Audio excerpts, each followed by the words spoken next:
just gives you that little bit more certainty of, right, we're going to run a specific setup and be confident in that and have everybody getting used to that one setup rather than having to have an almost mongrel setup where you're having to compromise for wet weather perhaps.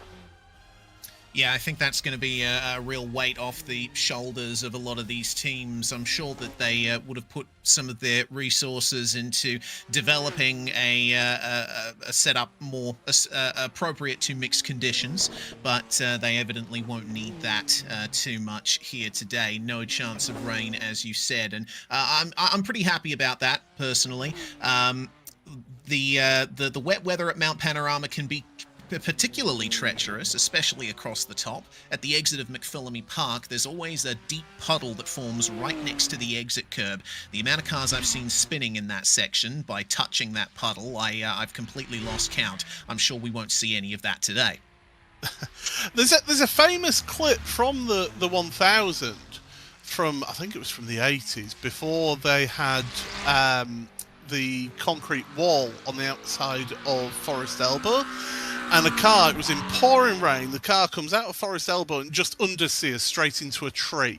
It's a famous onboard shot, and I mean, when it rains here, my goodness, do they know about it raining. But, well, we've got the first of the drivers now starting their lap times in qualifying. Remember, it's 2 laps to set a qualifying time, and if you so much as kiss or brush one of the walls up over the top of the mountain and get yourself a 0x off, well, it wouldn't be an off track, but a contact, that will invalidate your lap. So you've got to push the limits, but you've also got to be within the limits as well.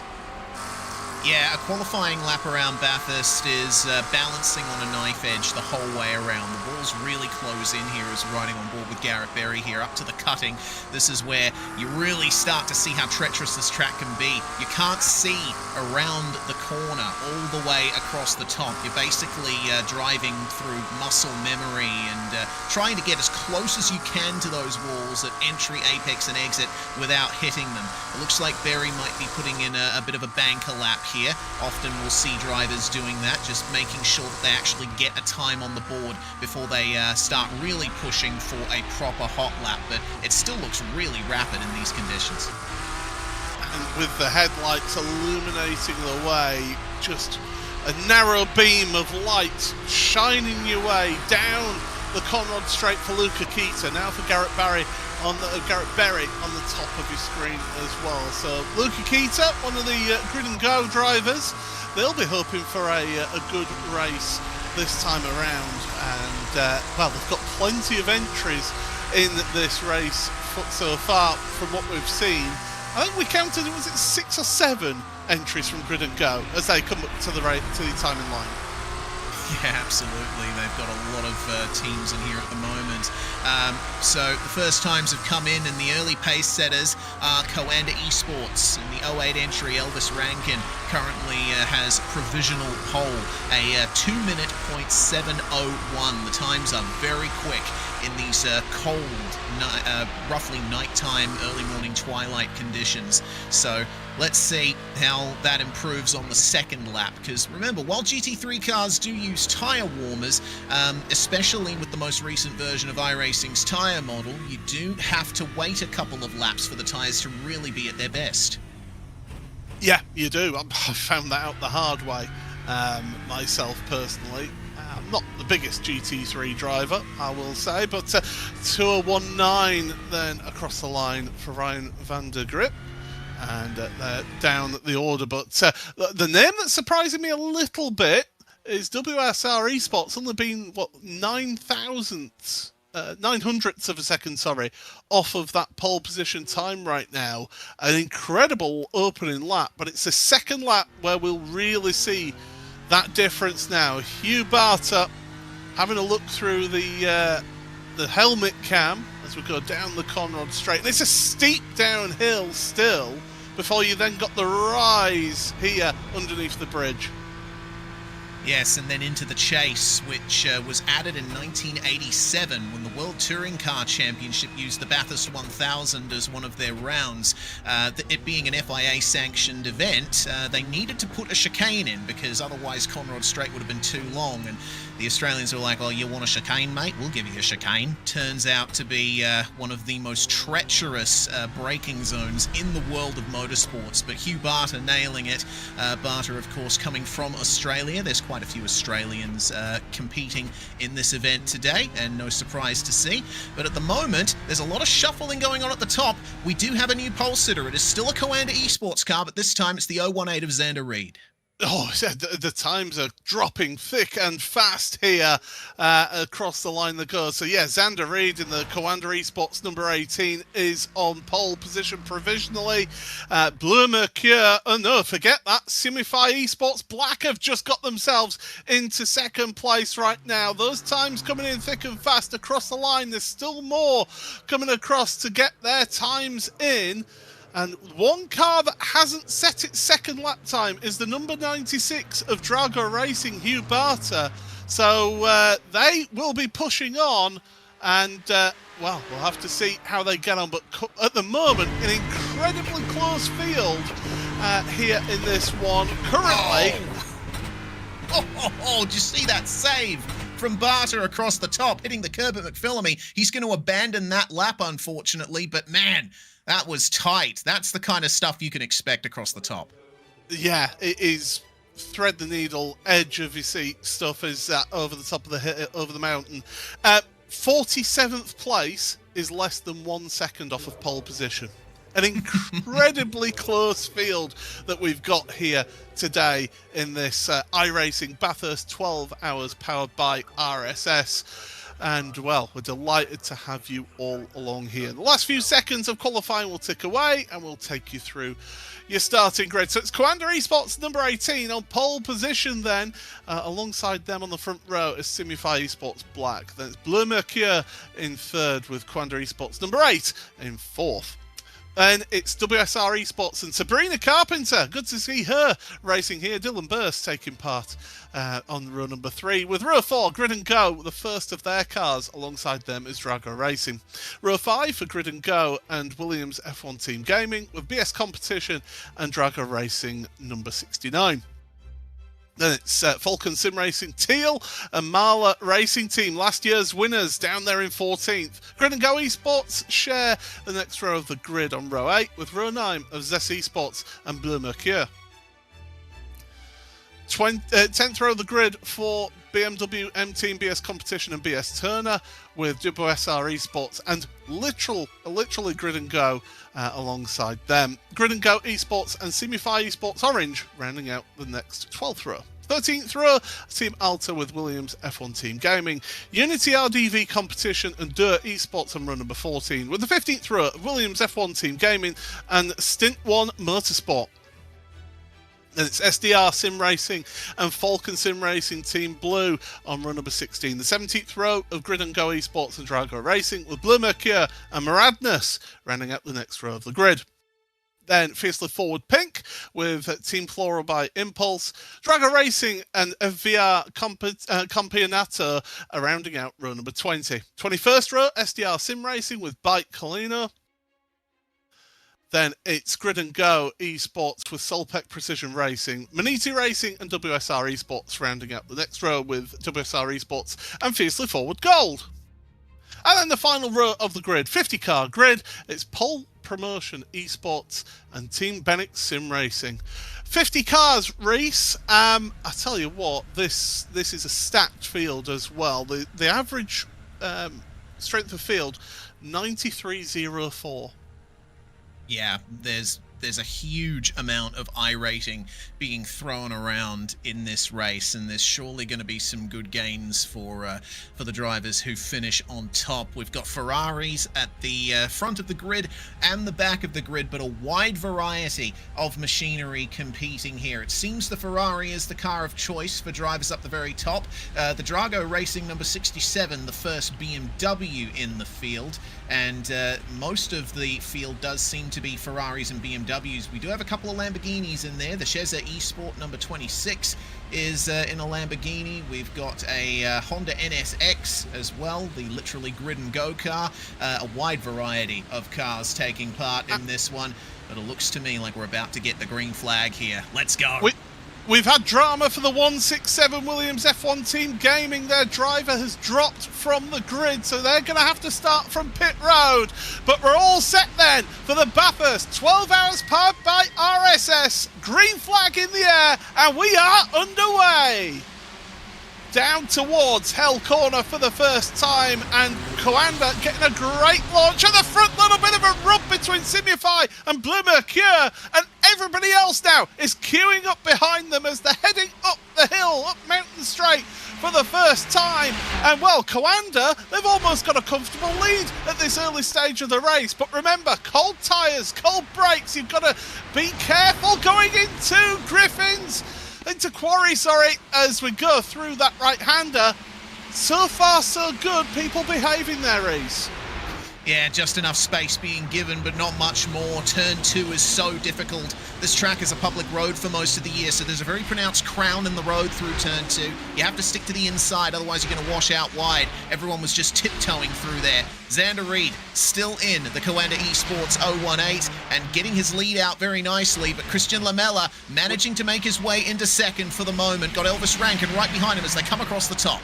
We've got yellow flags down at the cutting. There's been an incident further back. Black flags also for Fiercely Forward Pink and for the FBR Compiato team. So they've got some form of black flag going. But we're still green flag racing here through Forest Elbow for the first time. Head down the Conrod Straight now, and it's all about speed. Get that speed, and tell you what, Coanda Esports, they've got the jump on everyone, 1.4 seconds, and that was the check-up at the back of the field before we'd even started, Reese. Yeah, that was out of frame on the live pictures. Didn't even realise that had happened. So it looks like the SDR Sim Racing's number 2 car, the Maradness machine of Daniel Olsen, and potentially the Bleu Mercure car were involved in that. And this is what happened up at the cutting. The track usually gets blocked when there's a big incident there. Oh, good on the cars coming in to slow up in time, but that was an absolute mess. I'll tell you what, normally with sim racers, when they see a yellow flag, they keep the flat down like it's Days of Thunder and go into that. But fair credit to everyone there. They saw the incident and backed way off there. So did stop it becoming a complete track blockage. It was bad enough, but still good from them. This battle for second place then between Simify Esports Black and Coanda Esports, very intense in the opening stages of this race. You wouldn't think that this was an endurance race. They're going at it hammer and tongs here. Excellent battle for second indeed.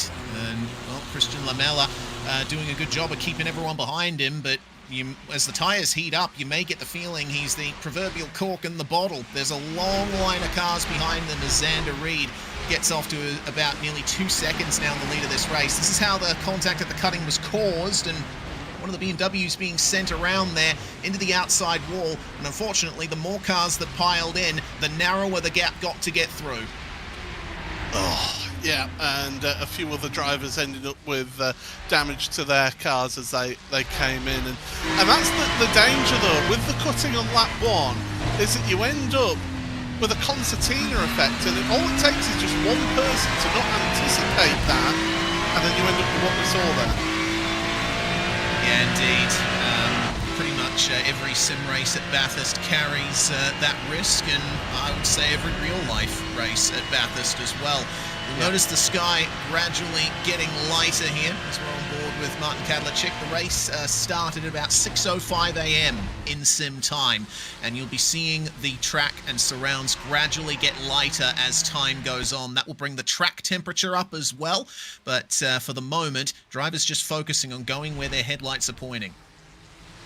I will say, and we were talking about this off air before the start of the show, for me, there is nothing more special than the start of the Bathurst 12 hours. Getting that sunrise, and it's always a beautiful sunrise unless it's pouring with rain, but it's a beautiful sunrise that you get here in Bathurst and in this Mount Panorama area.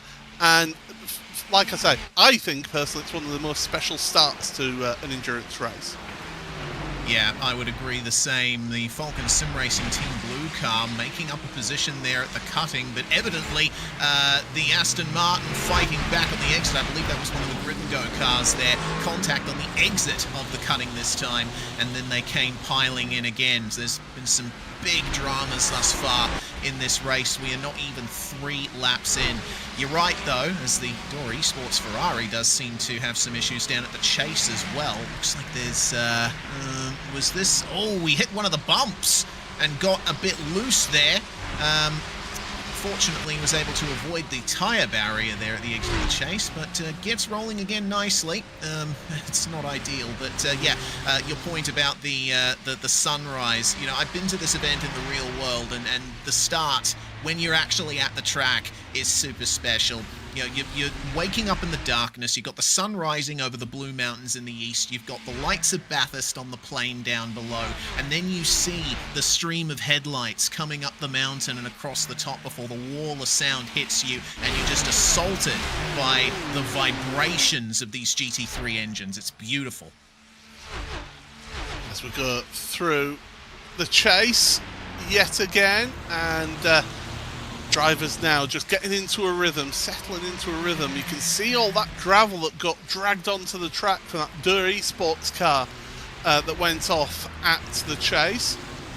And I bet the Door Esports team are actually glad that there was the updates to the gravel traps a few builds ago on iRacing. Really slowed down that car and fortunately helped them keep out the wall. Cars that have been on pit road, Drago Racing number 96 that we saw involved in that incident up at the cutting just recently, a Bleu Mercure, the number 34 car, SDR Sim Racing, Williams F1 Team Gaming, the 167, Drago Racing number 68, Fiercely Forward Pinks 12, Zessa Esports number 26, FVR Campeonato number 9, and Maradness number 17 have all been on pit road.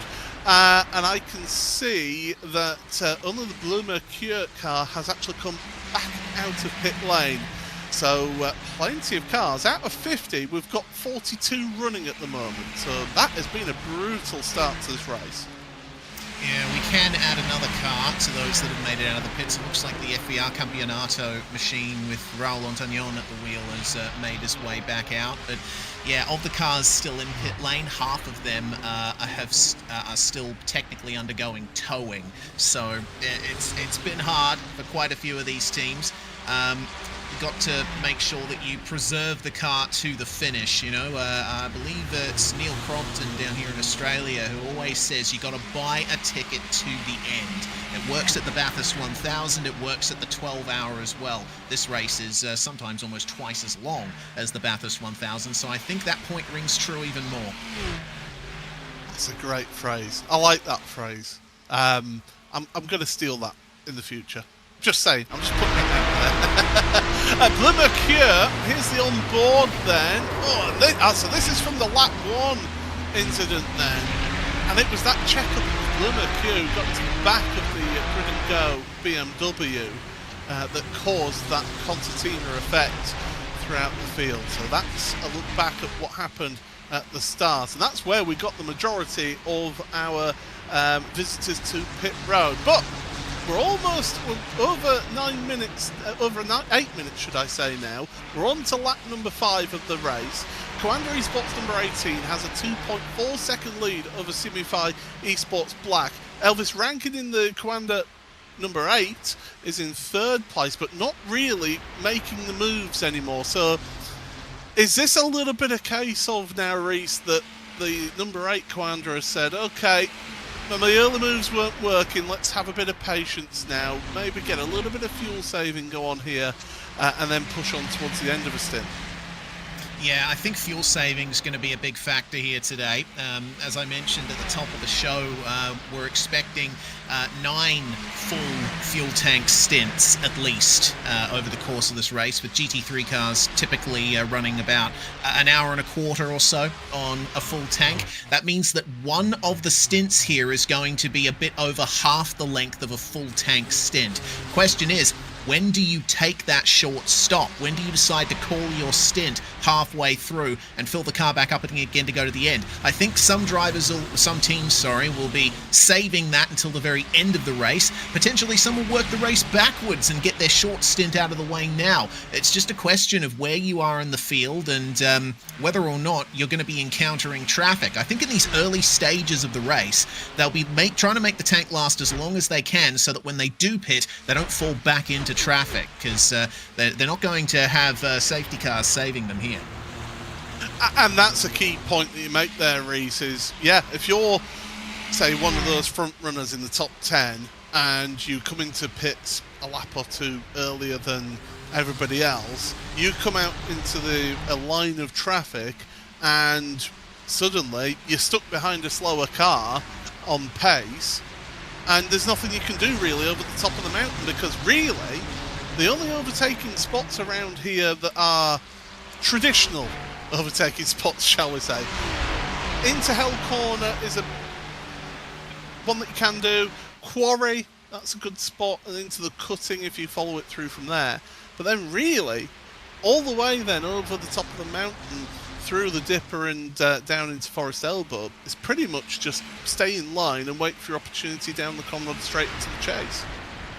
Yeah, well, I think Elvis Rankin was listening to you there. He blasted past Christian Lamella there on Mountain Straight. Looked like Lamella actually gave him the position. Now, the second Coanda Esports Ferrari has been unleashed at the front of this pack, and we'll see if he can match the pace of Xander Reed. That's the head of the first group of cars. The second group of cars is 13th place back. The Falcon Sim Racing Team Teal car, James Bomi at the wheel, has got Daniel Lafuente and the BMW M Team BS competition car chasing him across the top. It's a good point that you raised, Paul, about pace difference across the top. You know, it's often a gentleman's agreement, but also just a characteristic of the way the track is across the top. It's practically impossible to make a pass cleanly, so you do need to make sure that you're not caught up behind a slow car across the top. It'll be a real battle to get past them. The field spread in terms of lap time at the moment, we're seeing mid 201s from our front runners. The drivers at the back of the field setting mid 202s, so about a second's difference. It doesn't seem like much around a track as long as this, but you'll certainly feel it all the way from the cutting to Forest Elbow. Yes, you certainly will, and you know, let's not forget 6.2 kilometres in length is this track. 23 turns for the drivers to contend with. It is a true test of a driver's capability and ability to be able to not just be quick, but be consistently quick. That's what really sets apart those good drivers from the great drivers, is having somebody who is consistently within a tenth or even half a tenth per lap, lap after lap, just being relentless with your lap times. That's what you need around here, and having that confidence in the car, being able to go over the top of the mountain, is a big factor in that. You can lose so much time over the top of the mountain here. Yeah, so much. Looks like James Bomi in the number 3 car has lost a few positions before they get to the top of the mountain. He's just fallen to 16th. He was at the head of that second group before. Apart from that, for the most part, they're all running in a line. Qualifying so close, so competitive. All of these drivers at such a high level of performance that really clear passing opportunities aren't presenting themselves yet. Everyone's just getting settled into the rhythm of the race. I'm always impressed by the drop there through the Dipper. It's just incredible. I'd say one of my favourite things, if you ever want to laugh, folks, is go onto YouTube and search for the clip of Darrell Waltrip with his ride around Bathurst and around Mount Panorama. It is one of the funniest things that you will watch in motorsport. It is incredible. Luca Kita were on board with them behind the NSX, as the Americans do it, the Acura. Everyone else around the world does it as a Honda. Through the chase he goes. Does Kita pulls out alongside? Can you get alongside enough? The answer is yes. Oh, a little bit of bullying going on. A little rubber paint. And the Falcon car says, thanks, boys. I'll take that place. It's so difficult to actually complete a move in the chase. Florian Lebigre in the literally grid go car, the number 46 there, really pushing Luca Kita on the exit of the chase there, and he's been rewarded with the front of the pack. Meanwhile, James Bomi, who's trying to get back to 13th place, is struggling a little bit. Got Luca Kita alongside him down Mountain Straight. Daniel Alves-Lorenko will see that happening behind him and think, yes, please, I would very much like some breathing room. Defensive from the Grid and Go 001.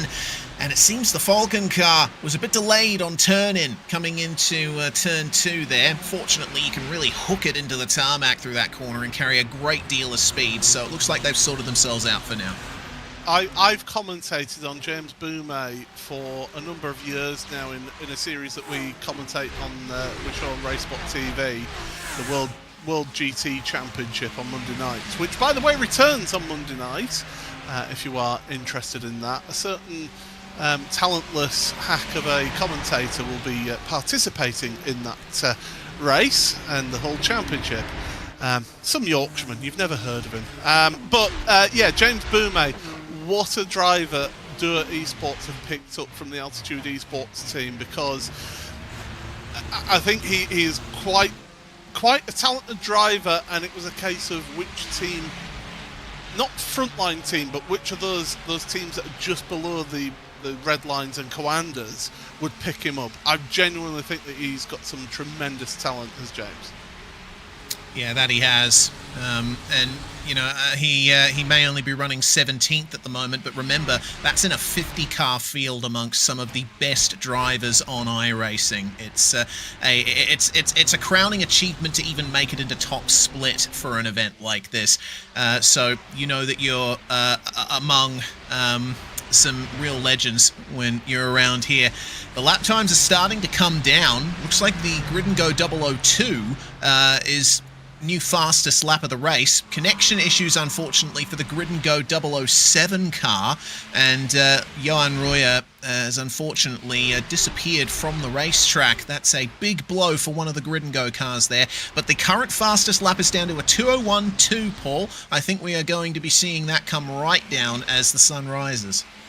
We certainly are, and it will reach a point, won't it, around here, when the temperature gets to a certain point in the track temperature, then it will reach a plateau in lap time. So we won't be seeing those lap times dropping forever, but we're right now in a sort of golden period, aren't we, where the track is just slowly coming a bit more alive, a bit of grip coming into it, and a nice cold air for the engines to give them maximum power around here. Again, plunging through Skyline, through the S's, into the Dipper, and well, Duck is what I would say from that camera view. Maradness, what's happened to them? They've had terrible look at the start of this race, and a spin, oh dear, for the 17. Maradness, like I say, not having the best of starts. They were one of the teams that ended up in pit road.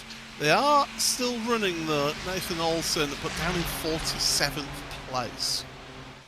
Yeah, and I think spins like that are already quite common at the chase. You know, you're coming off the highest speeds on the circuit, heaviest braking zone by far, and you're trying to carry as much speed as you can through the apex, a very sharp corner there at the chase. Combine that with I would imagine, very trimmed out rear wings that these cars are running just to get that straight line speed, and you've got a car with a very loose rear end, which may not be ideal in these initial start conditions. Thibaut Prevost, meanwhile, up the inside of Dylan Burse, and that's going to move Bleu Mercure back into 4th. And put Sabrina Carpenter down a place there as well. It's Dylan Burse, as you say, behind the wheel of the number 14, down to 5th for them. Some flashing headlights going on for 2nd place because they're catching up to back markers. That's one of the Grid and Go cars further down that had been involved in shenanigans at the start of the race. That's the BMW that's just out of pit road. No, sorry, the Aston Martin that's just out of pit road.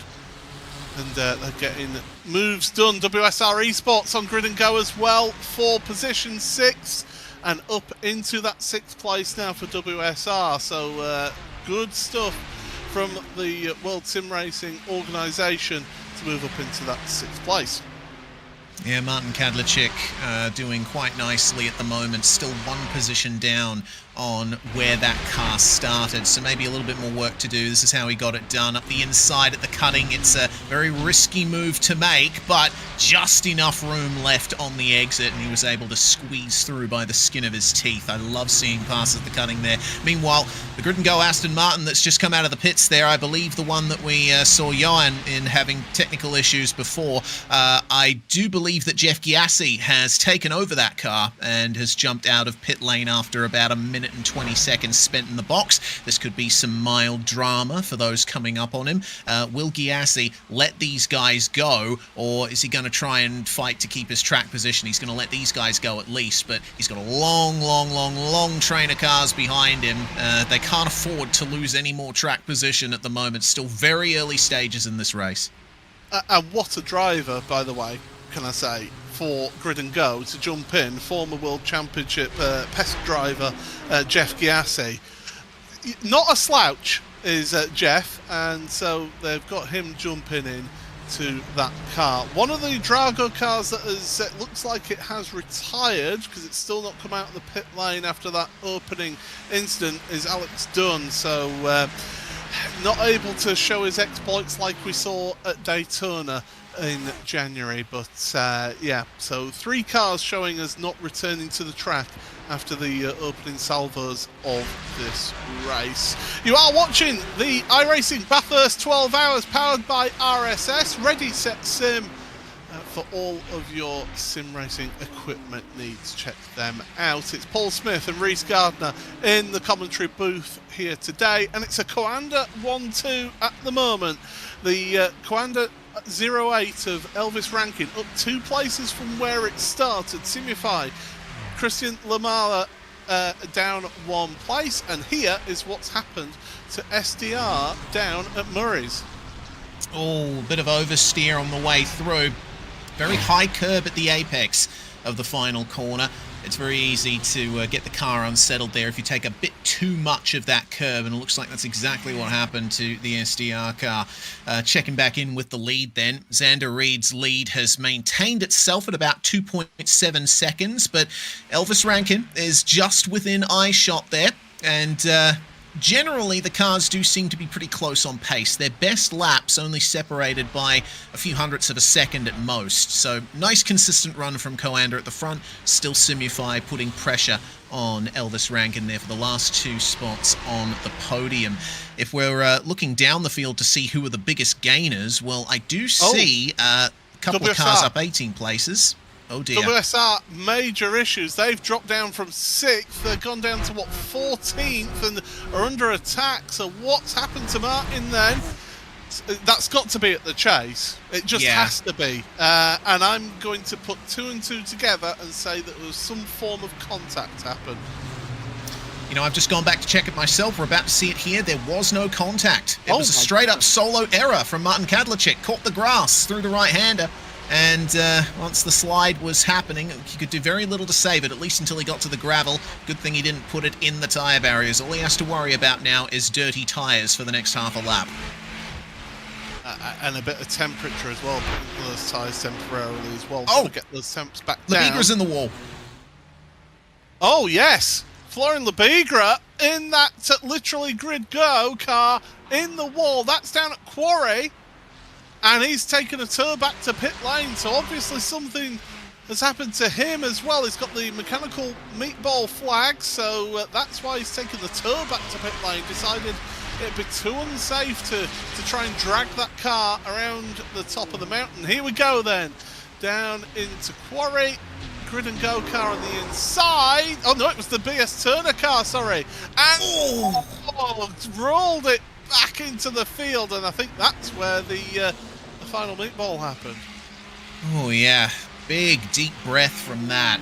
So that was contact in the end, and that's the reason why it's always so treacherous at turn 2. You have to get to the inside as early as you can, otherwise you're going to wash out wide over the negative camber in the road. Daniel Alves-Lorenko trying to go for the pass, but Labigra was focusing hard on getting to the inside here. Nice slow motion here. Thank you to our producer Ramiro for picking this up. Some very light contact, but it was enough to send Labigra spearing off into the tyre barriers. It's the fact that you are braking hard into that corner, so the back end is lighter because the weight transfer of the car goes over the front wheels. So it only takes the slightest of touches at the back of the car there, and well, you sent around, aren't you? That you are. We had another car tow back to pit lane, Ross McFarlane in the WSR Esports white car, number 27, the latest of the casualties to come out of the early stages of this race. The sun isn't even up yet, and we've already seen plenty of cars have potential race-ending issues. At the very least, we're going to see them return to the track many laps down with practically no hope of recovering a top 10 place. So, for those wondering, in the top 10, it's Ferrari's 1st to 7th, then BMW's 8th to 10th, with the first non-Ferrari or BMW right now is down in 21st, a Lamborghini Williams F1 Team Gaming. Shoma Shintani, is in 21st, with Parker White in 22nd in another Lamborghini. So the favoured cars seem to be that Ferrari and the BMW M4 GT3. I've been fortunate enough to be in a pit road with both of those cars, and it was actually the 296. It was the first year that they were running the 296 in the 12 hours of Monza back in 2023. Both going about things in a different way to each other, but they certainly are both quick motor cars. That they are. You know, you've unearthed some memories for me of my time at the Real World Bathurst 12 Hour, back when they had the Bentley Continental racing. That and the Mercedes, those deep, throaty, rumbling V8s. I could feel the air inside my lungs shaking as those cars went by. Just incredible experiences. Have a look at how foggy it is here up the top of the mountain. The top of the circuit bathed in that fog at the moment. Track temperature has risen by 1 degree, but I think we're in for a bit of a cloudy day here, at least if the current conditions are anything to go by. I mean, we've not got the rain, but last year's Bathurst 1000, that got really foggy up over the top of the mountain, and it can be a serious problem around here in full metal racing, because the marshals posts, they have to be able to be in direct sightline. You'll sometimes see it at Nürburgring as well, that temperature inversion that brings the fog in over the top of the mountain can have some detrimental effects. But fortunately here in the sim world, well, we just carry on racing, and that's one of the benefits. Another benefit of racing around here, we've not got Skippy to involve themselves in the race. No, certainly not. Kangaroos getting onto the racetrack is an actual problem at Mount Panorama, and has been rearing its head every so often over the years. You've got to wonder if iRacing's ever going to start putting in a kangaroo simulation model specifically for this track. I wonder if Dave Kamer's going to be working on how much the kangaroos hop, how high they end up getting. We'll have to wait and see on that. Meanwhile, we're going to see what happened to Ross McFarlane here. That's a mistake in the S's for the WSR number 27. Heavy contact down at the bottom of the S's. You got to be so careful braking down the hill there. You are braking and turning at the same time. You're trying to avoid doing that too much, obviously, but you're really balancing the car on the edge of grip as you're snaking down the hill there, and the curb can very quickly upset your car. And you don't have a small accident there at the S's either. It is a big, hard wall that you get met with, is that one. Me personally, when I'm racing here, I just give it a little confidence tap of the brakes just before you go over the crest into Skyline. May not be the quickest way of going about things, but again, talentless hack here. I need that confidence tap there of the brakes. Yeah, I find I do as well. It's certainly an exercise in bravery, throwing caution to the wind, doing a blindingly fast lap around this place. There's been some great fast laps being set further back in the field. I was going to shout out the car with the most positions gained so far. It is actually the number 8, the Team Bennick Sim Racing car with Remy Gilbert at the wheel. That car is up 21 positions, having started at the very back of the grid. Remy Gilbert, who has been quite the revelation in the Porsche Esports Carrera Cup Great Britain Championship, and it's been a great addition to the series. Beautiful shot of the cars going through Skyline there for you all to see as the sun keeps on rising here at Mount Panorama. Half an hour gone in this race, just a mere 11.5 hours to go for these drivers, but fortunately for them, they're not expected to do the full race, although I'm sure there'll be some drivers somewhere in another split that will be doing the full 12 hours themselves. Oh yeah, absolutely. There's always a few crazy people who try to Ironman these events. It's always fun to see. Sometimes they do it for charity as well. It's always nice to see.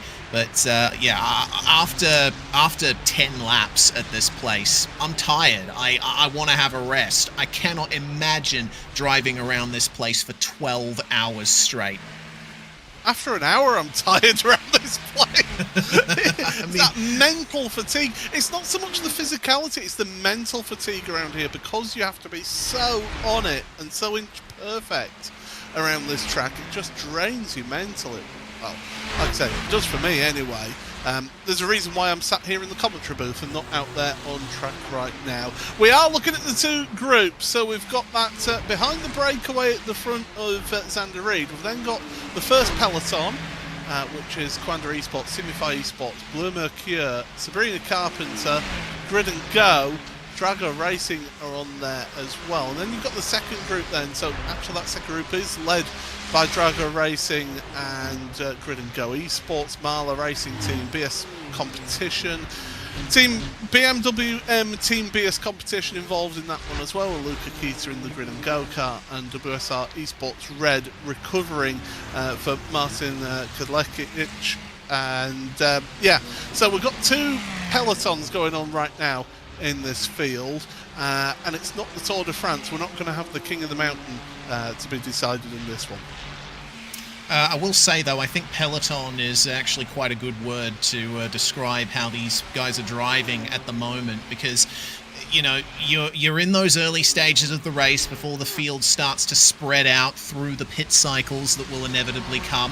You're focusing on driving the track in front of you, the car in front, slipstreaming off them, trying to save fuel. Another problem down at the S's, this time for the Williams F1 Team Gaming machine. The 167 Lamborghini, I think, getting out of there a little bit better than the WSR Ferrari did, but still some heavy damage to the rear.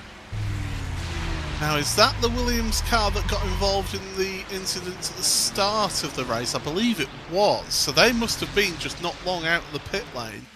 And they're now back in there, unfortunately. Yeah, they were in stone dead last place.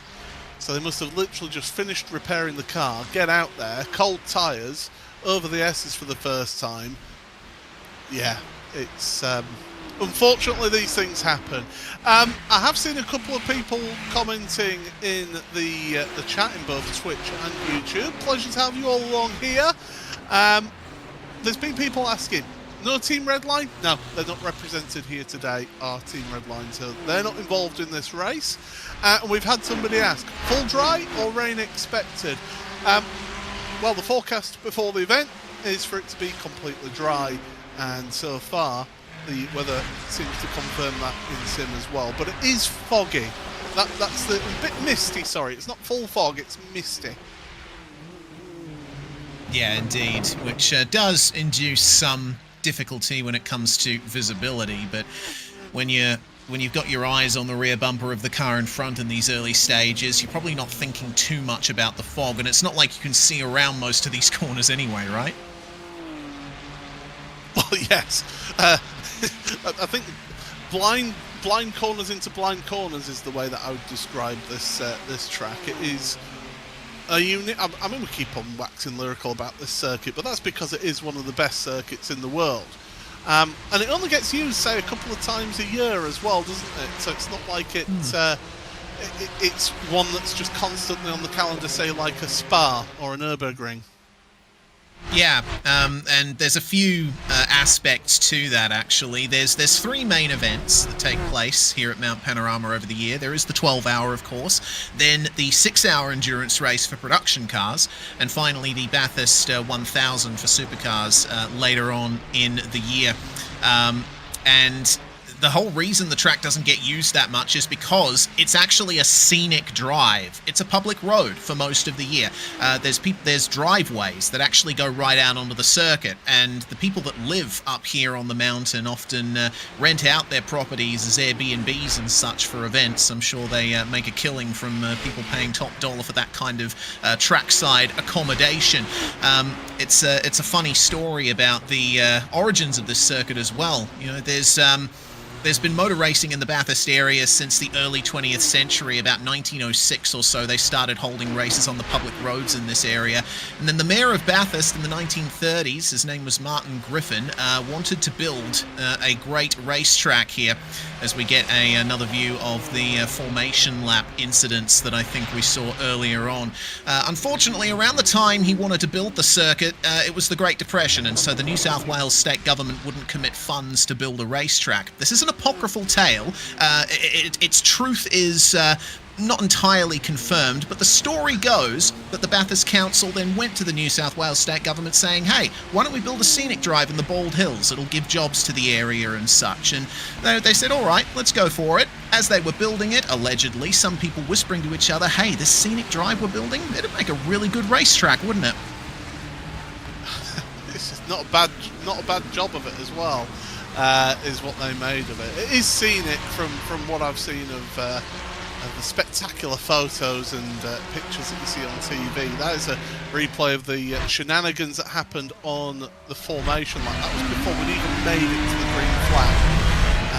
Yeah, that was just one of the big incidents that happened right at the start. The second big incident was at the cutting that wiped out the Grid and Go car and a few others as well, taking a long time on pit road. Back to live pictures then. Dino Lombardi, another former World Championship driver, test driver, and the Italian for Grid and Go, looking set sight on 5th place, not quite close enough to make the move into the corner at the bottom of the mountain. Yeah, chasing the Sabrina Carpenter car of Dylan Burst, but unfortunately it looks like he clipped the wall coming out of turn 2 there, and easy as you like, Dino Lombardi is past now and up into 5th place. That's 2 spots gained now for the Grid and Go Esports 002. But it's always those tiny little mistakes that end up compounding into huge errors, much like we're about to see on the replay here. This is what happened on the first lap, the first real big crash of the race after we went green. That was the one of the Grid and Go BMWs there, getting hit around by the Bleu Mercure car at the cutting, which basically blocked the track for everyone behind. Yeah, and most people behaving themselves, seeing yellow flags, knowing that you're in a 12-hour race, there's no point going flying into that corner. And yeah, people having to Austin Powers it there to get going. That's one of the downsides of Bathurst. It's tight, it's enclosed, you've got those concrete walls at the side of the track up there through the cutting, and there's very little room for a manoeuvre around there, and so therefore drivers having to be patient and getting their cars turned around. The gap at the front has actually come down slightly. It's now under 2.5 seconds, 2.25 seconds between the two Coanda cars. So is there an element of Xander Reed just doing a bit of fuel conservation? Because since the drop of the green flag, he's been out clear at the front of the field. That he has. And, you know, the gap has ebbed and flowed a little bit. I think it's partially maybe just breathing the throttle on the way into some braking zones to save a little bit of fuel here and there, but maybe also just realizing, hey, I've run these first couple of laps blindingly fast. I've got a good gap. I'll just manage it now so that I stand chance of making less errors. It's certainly helping out Elvis Rankin, and I think it's helping out the drivers behind him as well. Christian Lamela and Thibaut Prevost are getting dragged along very nicely behind the number 8 car. It's now story time with Paul Smith here, just 40 minutes into the broadcast, into the race. But you say about sort of breathing and taking it easy around the top of the mountain. The first ever time I won a race in the then British Sim Racers Touring Car Championship, racing the Kia Optima. And those of you who have been in iRacing a long time will remember that car. It's still used. It's a wonderful car. No, it isn't. It's awful. It's understeery as hell. But it was a great car for close racing. And the first ever time I won a race in that championship was around this track. I had a 7-second lead in at the start of the last lap, and it was just take it easy over the top of the mountain. Let's just get it home. And because I was taking it easy, I wasn't braking in the normal spots. I was turning in, but I'm going slower, and I nearly ended up hitting the wall and wiping out my race because I was taking it easy. So there's an element of, if you're in a rhythm, especially over the top of the mountain, you're keeping that rhythm. Is my approach anyway. Yeah, I think there's a lot of validity to that. You know, I remember the stories about Ayrton Senna at the Monaco Grand Prix in 1988, I think it was, where he was just driving metronomically, blindingly fast laps. The team told him to back it off a bit. Soon as he did, he went into the wall. Yeah, down at Portier. Yeah, and he just took his helmet off and just walked back to his apartment in Monaco and did not speak to the team for the rest of the day. That's how upset he was. And that was, of course, that legendary qualifying lap where he was a second and a half faster than Alain Prost around Monaco. Yeah, I mean, it's amazing seeing the feats that some drivers can come up with, you know. At events at Bathurst over the years, I've seen many laps like that in both the real world and the sim world. Sometimes you just get that magic lap in those perfect conditions. The driver is perfectly in sync with their machine, in sync with the track and the conditions, and you just see sheer beauty around this place. I don't think there's any other track in the world, bar maybe the Nürburgring and Spa, that you can really see a driver's full talents on display as this place. Yeah, it's... Although saying that, I mean, like, Spa, I just think that over the years, because it just gets used constantly, it doesn't quite have the same in terms of, say, the Nürburgring, I would say, would be the European track where you do get to see somebody's ability behind the wheel. I think that is a defining track in Europe. Here in Australasia, it's Bathurst. Asia, would you say Macau, perhaps, or somewhere like that? Macau or Suzuka, maybe? Yeah, Suzuka's a good shout, yeah. Where you just see drivers and see them at their purest, seeing them ring every final hundredth of a second out of those cars and seeing them on the edge, there's nothing like it. Although I will say, standing at the bottom of Eau Rouge Radion, watching Formula 1 cars, or when I went for the World Endurance Championship, seeing them go through Eau Rouge Radion absolutely flat, it is impressive. Yeah, certainly is. The magic of that sequence of corners has never been really lost over the years. For now, we'll keep our eyes peeled on what's going on in the field as we're rapidly approaching the top of the first hour of this race being done.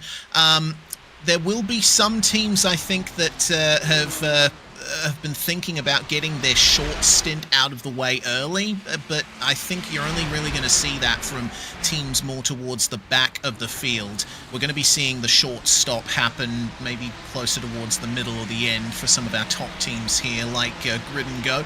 Alex Noguet is currently leading this pack for 16th place. Got Lassie back pressuring him here. Both of those cars up a good amount of positions, gaining 7 and 8 spots respectively, as James Beaumier behind them trying to make a recovery, 5 spots down.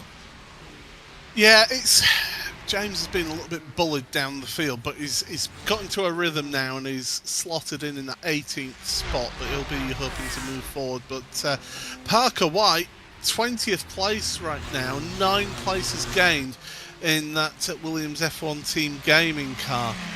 He has latched onto the back of this group then in that Lamborghini. So slowly but surely that Williams F1 Team Gaming outfit moving forward through this field. Big mover, Solpec Precision Racing's Garrett Berry up 20 places in this race. WSR Esports Black 21 places, and Team Bennett Sim Racing, they've carried on moving forward as Remy Gilbert, 23 places gained now for that Team Bennett Sim Racing outfit into 27th. Yeah, very impressive run from Remy Gilbert. Here he is at the moment, coming into the chase, getting rounded up a little bit by Cody Death, who's one of the many Australians who are taking part in this event currently. At the moment, for the Falcon Sim Racing Team Blue BMW, breathing the throttle a little bit coming into Murray's corner. It looks like Cody's going to come under a bit of attention from Daniel Sommer in the Dur Esports entry, but Remy Gilbert will be paying that no mind. He's had pace from the very beginning. Qualifying did not go the way of that Ferrari. Car going very slow here on the run up to the cutting. I believe a lapped car just jumping out of the way. The car in 48th position. That's Hugh Barter in the Drago Racing BMW. Evidently a huge pack of cars coming up on him. Best to just let them go before he gets to the top of the mountain. I can see the logic of stopping there, but I don't like it either, personally. When I'm racing, I don't expect to come across a car that is stationary by choice on track. Yeah, that's what I just think personally. I mean, I can understand why. There was a big pack of cars, so he's had the front 4 go by him, and then he's just decided, you know what, there's a big gaggle of cars coming through. I'm going to brake, I'm going to pull as far as I can over to the left-hand side, and then he's looking, and he'll have his team. It is a bit sketchy, isn't it? Yeah, and it's into the entry of the cutting as well. That's what I don't like as well, that positioning. Yeah, I think that definitely wouldn't be allowed in the real world. No. But Hugh Barter, once everyone was by, got back up to speed promptly. So good to see that there wasn't any dramas caused by that, but there was a lot of potential. Certainly was. We have had people asking about the BS competition number 90 car. Oskari Rine and Ryan Barneveld are the 2 drivers registered for that in the session today.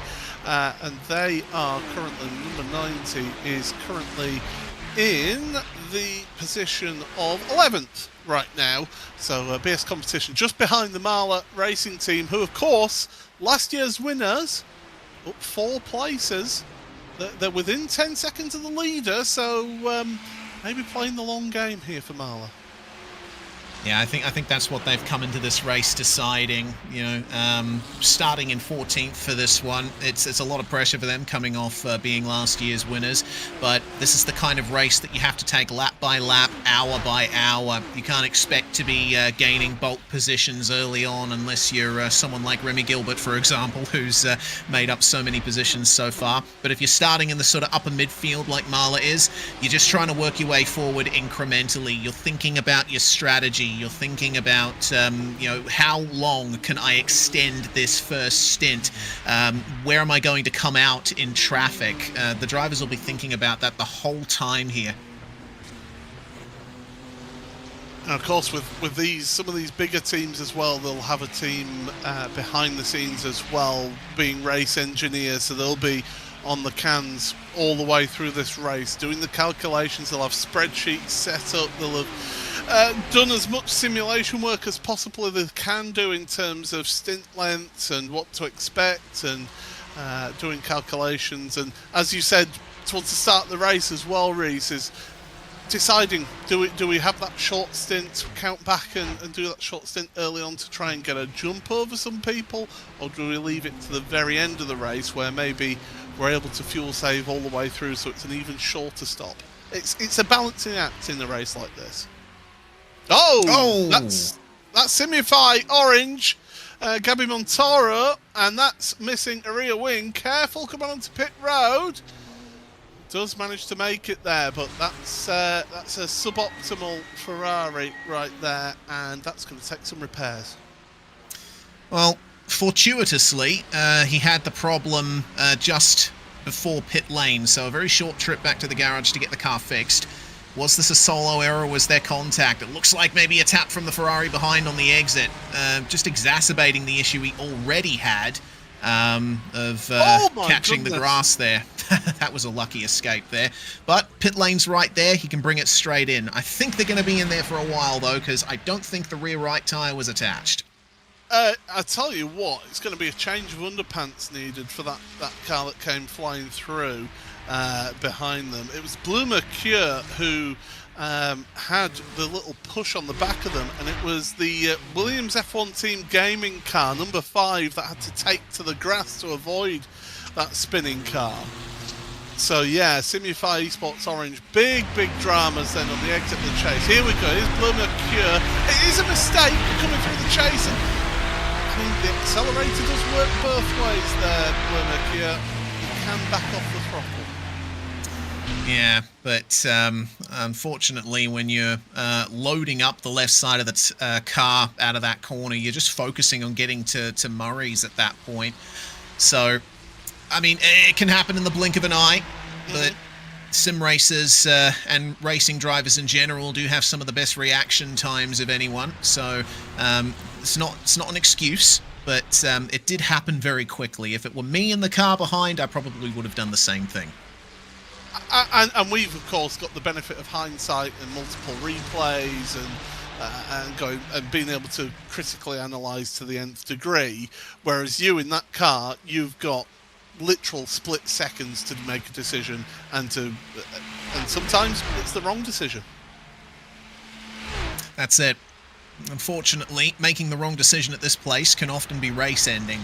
So you do need to keep yourself on a tight leash. Back to the battle for 16th. Alex Noguez is still holding on nicely to this one, with Lassie Back and James Bumet in hot pursuit.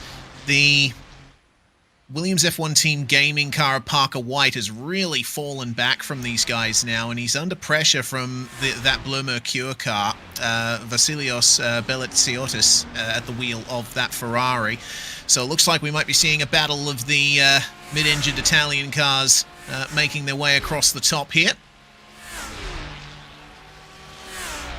For me, you look at it, you've got the Ferrari 296 turbocharged engine, you've got the BMW M4 turbocharged engine.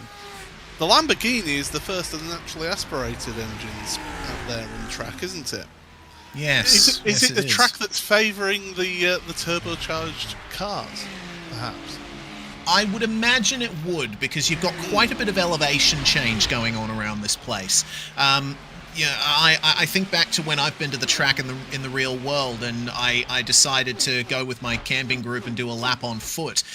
We were camped up the top at McPhillamy Park, and it was a nice stroll down through the S's, down through Forest Elbow, and when we got to the bottom of the mountain, I'm like, that was nice. Then I turned around and looked at where I'd come from, and I realized, oh dear, I have to go all the way back up there. It's only a minute pressure difference, but it's enough, I think, to make a difference, and in that case, I think the turbocharged cars would do a bit better. Forced induction cars do tend to perform better at higher altitudes. I mean, when you're thinking from the lowest point to the highest point, it's 174 metres difference. Yeah. Here on this track. That's for those of you using Freedom units, that's at 570 to 571 feet approximately. So the steepest gradient, by the way, is a 1 in 6. So for people who don't know how ratios work, that means for every metre that you increase in elevation, you're moving forward 6 metres. So it's quite a steep hill, is 1 in 6, and that'll be at the at the Dipper. Will that be? And the highest point, approximately above sea level, 875 meters above sea level. Yes, so it's not quite as high as, say, Interlagos or Autodromo Hermanos Rodriguez in Mexico. Those are two very well-known high-altitude tracks. But I think there would still be an ever-so-slight advantage to running a forced induction engine at Bathurst. You'll have more consistent performance generally at the top versus the bottom, but potentially a bit too minute to even make any meaningful difference. Regardless, I do think the Lamborghinis are doing all right. As we go down the Conrod Straight once again, looking at the queue, 7th place, Drago Racing's Daniel Pastor at the head of this group, with his teammate Johan Haaf behind him in 8th, who's up 4 places in this race. It's Grid & Go Esports then in 9th, ahead of Marla Racing Team, the last year's winners, in 10th place. Remember, of course, last year's event, it had inclemental weather, to use long words, otherwise known as it was raining. And it was tricky conditions for those drivers out there last year, and we're seeing that difference. Yes, it's a bit misty, it's a bit murky, but we're not expecting any rain at all here today. We should start clearing up around about 8 o'clock in sim time. We're just past 7 o'clock in sim time in the race. So we're coming up to 1 hour completed of this iRacing Bathurst 12 hours powered by RSS. And, well, it's calmed down now, hasn't it, Reese? Famous last words. Yeah, almost every time you think things have calmed down at Bathurst, the mountain will throw a surprise at everybody. Simify Esports Black and Bleu Mercury Esports at the moment now battling over third, as it appears Elvis Rankin has gapped them now in the second place Coanda Ferrari. We'll have to wait and see if they end up making any further moves towards the pit stops here, or if they're just keeping their lines consistent, keeping their fuel burn consistent at the moment. What are they planning for the first pit cycle? None of our front runners have pitted yet. I would gather we are still about maybe 15-20 minutes away from cars having to pit for the first time. Oh, now, battle for third on screen. You see the trackside pictures and the main picture, and the picture-in-picture of the onboard Bleu Mercure of Thibaut Prévost behind the wheel in 4th place. Christian Lamella in 3rd for Simify Esports Black. Started on the front row of the grid with that Simify Esports Black car, and it's still up there in the podium positions right now. But Bleu Mercure, well, they started 3rd. They're down a place as well. Now Sabrina Carpenter, Dylan Burse, is on to pit road. So that team pitting, that's early for me. So I wonder if they're getting their short run done now. Although that'd be a very long short run, wouldn't it? That's a curious decision to come into the pits now. I mean, we are just under an hour. Potentially, this car is going to try and split the race equally into roughly hour-long stints, but I'm not sure what benefit there would be from doing that. Dylan Burse getting the pit stop done. Tyres being changed, evidently. Saw it going up on the jacks there. I can't quite remember if the jacks go up in the pits anyway, regardless of whether or not you're taking tyres. No. But, yeah, we'll see how that works out for them. Yeah, if you're just taking fuel, then no, it won't go up on the jack. So, yeah, so definitely taking tyres. 25 seconds, so not a full tank there. That's normally around about 30 seconds, isn't it, for a full tank on a GT3 car. Oh, we'll have to wait and see whether that... Let's see how that pans out for them. And they did come in from within the top 10. So once we get all the other pit stops done, and this is the question now, have they got themselves some free air? Do you know what? They've got themselves some free air. So did one of the team just say, look, if we take a pit stop now, we've got a nice gap of clean air in front of us, and we're not going to get held up? That is potentially the reasoning they're going for. From some of the in-sim text chat messages I've been seeing over the start of the race, it would appear that the Sabrina Carpenter team is... Oh, yeah, there we go. Hello. Interesting. At the end of the first hour, we have a good haul of cars coming into lane, most of them being our front runners. This is interesting. Well, let's not forget the balance performance adjustments. There were fuel adjustments. Only the Mustang had the full fuel tank, remember? Now, it was only 2 or 3% per se across a few of these cars. So right on that hour then for pit stops. But crucial for me is BMW's staying out for another lap. Drago Racing with 2 of their outfit. Marla Racing Team and BS Competition. A Ferrari of WSR Esports Red in 5th. So of those cars and of those teams gone into this race with the intention of, we are running to a fuel number only, because that will get us the result here. Yeah, very interesting indeed. On board with the Bleu Mercure car, it looks like that was a late entry from them. I think they would have picked up a black flag from that, but it got very close on the way into the pits there. It's an interesting pit entry at Mount Panorama.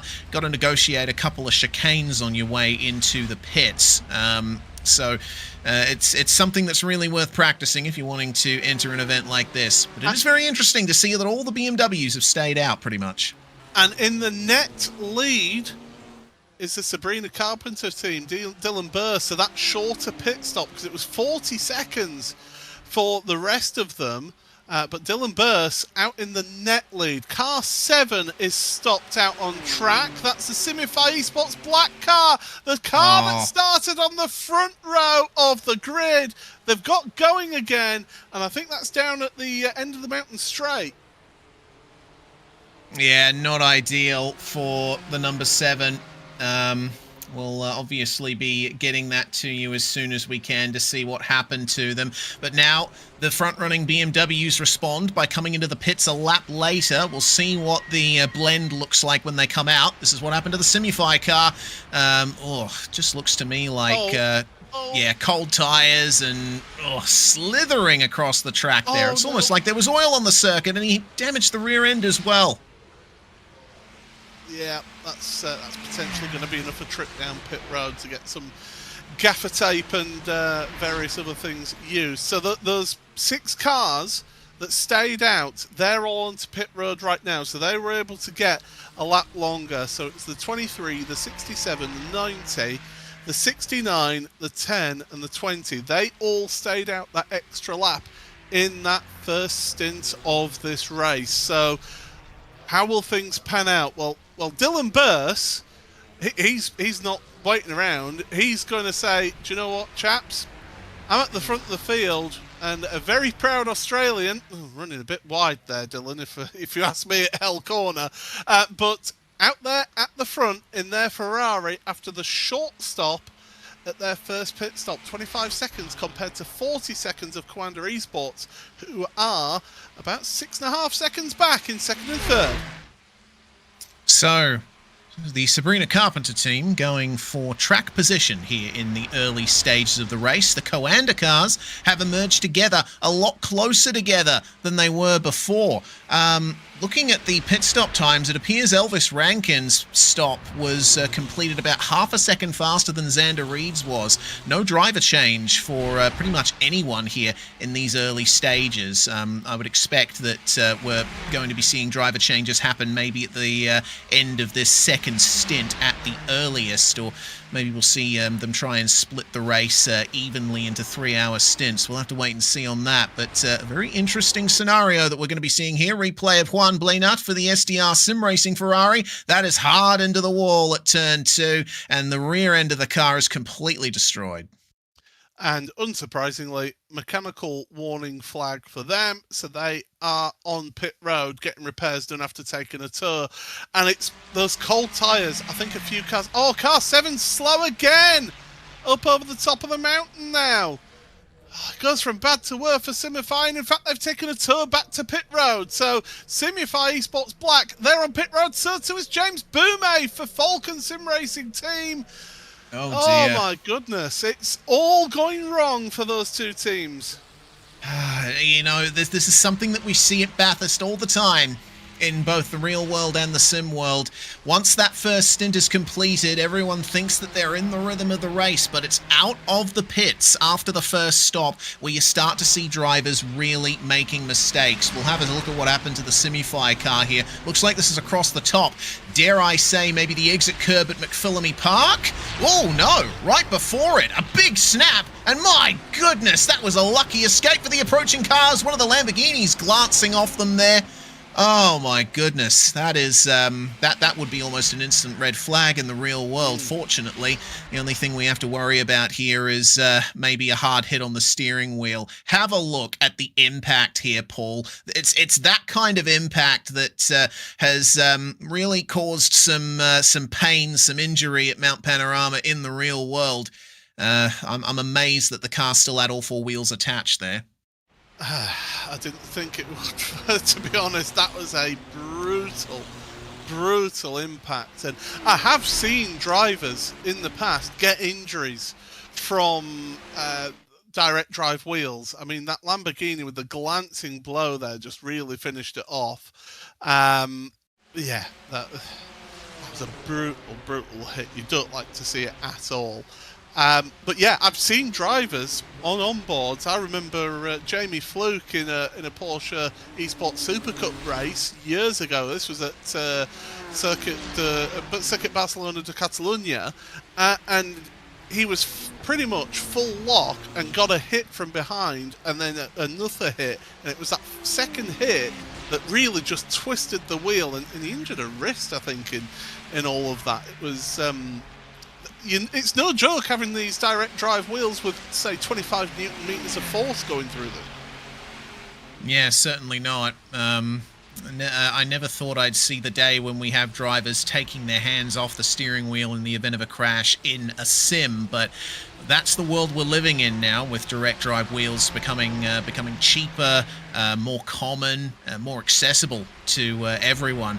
The Simify car once again. Oh no! Oh dear, that's actually the other Simify car. That's the 04, the orange entry. But also at turn 2 there, one of the other Ferraris spun. That was not ideal. Yes.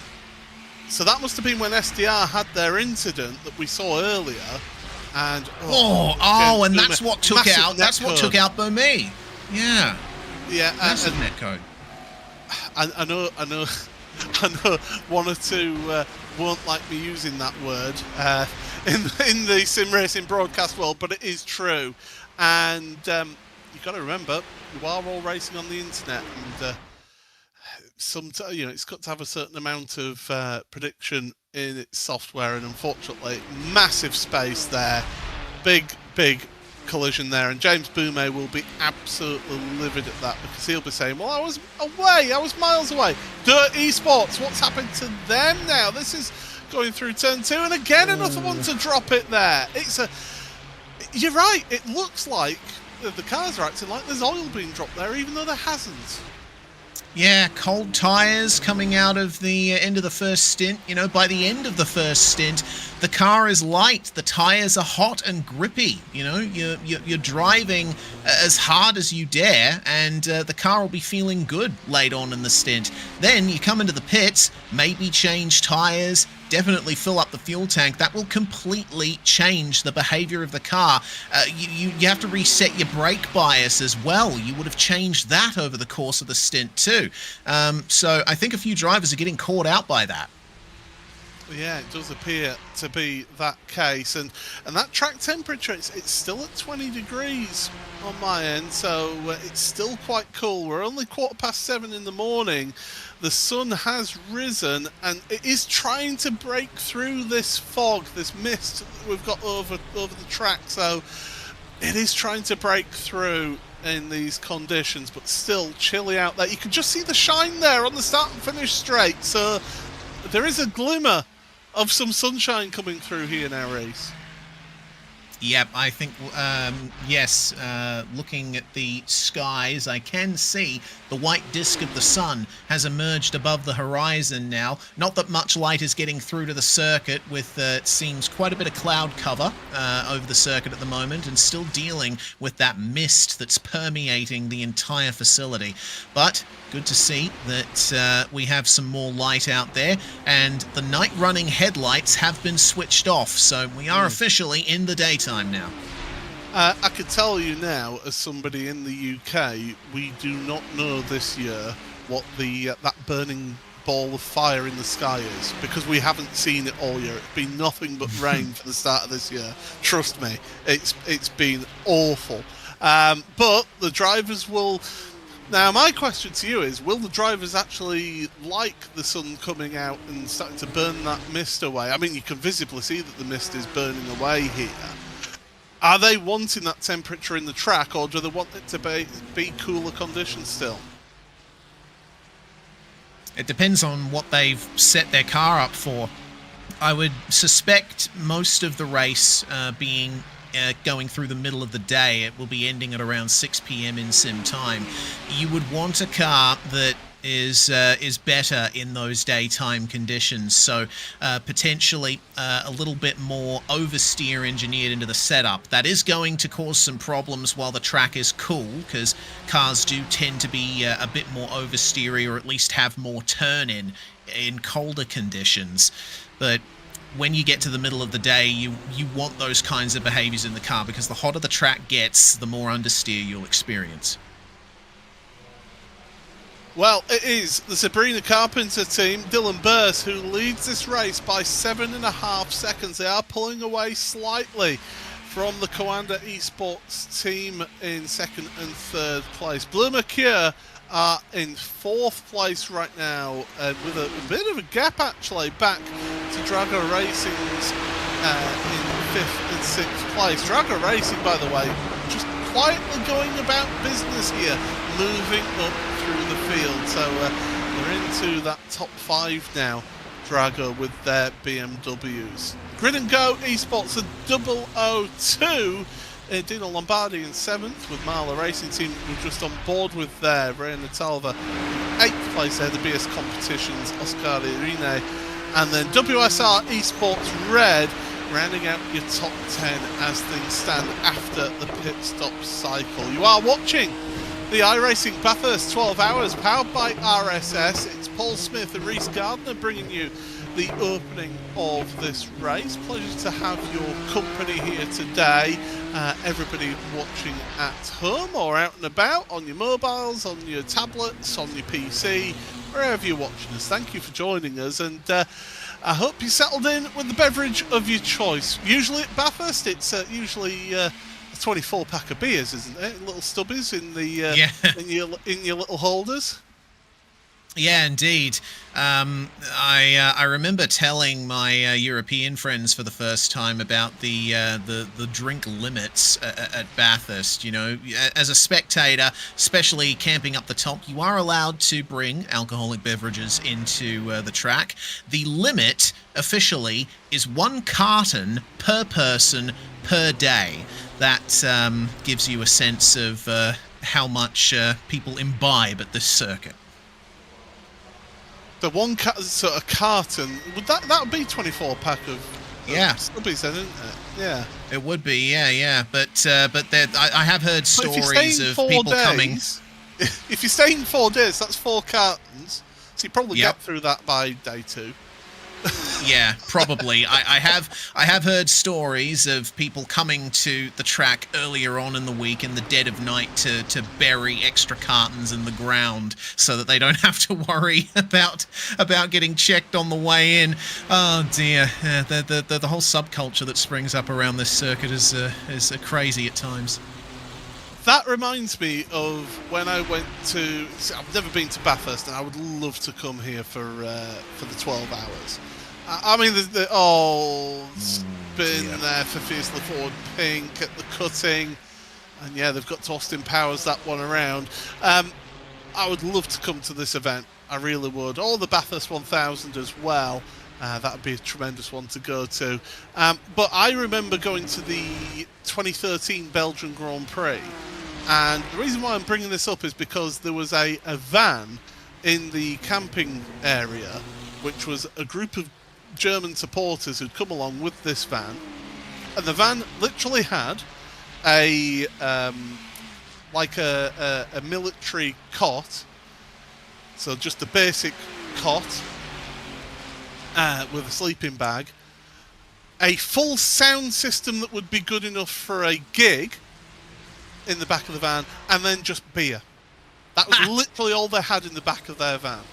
And the group that I was with, the couple of the guys had run out of their beer on the Sunday afternoon after the Grand Prix, and I said, just go see the Germans, I'm sure they'll sell you some. And yeah, they did. Nice. They had so much beer that they turned it into a business, and they were selling beer to the rest of the spectators. That's crazy. I love that. Oh man, the things we do to enjoy ourselves at a motorsport event, it's fantastic to hear. But yeah, I think beer is all you really need for a motor race, and maybe some pommes frites as well if you're going to Spa. You can tell the British people at Spa, by the way, because they're the ones who are walking around with mayonnaise on the back of the hand from when they've stuck it out, going no for the free. So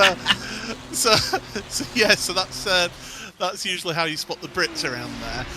I will say, you say beer is all you need for motorsport. I'm a teetotal. I don't drink, so it'd have to be some form of soft drink for myself personally. Maybe a nice cup of tea. That would be nice to ring in the day here at Mount Panorama. Keeping our eyes peeled here on the battle of the BMWs. It's a very nice fight going on at the moment here between the two Drago cars at the front of this pack. The battle for fifth that we're keeping an eye on. Johan Harth and Daniel Pastor at the front of the pack, getting chased down by the Grid and Go Esports 002, which, let me just check down the timing order. Yes, I think I can confirm. That 002, Ferrari behind them, is the only car in the field that still occupies the same position they started in. Yeah, absolutely. It's quite the thing.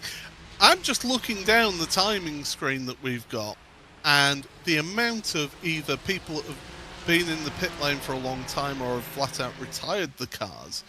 35th is the last car that has that is still kind of running without a long pit stop. But even them and the Blue Mercure number 34 have been down pit road twice. So I would say of all of the field, 33 have actually been legitimately only in for their scheduled stop.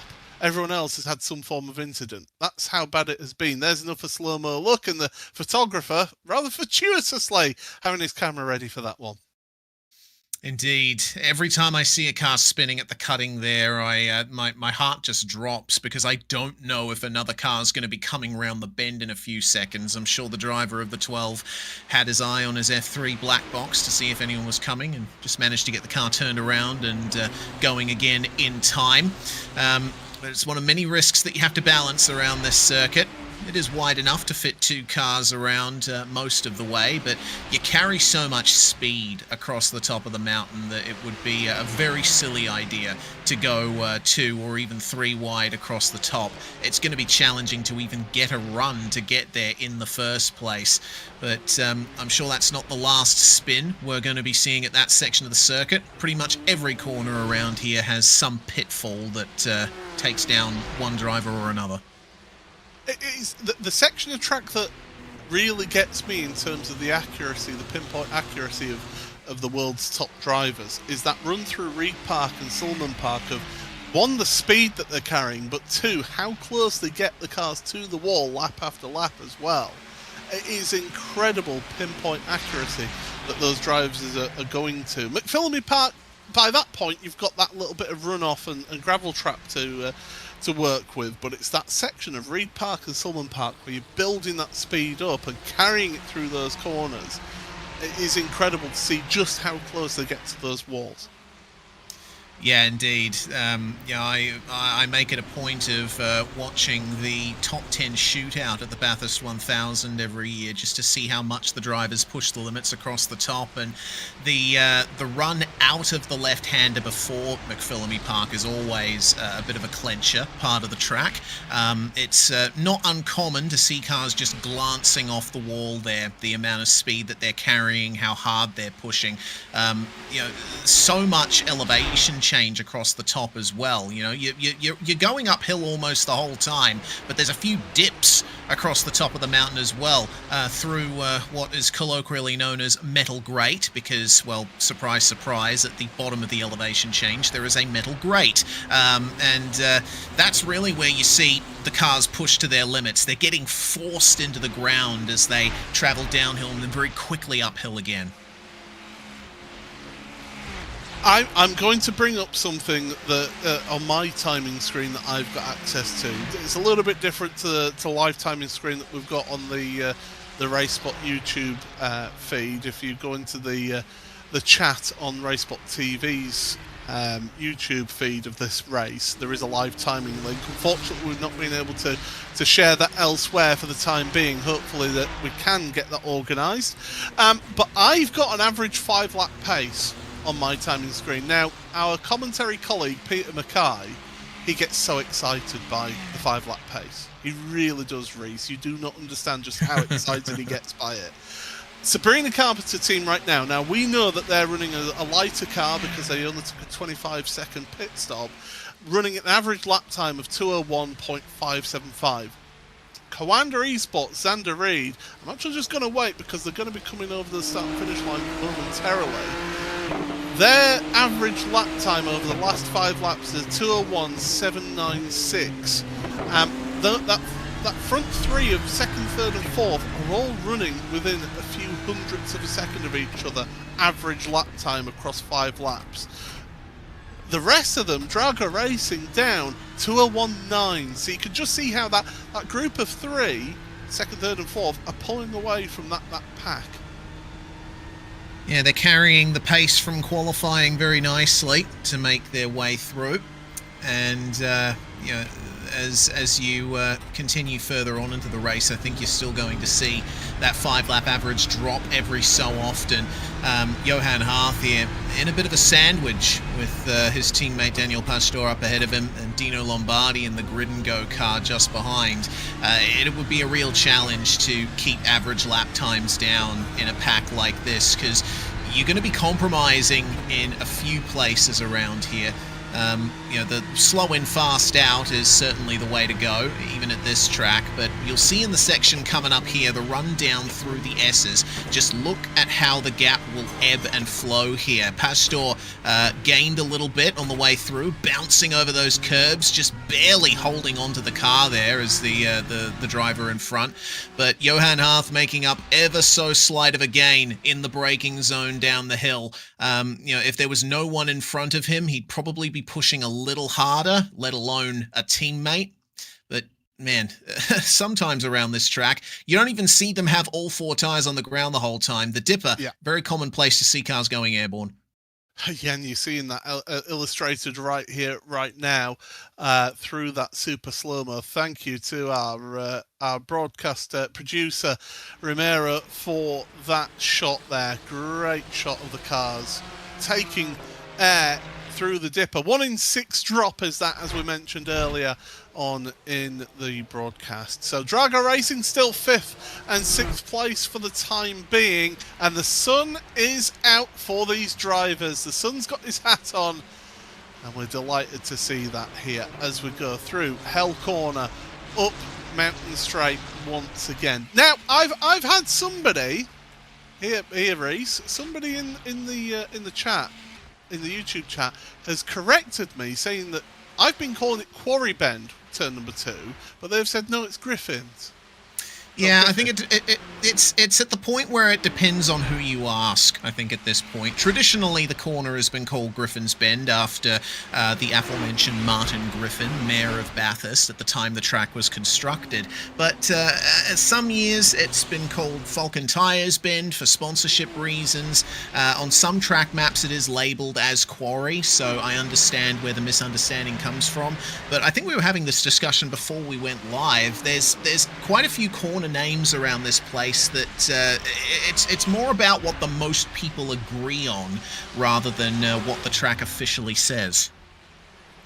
Yeah, so I'll be calling it Quarry because that's what my track map says. I've got multiple track maps that have said the same as well, so I'm going with that now. But I do take your feedback on board. So thank you very much for that, everybody at home. We have had people asking as well because there's other people, other streamers are out there streaming their point of view of this race, and we have had somebody in the Twitch chat saying that they're a little bit confused because Matt Malone is in this race, but it doesn't show him on this leaderboard. So, Reese, if you want to just maybe explain what's going on with that. Why are they not seeing Matt Malone here? All right, deep breath, here we go. So, so many drivers register, so many teams register for this event. There's thousands of drivers that register for these big events, and obviously you can't fit them all into the same server. The maximum field size of this event is 50. Only 50 cars make it onto any given grid. So what iRacing does is it organizes every single entry into splits. So multiple servers are running right now, running this race at roughly the same time. The earlier time slot for this race is still going at the moment as well, with I think about 5 or 6 hours remaining. But what you'll see happen from there is that you'll see your favorite streamer racing in the Bathurst 12-hour, but they are in a different split, and splits are organized by iRacing. The higher your iRating is, the higher your split is going to be. We are broadcasting the top split, which has a strength of field or average iRating of about 9,300, and that's really up in the top leagues of drivers on iRacing. So yes, you may not be seeing who you're expecting here if you're watching some POV streams alongside. This is just the very tippy top of the drivers competing in this event. About 4,000 drivers registered for this particular time slot. As we take a look a little bit further down the field, Stint 1 Motorsport in their Ferrari, Michael Kaibach, and then it's Bike Colina with Santiago. Oh my goodness, this is Yorkshireman trying to pronounce names. Santiago Baztarica. There we go. I'm getting confirmation from a producer that yes, well done, you've butchered his name. So yes, one of the few Porsches out there on the field today. So great to see the rear engine Porsche being represented here in this race as well, just further down the field. Yes, doing okay at the moment. It's a nice livery on that Porsche as well. I believe the only Porsche in this field. I haven't seen any others, so it's interesting car choice. The Porsche 911 GT3R has, in past seasons, been known for being slightly slower down the straights, but that doesn't look to be the case now, especially with those balance of performance changes. Catching up in the slipstream is Baztarica, catching up to Michael Kaibach in the chase. The Porsche, of course, is a very interesting car compared to all the others here. It has the rearmost engine of anyone. Porsches traditionally have the engine slung over the rear axle as opposed to slightly ahead of it, as with most of the mid-engine cars in this race. What that does mean is the Porsche has pretty good traction out of the corners because you got all that weight over the rear wheels, just driving the rubber into the road. But we'll have to wait and see how the behaviour of that German machine compares to this Ferrari across the top. And the fuel tank is right over the front axle as well of that Porsche, which means that as you get later into the stint, the front of the car actually gets lighter, which changes the characteristics of the car to become a little bit more understeering from my past of attempting to drive this car. Beautiful shot there of Forest Elbow, a nice wide angle shot through Forest Elbow onto the Conrod straight there. Great to see those cars getting so close to that wall on the outside there, but it just shows you just how tricky that corner is, and it's downhill all the way through that as well.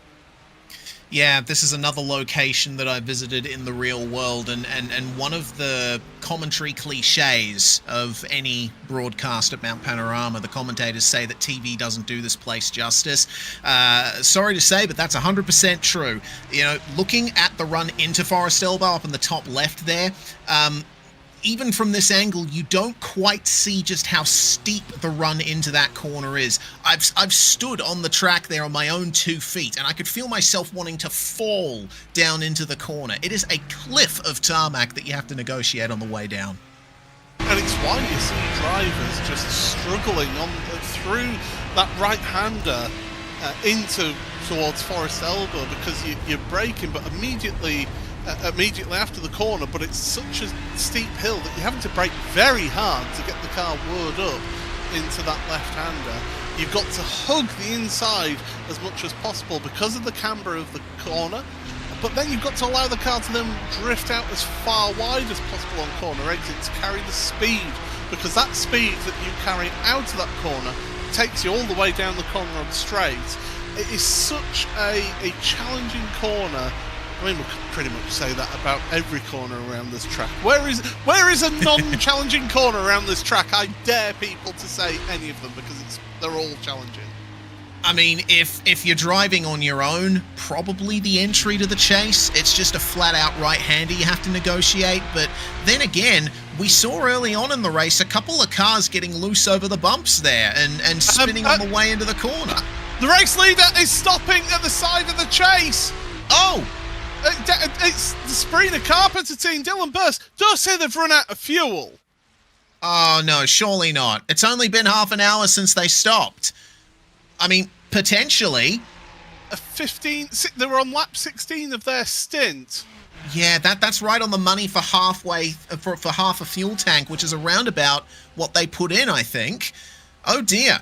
Dylan Burst doesn't show any signs of escaping back to pit lane from here. And judging by those tyre tracks, it doesn't look like there was any real problem with the car before he brought it to a stop. That's a bit of a mystery. That I think that's a fuel. I think that's fuel running out. If we could... Okay, so Dylan Burst in the InSim text chat has said, "Hit-a-roo, good game, chaps," and it looks like that's the end of the race for the Sabrina Carpenter team. I was saying earlier on towards the start that the team wasn't taking this race 100% seriously. It seems that they've decided to call it a day. Really? Not taking it serious? Never. Yeah. Well, relatively. Not as seriously as everyone else is taking it, but, well, we may or may not see that car back out on track later, but I think Dylan Burst has decided, yep, you know, I've had my time, I've led a few laps, and, well, let's just try for the next time slot.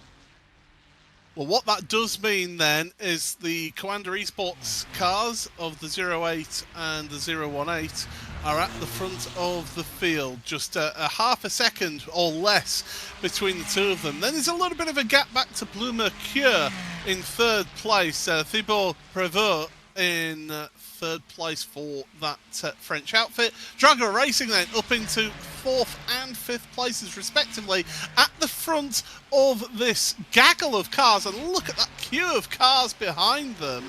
They've got the Grid and Go car, Marla Racing Team, BS Competition, WSR, a Grid and Co car, a BMW M Team BS Competition car, all in the queue, and Blue Mercure number 32 is not that far back either. Yeah, this is a really intense pack. Hasn't been much change for position in it, but that's just because these drivers are driving so close to the limit here. Another nice slow motion shot. Looks like the photographer catching some really good action of the Porsche and the Ferrari here making their way through. Just goes to show how close they are riding to these walls, and how wide they go out of hell corner as well. You know, that it used to be that that curb used to just be a flat ribbon of asphalt that just extended the exit of the corner. It's been changed over the years into a proper curb, but drivers still use it to their full extent. Curbs originally got brought into motor racing to stop dirt and stones getting brought up onto the track. And when they brought curbing into race circuit design, drivers went, "Oh, that's extra track that I can drive over." And so they still brought on dirt and stones just from the back of the curb instead of from the side of the asphalt. So it was a kind of a, okay, yep, that worked, but it didn't work as well. And, well, you give a driver a little bit of extra piece of asphalt or some way of extending the width of the track, they will take it. Yeah, and especially in Formula One now, it's gotten a bit silly. You know, I've had whisperings in my head of a video that I'd like to produce at some point about the history and evolution of racetrack curbs over the years. We're at the point now in Formula One where they need to thicken the white line across the curb on the exits of some corners, and then put a blue line behind the white line to really say to the drivers, no, you cannot go beyond this point. I mean, you give a driver an inch, they'll take a mile, and we're seeing that in action, aren't we? Don't get me started, Reese. I am the self-appointed arbiter of track limits, and it is something that it makes my blood boil. Is the white lines are there for a reason. They're to delineate the edge of the track. If you're going over the edge of that track, especially, I'm a reasonable person. I do think that, yeah, if you've got wheels on within the track limits, okay, you're pushing that bounds, but that's it. I don't go as far as what the British Motorsport Association go to. So Motorsport UK, their regulations are, you're not allowed the wheels, the outside wheels of your car, over the back edge of a curb. So whereas in Formula 1 it's all about the white line and having one wheel in or on the white line, in British motorsport it's no, you can't go over the white line, and if it's a curb, you can't have the outside edge of those wheels, outside wheels go over the outside edge of the curb, unless the curb is wide enough that all four wheels can go over the white line. Confused? Yes, I know, but that's what we have to live with here. Yeah, absolutely. And down here in Australia, I don't know what these specific regulations are, but you only have to watch a few supercars races to see that curbs are effectively considered part of the track in the Supercars Championship, though they do ping people for cutting the track occasionally, especially in the first couple of corners at Adelaide. We'll check in with the conditions here once again. We can see the Mount Panorama riding on the side of the hill. That's the entry to Skyline and the S's up there where you can see that banner across the track. And, well, there hasn't been much of a change in the track temperature. The sun is beating down on the circuit, but we are only still at 21 degrees Celsius on the asphalt. I'm sure we'll be seeing that number rise by a few degrees in the next hour or two. Drago Racing just switching their two drivers around on track, so now it's Johan Haaf who's leading that peloton of cars ahead of his teammate Daniel Pastor in 5th place here. One thing that I think that we can all agree on right across the world of motorsport is sausage curbs have no place on a racetrack. Yeah, I mean, to be fair, sausage curbs resemble curbs in their original form. You know, you only have to look at footage from the 80s to see that racetrack curbs used to be crazy high and drivers would not try to hit them at all. And I think sausage curbs brought that back a little bit, but they are a clear safety issue nowadays. You only have to look at that. I can't remember the driver's name, a lower formula driver that ended up hitting a sausage curb at Monza and ended up breaking his back. It was not ideal at all. So yeah, I would agree. Sausage curbs don't really have any place here, but I wouldn't mind curbs being a little bit more substantial at some racetracks. Abby Eaton in W Series and another driver in a lower formula race at the same track at Kota both ended up with broken backs because of sausage curbs. Yeah, and it's the fact that they can launch the cars as well. We've got to find that happy medium, but you've also got to then have an approach that can suit motorbikes as well. So if you've got venues which aren't having motorbike racing at all, you can maybe just stick with the one type of curbing.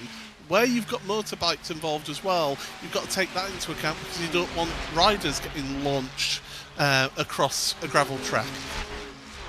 Yeah, that's the issue with motorcycle racing. At least in car racing, you have a metal and carbon fiber casing around you if you hit something. If you're a motorcycle rider and you have an off, well, there's nothing separating you from the track hazards at high speeds. So it makes sense that motorcycle tracks go for wider, flatter curbs and no sausage curbs. But when you have venues that share car and motorcycle racing, it does end up creating a few points of contention. Mount Panorama doesn't have that issue. I mean, the first ever race at this circuit back in 1938 was a motorcycle race, but this track has just gotten too dangerous for the two-wheeled motorsport in recent years. There hasn't been any motorcycle racing at Mount Panorama now for probably going on 30-ish years now.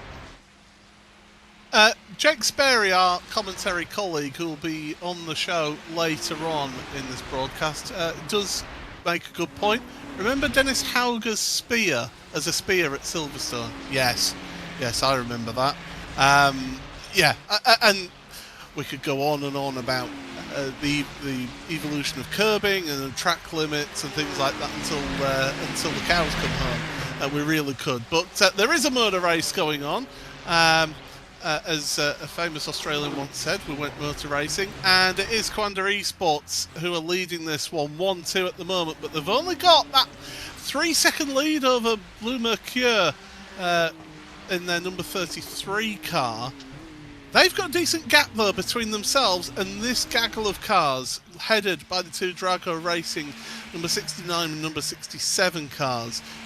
It's not so nice for Johan Haaf because he's just not able to keep up with the pace of that front three. Yeah, Thibaut Prévost here is in a bit of no man's land himself. It appears he is still running times pretty competitive with the Coanda duo ahead, but the gap between them is only changing by hundredths of a second, if that, every single lap. So I think he's just getting in for the long haul now, enjoying a gap of about 6.7 seconds over the Drago car of Johan Haaf, and it would appear a lapped car in between himself and that pursuing pack as well. That will be curious. Which car is that? That's the other Bleu Mercure car, the number 34 that had problems earlier. Yeah, it was. So whether they can get a result out of this one. I have been critical of teams and drivers in the past in these top split races, where as soon as they find that they can't win, they just give up. Oh, we've had a crash. There's no point carrying on. Let's just quit. And I don't like that approach myself personally. I think you learn more from having challenging situations and carrying on in a race after getting repairs done than just giving up. Because if you can then go through an adverse situation and push on and just salvage whatever you can, you're going to learn more and develop more as a driver, as an overall driver, than if you just drive fast just for the win. That's my own personal opinion. I know a lot of people don't agree with that, but for me, I just don't like some of the attitudes of some drivers who are just a case of, well, I can't win, so the toys are out the pram, I'm going home. I'm taking my bat and ball. Yeah, I would tend to agree. You know, when I'm driving competitively in the sim, I always try my best to get to the end as best as possible. There's always an opportunity for some kind of recovery if you're assaulted with setbacks early on.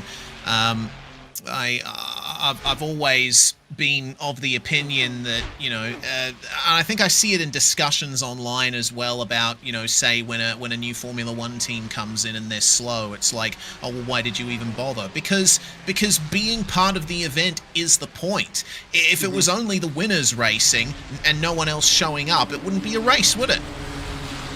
I mean, you could argue, especially in Formula One, the last few years. I mean, last year it was basically McLaren. The years before that was Red Bull for a couple of years. Before that was Mercedes. So what's the point in anybody racing then if they're not going to win? I'm sorry, I can't take that. Again, I'm going to go back on my experience of commentating on the 12 Hours of Monza back in 2023. There was a team there, the 9 und 11 team. Surprisingly, ran a 911. Who would have thought? They had a 911 991. And of course, they were onto the 992 at that point, not the Evo car, but the first 992 in the Cup cars. And they had a gearbox fault, and they didn't have the spare part that they needed. And they got in touch with Porsche to say, "Look, can we get a part?" And they were there, "No, we don't supply that part anymore."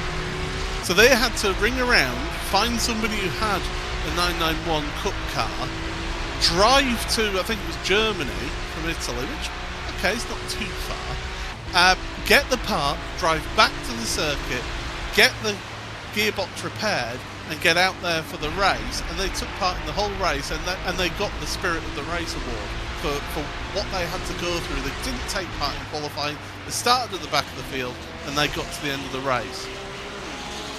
Excellent story, that. I do remember reading about that event at some point. It's always nice to hear that teams will put in every effort possible just to compete, and and competition, of course, and the spirit of competition is a big part of all of this. But it's not the only factor.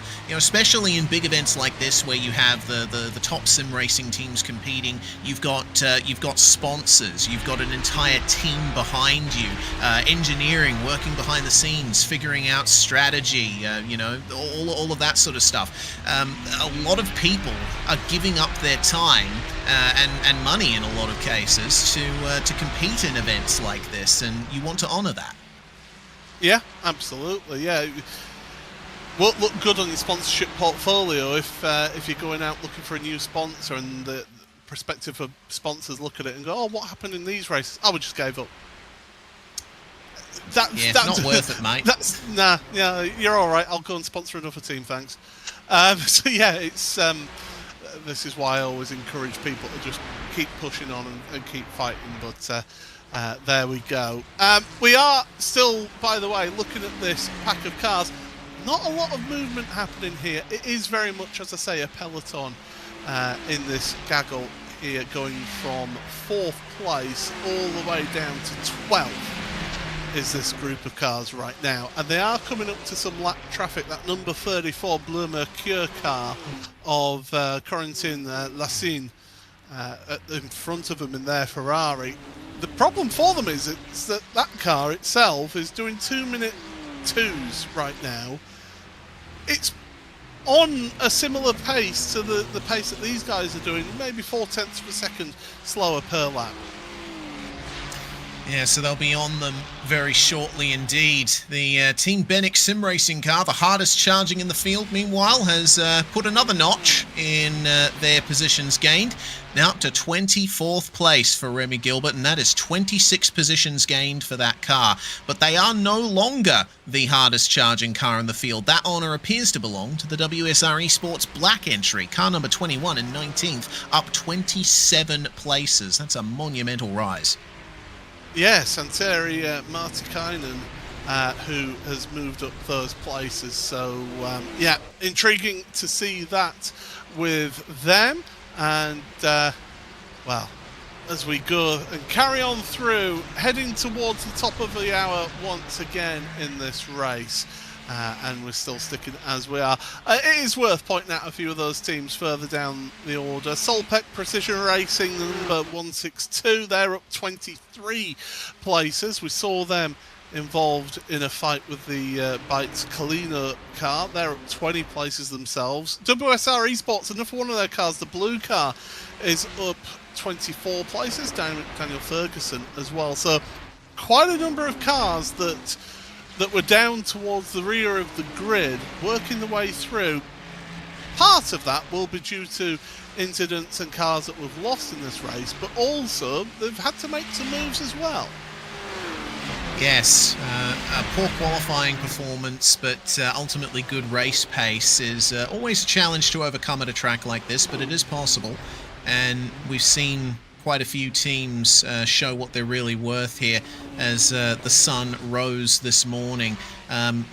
Emerging out of the darkness with 15 or more positions gained is certainly a fantastic way to start your Bathurst 12-hour, but we still have well over 10 hours remaining in this race. We're still in, effectively, the beginning stages.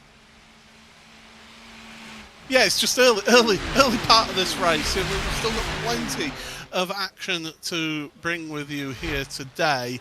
It is worth pointing out later on today, after myself and Reese, it's going to be DJ Clark and Justin Prince. We've got Jake Sperry and Brad Dalton who will be on, and then Ewan O'Leary and Lorenzo Bonda to round out this broadcast here today. So a mixed, varied production team and broadcast team here across this fall. 12 hours of this iRacing Bathurst 12 hours, and Bleu Mercure 32 has decided that this is the time to come onto pit road and get a pit stop done.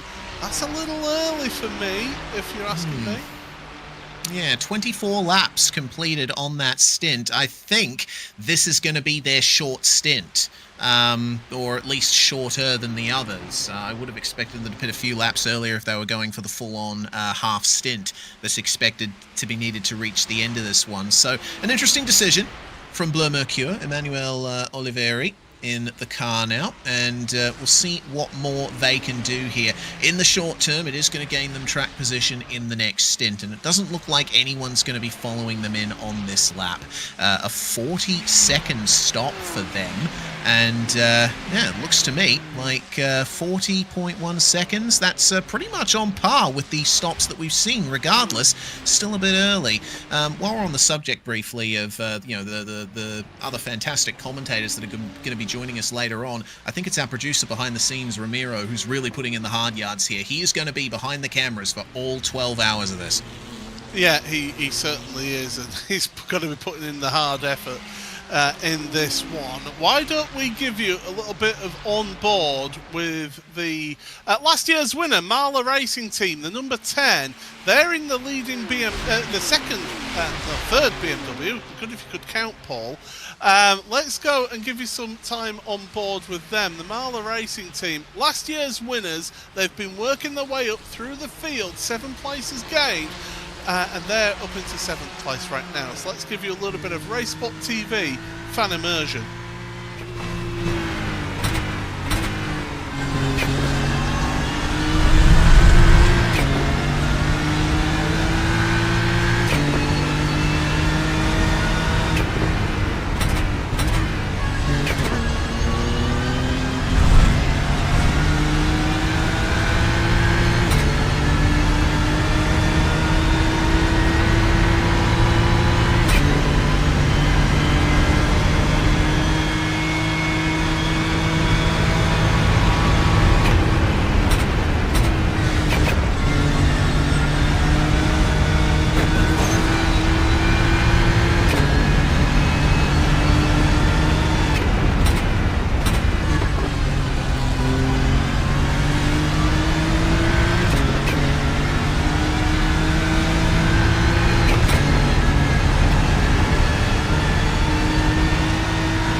There we go, a little bit of the sights and sounds of this iRacing Bathurst 12 hours powered by RSS here across the iRacing eSport network of broadcaster places. And well, it's Paul Smith, Rhys Gardner here for you for a little while longer yet. You'll probably get another hour or so of myself. Rhys, well, he'll be disappearing off a little bit earlier than myself.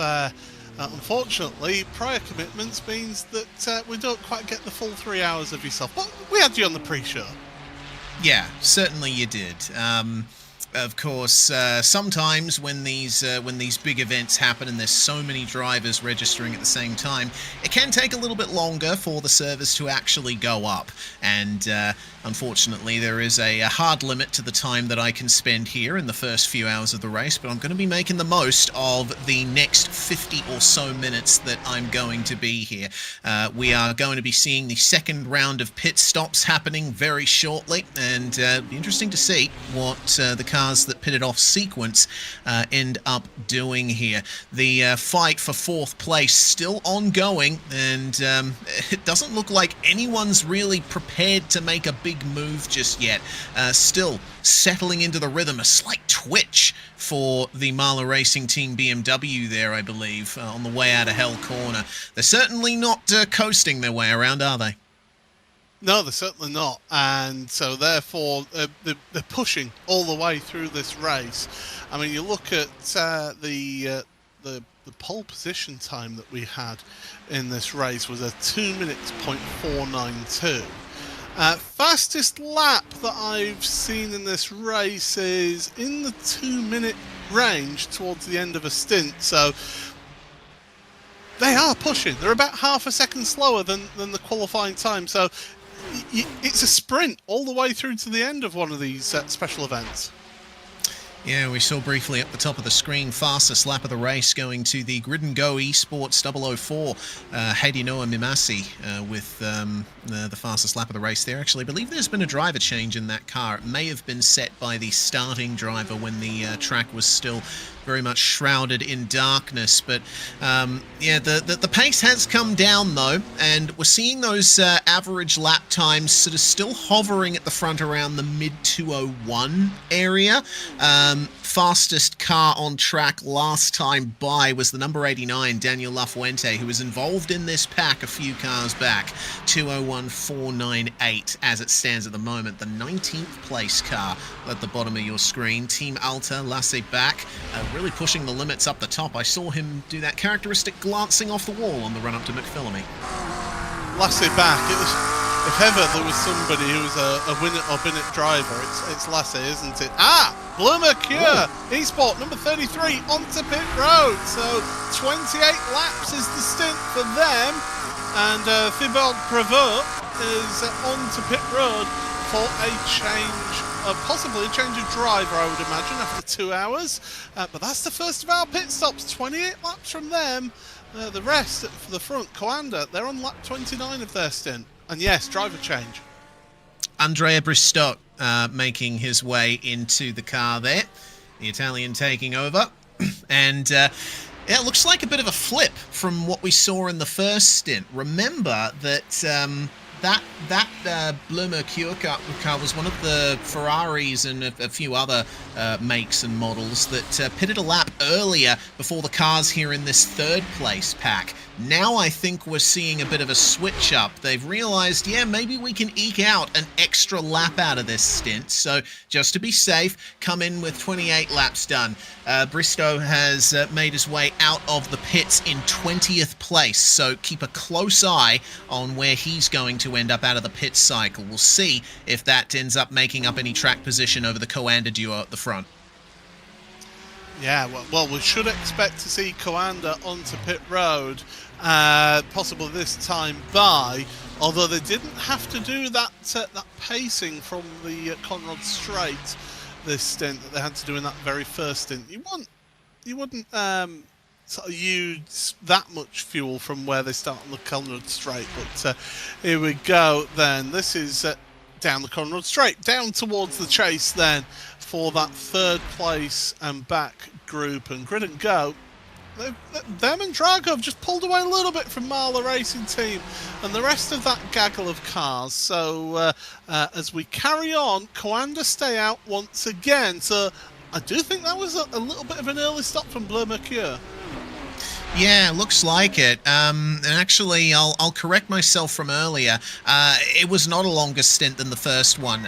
Bleu Mercure actually went a lap less on that stint than they did on their first. We're going to be seeing some more cars come into the pits, though. The BS Turner number 1 entry is in, as well as Grid and Go 004 and 005, and the Williams F1 Team Gaming 1 machine with Parker White at the wheel. So 2 29-lap stints to start the race from from all of those teams. But we're seeing these drivers in this third-place pack pushing it to 30 laps in this stint, maybe beyond. Well, the 2 leaders are on a lap 30 of their stint as well. There's a number of driver changes coming in now as well. So the cars that are on pit road right now, they've decided 2-hour stints for their drivers is the best way to manage their outfits as more cars head onto pit road. For us here, as you're seeing on screen right now, pit road's a busy old place to be, and certainly drivers getting in and out of those cars and changing over. But out at the front, Coanda Esports still out there on lap 30 of their stint. They're just heading down the Conrod Straight as that gaggle of cars, Drago Racing, Grid and Go, Marla Racing Team, BS Competition, WSR Esports Red and company, Grid and Go, as well as the BMW M Team BS Competition. They're all together on the Conrod Straight themselves. Will we see the leaders onto pit road this time? If we do, they'll be disappearing off to drivers left. They're hanging over to the left. Yep, onto pit road for your race leaders. Yes, and driver changes have been happening all the way through the field. I wouldn't be surprised if the Coanda cars decide to go for a driver change here. Elvis Rankin in the lead, Xander Reed in second. We'll see what more they can do out of this, as it looks like Grid and Go 001 and 002 are in as well. Daniel Lafuente in the BMW M Team BS competition car coming in as well. They seem to be the only ones on pit lane at the moment, outside of the cars that are casualties of this race so far. Looks like there has been a change in the 8 entry. Tristan Iglesias taking over, but Xander Reed evidently staying in the 018. So going for a triple stint for Xander then at the start of this race. That car having led 29 laps of this race. The Coanda 08, 16 laps that they've led this race with Tristan Iglesias. I'm still getting used to a few of the driver changes that have happened during the winter as well, of course, with teams like the Apex Racing team deciding that they're no longer going to have an esports outfit, meaning that there's been a few drivers going about on the driver market. I think Johan Haaf, he was one of the long-time drivers of Apex Racing team. He is in Drago Racing now. Pete Berryman's in that team as well with him. A few others find themselves elsewhere. So, yeah, it's taken me a while to get used to some of those driver changes. I was saying before the broadcast, very much commentators are a creature of habit. Xander Reed has pulled over and is on pit road again, so something has happened to Xander. Oh dear, that's far from ideal there for Coanda 018. He's missing his rear wing. Has he spun out of pit lane? We'll have to wait and see. Hopefully we'll get the replay machine. No, he spun at turn 2. There's a car off at the exit of the chase, car number 8. They've gone off now as well. So that's the Team Bennett Sim Racing, Leo Brown, who's had a spin. We've got drivers onto pit road, Drago Racing and BS Competition, but Marla Racing Team and WSR Esports Red staying out for another lap. They're going on to lap 31. Wow, okay, so this is the longest stint we've seen in the race so far, but what a development. Xander Reed falling victim to something that we've seen before in this race. The initial laps out of the pits here coming up to turn 2 for the first time. You're dealing with new tyres that are still getting up to temperature. He turns in, there's a twitch, and then a slide, and he slithers into the barriers. Huge impact there for the former race-leading car. My oh my, that is massive, massive incident then in terms of the race. Remember, that was a car that has led 29 laps. Leo Brown, another one that was just fresh out of the pits, gets onto the grass out of the chase, spun around. I don't know if there was that much assistance, to be honest. They were on an early lap of their stint with that Team Bennett racing car, but this has changed matters for quite a few of those cars, and now Coanda, it's just one car at the front, and it's a lot harder when you've not got a teammate around to help you out. Yeah, certainly. That Bennett Sim Racing entry having problems is particularly heartbreaking, because that was the car Remy Gilbert was driving. We saw that brilliant rise up through the field from that car. Looks like all of that hard work has just been undone. A real shame to see, but it proves that no one is safe from the dangers of cold tyres here at Mount Panorama. This is on board the Grid and Go BMW that was there when the Bennett Sim Racing car had its problems. Again, it's a case of a poor exit from the chase, and maybe the Bennett car was already sliding when contact was made, but at the end of the day, yeah, once again, another car still involved. I do think that in that case, that Grid and Go car did actually just back out, just try backing out, but you can't... Yeah. You can't suddenly just come completely off the throttle, or else the car's behaviour mid-corner, it can just unsettle the car and you have your own accident. As finally, the Marla Racing Team and WSR Esports Red onto pit road for their pit stops. Lucas Prada getting into the WSR car. Reina Talva still behind the wheel of that Marla Racing Team car. Of course, remember, last year's winner is the number 10. Here, so don't count them out here. Tristan Iglesias then heading towards Murray's corner once again, and at least their tyres will be a bit more up to temperature and pressure, having been and completed 2 laps of this stint of the race. Marla Racing Team coming out of their pit box, so too are the WSR Esports Racing Red. So we'll give you a little bit of a rundown of how things look after the pit stops in just a few moments' time. But the complexion of this race affected once again, Reese, by cold tyres. Yeah, I'm surprised to see so many cars fall victim to that, but it's not a difficult mistake to make. I think it's once again, you got to remember Xander Reed here stayed in the car, and I think that's another factor. I talked earlier about how, you know, you already have the car set up for the end of the previous stint. You got to put your brake bias back to what it was. You got to deal with the cold tires. You got to deal with a track that might be a little bit different to how you imagine it, and unfortunately, the tip into turn 2 here, such a high load, high speed corner, it overwhelmed the tyres, and I think maybe Xander Reed had the brake bias too far back. That's the only explanation I have. Or maybe just carried that little bit too much speed into the corner that he would have normally carried on hot tyres, hot sticky tyres. Well, we'll have to wait and see, but Jarno Koch now is in that Grid and Go Esports car all over the back of the BS competition. BMW like a nasty rash, but I'll tell you what, he's not giving up. He's wanting to push forward in that Grid and Go car and get ahead of them.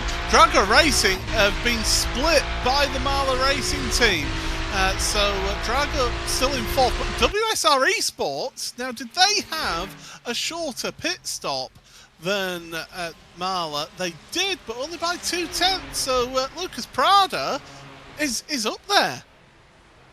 Yeah, he is. Not much difference on the pit stop times. I think it's going to come down to the difference between outlap and inlap. Behind these guys, they're side by side. Atte Kalpinen making his way past Reina Talvar there, and the move is complete at Murray's. Behind them, the BS competition car defends from Jarno Koch in the Grid and Go Ferrari. But I think this fight's going to keep continuing. I think Reina Talvar wants to fight back. He knows that these guys are coming off last year as the previous winners. They need to consolidate themselves in those top positions, but it appears that Atte Kalpinen has gotten up to speed very quickly. Well, don't forget, remember, Kalpinen pitted a lap earlier than Reina Talva in that Marla Racing team. So they're still getting their tyres up to temperature and pressure, whereas the Drago racing car, a bit more grip, a bit more confidence in the tyre as well, and able to push just that little bit harder out of pit road. So yeah, we've had big changes in complexion of this race. Leader now is the 08 of Quander Esports, Tristan Iglesias, fresh into the car in that Ferrari. They are leading by just 2.5 seconds over the Bleu Mercure, number 33 of Andre Bristow, who's himself got into the car this stint. Drago Racing, Nicolas Robler is in 3rd place ahead of Lucas Prada for WSR Esports. Good showing from them so far here today after qualifying up in 5th place, let's not forget. Drago Racing, Ati Kaupanen in 5th place then ahead of the Marla Racing team in 6th, who, remember, last year's race winners. They want to come back and get the repeat here. Oscar Irine still behind the wheel of the BS competition car in 7th, ahead of the Grid and Go esports car of Jano Koch in that 002 car. BMW M Team BS competition, Daniel Fuente is in 9th, ahead of Sven Hasse in the Grid and Go 001 car in 10th place. That's your top 10 right now, and we've got a busy pit lane because there are a number of cars who have either retired or are getting repairs done, and they are currently Sander Reed, Quander Esports, sat on pit road in the... whether they'll get that repairs done and come back out, I don't know. Maybe they'll help out their teammate by going back out there. James Boumet, Falcon Sim Racing team, they've had further issues. He's still in pit road actually, and I think they may have parked that car and are done for the day. Dirt Esports as well, another one who is out along with Falcon Sim Racing in the number 44. Sabrina Carpenter, Dylan Burse, well, we think he ran out of fuel on the Conrad Straight and parked the car and is done for this race. Simify Esports Black, they were victims of the cold tyres after the first pit stops. Christian Lamala, they have retired their car. Fiercely Forward Pink as well, issues for them along with SDR Sim Racing, who again, another one that fell foul to cold tyres. FVR Compinato, they are on pit road and retired out of this race along with Simify Esports Orange. Zessa Esports, the number 26, they are parked up. Drago Racing, Hugh Barter, Meatball flag for them. They are still sat down there but pretty much out of the race along with Muradness as well. WSR Esports White, they had a meatball and have parked the car an hour and 47 minutes ago.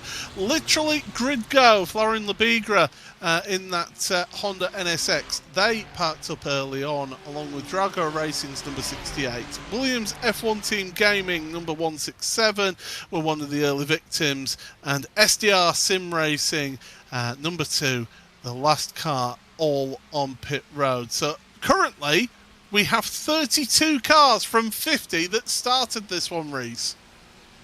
Yeah, after only 2 hours complete, and real shame for the SDR Sim Racing car. They were only able to complete 2 laps before having to park it.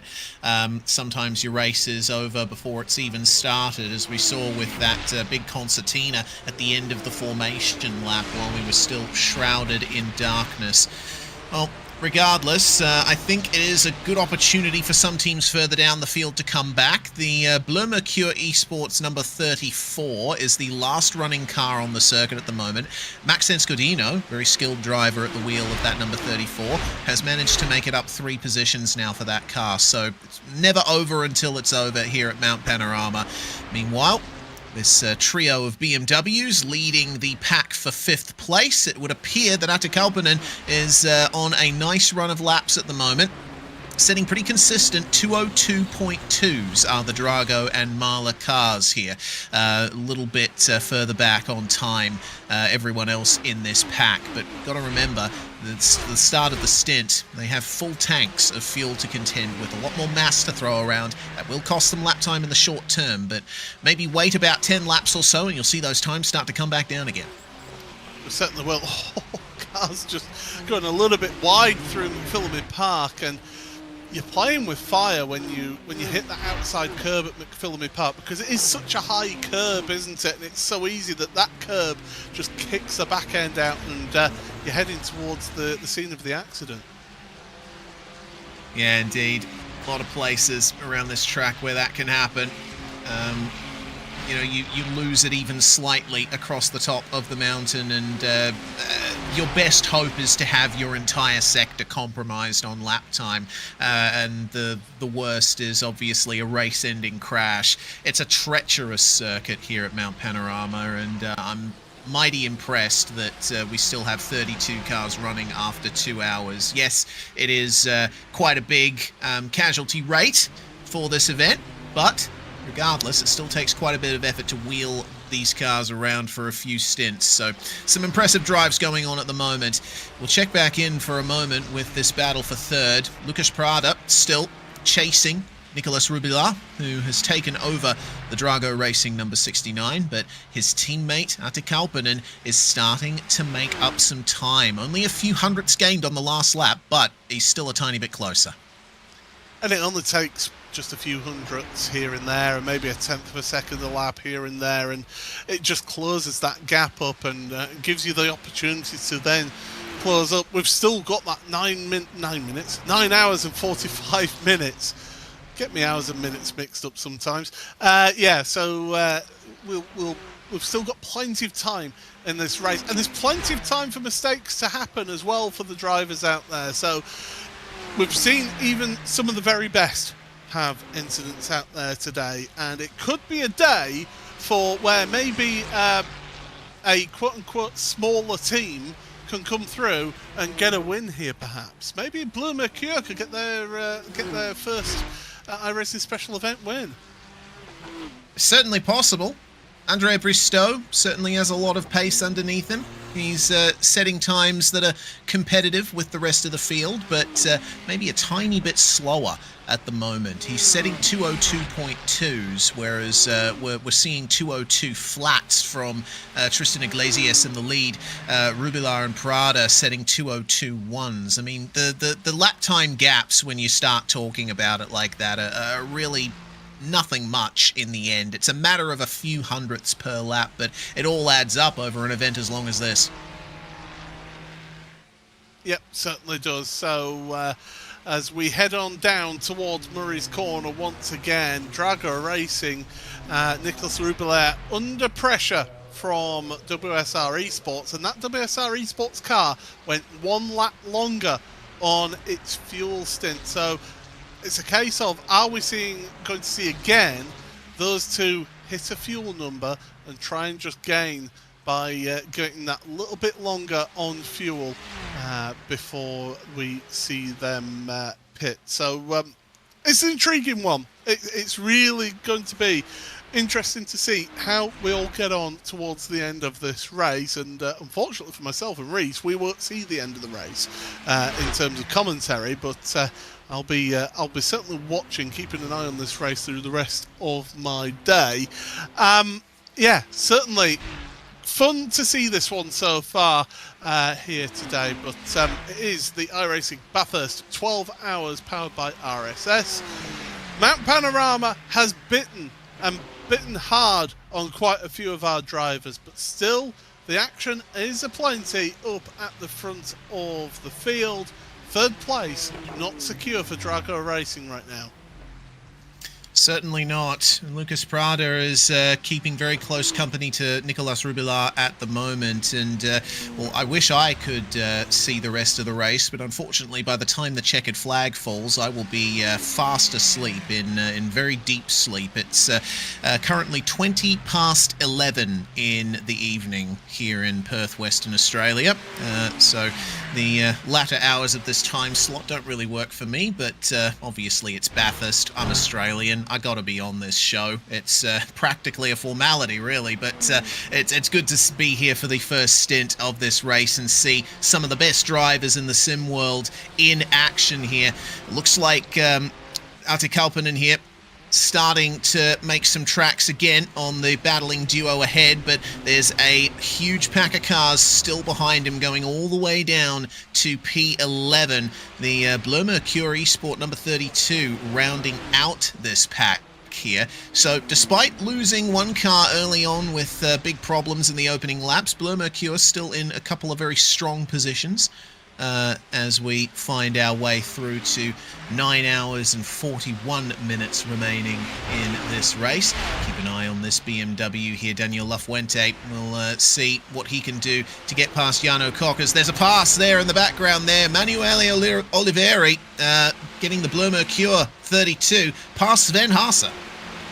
Yeah, that's not an easy driver to get past either, I can assure you, and Sven will want to get past as quickly as possible, but Emanuele Oliveri is somebody who is talented enough to stay ahead of Sven, that is for sure. So Bleu Mercure, yes, they are a relatively new team to the world of iRacing, and pretty much made their debut at the Daytona 24 Hours in January. So yes, they're a new team, but they're not new people to sim racing and to these special events. They have got a vastly experienced team of drivers behind them, and certainly they are putting on a heck of a display. But right now, Tristan Iglesias has actually gapped out a little bit more at the front to 3.2 seconds over the Bleu Mercure number 33, but it's this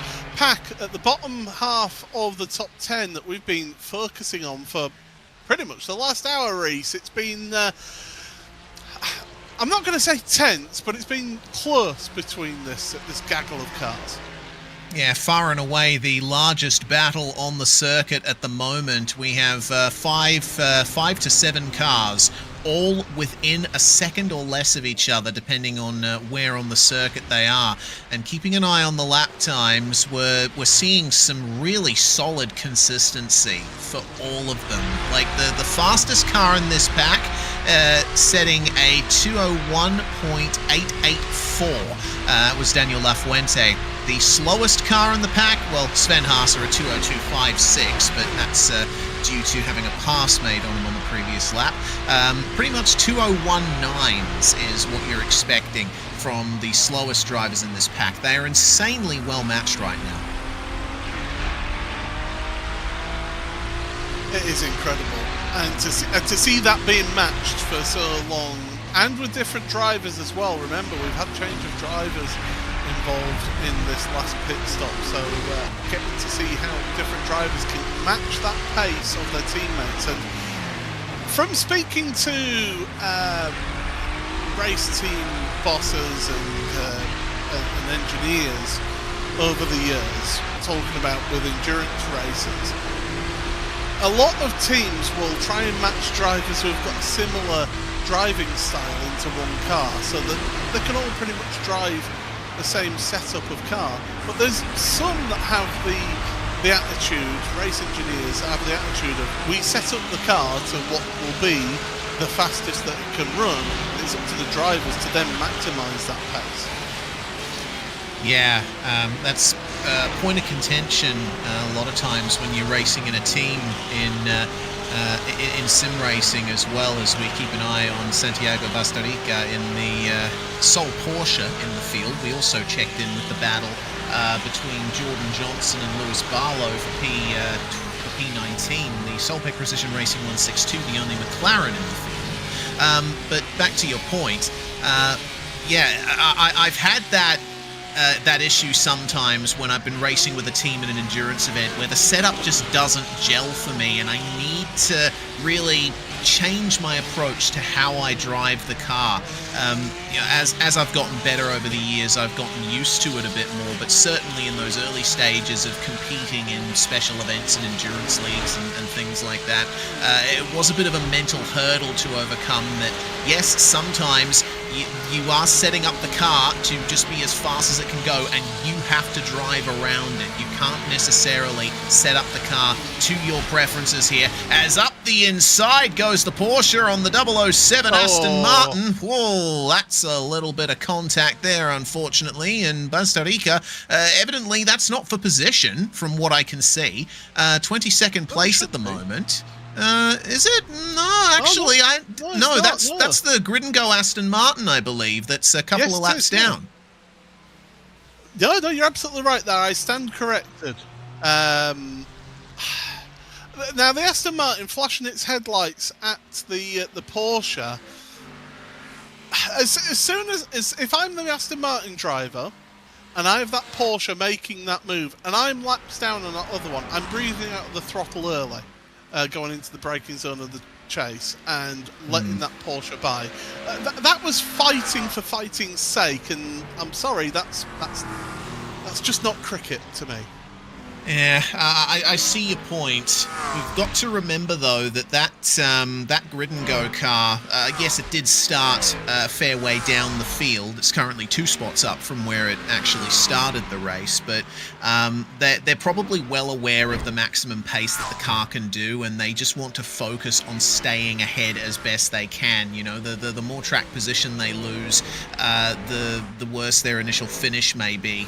But yeah, I suppose their perspective would be that the Porsche was aggressive and pushed them off. But you're right, at the end of the day, blue flag's advisory only, and they're not under any obligation to let faster cars go, but yeah, that probably could have been sorted out a little better for both parties. You lose overall less time rather than fighting with each other, I think is fair to say. So that's just my opinion. Of course, other people are entitled to their opinions, and they usually do write those in the YouTube and Twitch chat. So I would love to hear your opinions. Great to see Sean Campbell. It's a shame not to see him out on track, unfortunately, but great to see Sean in the YouTube chat. So I prefer to see you out on track personally, but there we go. And we have had the big discussion, Reese, which is daylight savings time, as soon as you mentioned about where you are in Australia, and somebody pointing out they're glad they live in Queensland because it's the same time all year round. Yeah, that's the same here in Western Australia as well. We live in a country where the states can decide for themselves whether they want daylight savings or not. I think about 15 years ago now, WA tried daylight savings, and we decided, nah, we don't really like it that much. We'll just go back to being the same time all year round, and I'm personally quite happy about that. I've had a few heated discussions with some about the value of daylight savings time, but that will be a discussion for another time. Back to the paddle here in the back half of the top 10. Emmanuel Olivieri has certainly put some space between himself and Sven Haase now, hasn't he? He certainly has. I am actually surprised to see that he's been able to pull clear of Sven by a second now in that Bleu Mercure car. So the Ferrari going well for him. He's now behind the BMW of Daniel Fuente in that BMW M Team BS competition car. Nice easy name to say when it's towards the end of the race and you've got a fatigued commentator. But yeah, it's certainly, it's not the longest name I've ever seen in one of these special events, I will say that. So fair credit to them for that. But yeah, it's been slowly, just methodically moving forward. 8 places gained for that number 32 Bleu Mercure car. 10 places gained for the BMW M Team BS competition car of Daniel Fuente as well. So in the top 10, those two are the biggest movers, along with Marla Racing Team at 8. Some solid performances from the BMWs in these early stages, and I think a part of that for the Marla car at least was extending that second stint by a lap. Yes, they did end up losing out to Drago because Kalpinen got into the car a lap earlier and was able to heat up his tyres a bit sooner, able to go for the pass there. But once again, it is still very early stages in this race. We are not even a quarter of the way through. And that's why I love this race so much. You can spend literally an entire day watching racing here at one of the greatest circuits on the planet. as we plunge downhill down the Conrod Straight once again. And I remember when it was Caltex that sponsored the chase as well, back in the early to mid 2000s as well, with the Red Bull. It was Holden Commodore, wasn't it? Red Bull. Yes. Team round. Yeah. I'm trying my best to show my old knowledge of V8 supercars from back in the day. 22 degrees track temperature, so it's slowly climbing up as that temp.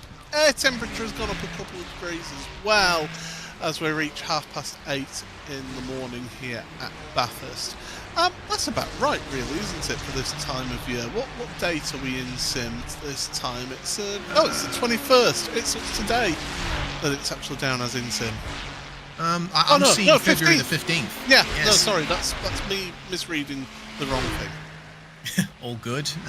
Yeah, you'd be surprised how cold it actually gets in Bathurst this time of year. Of course, this is the southern hemisphere, and so the seasons are inverted. When it's summer in the northern hemisphere, where you are, Paul, it is summer down here in Australia. So just coming out of summer and into autumn about this time of year, it's usually when you see some of the hottest daytime temperatures as well can get, it's not uncommon to see daytime maximums of 40 degrees Celsius in many places in Australia, but Bathurst gets super cold at night. I'll bring in one more story about my time attending the real Bathurst 12-hour here, the real world Bathurst 12-hour, I should say. I stupidly forgot to pack any warm clothing one year I went. I was camping, I ended up waking up, and I was actually shivering. Like, the nighttime temperatures went down to like 1 degree. And so I took every single shirt I had packed for the weekend and I put them all on at once. I wore that until we could go into town and get a hoodie. Yes. You know the old saying, proper planning prevents poor performance. Yes. There's enough a word in there, but unfortunately I can't say it on broadcast. But it can catch you out, and it's. I will say the thing that surprised me when I went down to Australia for the 2014 Australian Grand Prix. So that was down in Melbourne, which is a little bit different to Bathurst in terms of during the summer into autumn. I walked out of the airport at 8:30 in the morning, and it was 24 degrees, and I was not prepared for that. Because I'd come from a relatively cool UK, and whack, it hit me with that heat. Absolutely, and Melbourne and Victoria in particular, it gets quite humid during the summer. Over here in Perth, we are blessed with a dry heat usually in summer, so it's not as bad as it could be. But I still don't like walking out into an oven during the summer. Actually, it was only a couple of years ago. Actually, over here during the Christmas period, we had an entire week where the daytime maximums were over 42 Celsius. It was horrific. I've only ever experienced that once in my life, and that was in Austin, Texas, back in 2016. And it wasn't for the Grand Prix. I was there for another event at the convention centre, and it was July 4th weekend as well, and it was 43 degrees Celsius. I just could not cope with that. My northern British blood just could not cope with that sort of temperature. You probably melted a little. Yeah. Let's be honest. Not fun at all. Well, we'll be keeping our eyes on those temperatures for sure.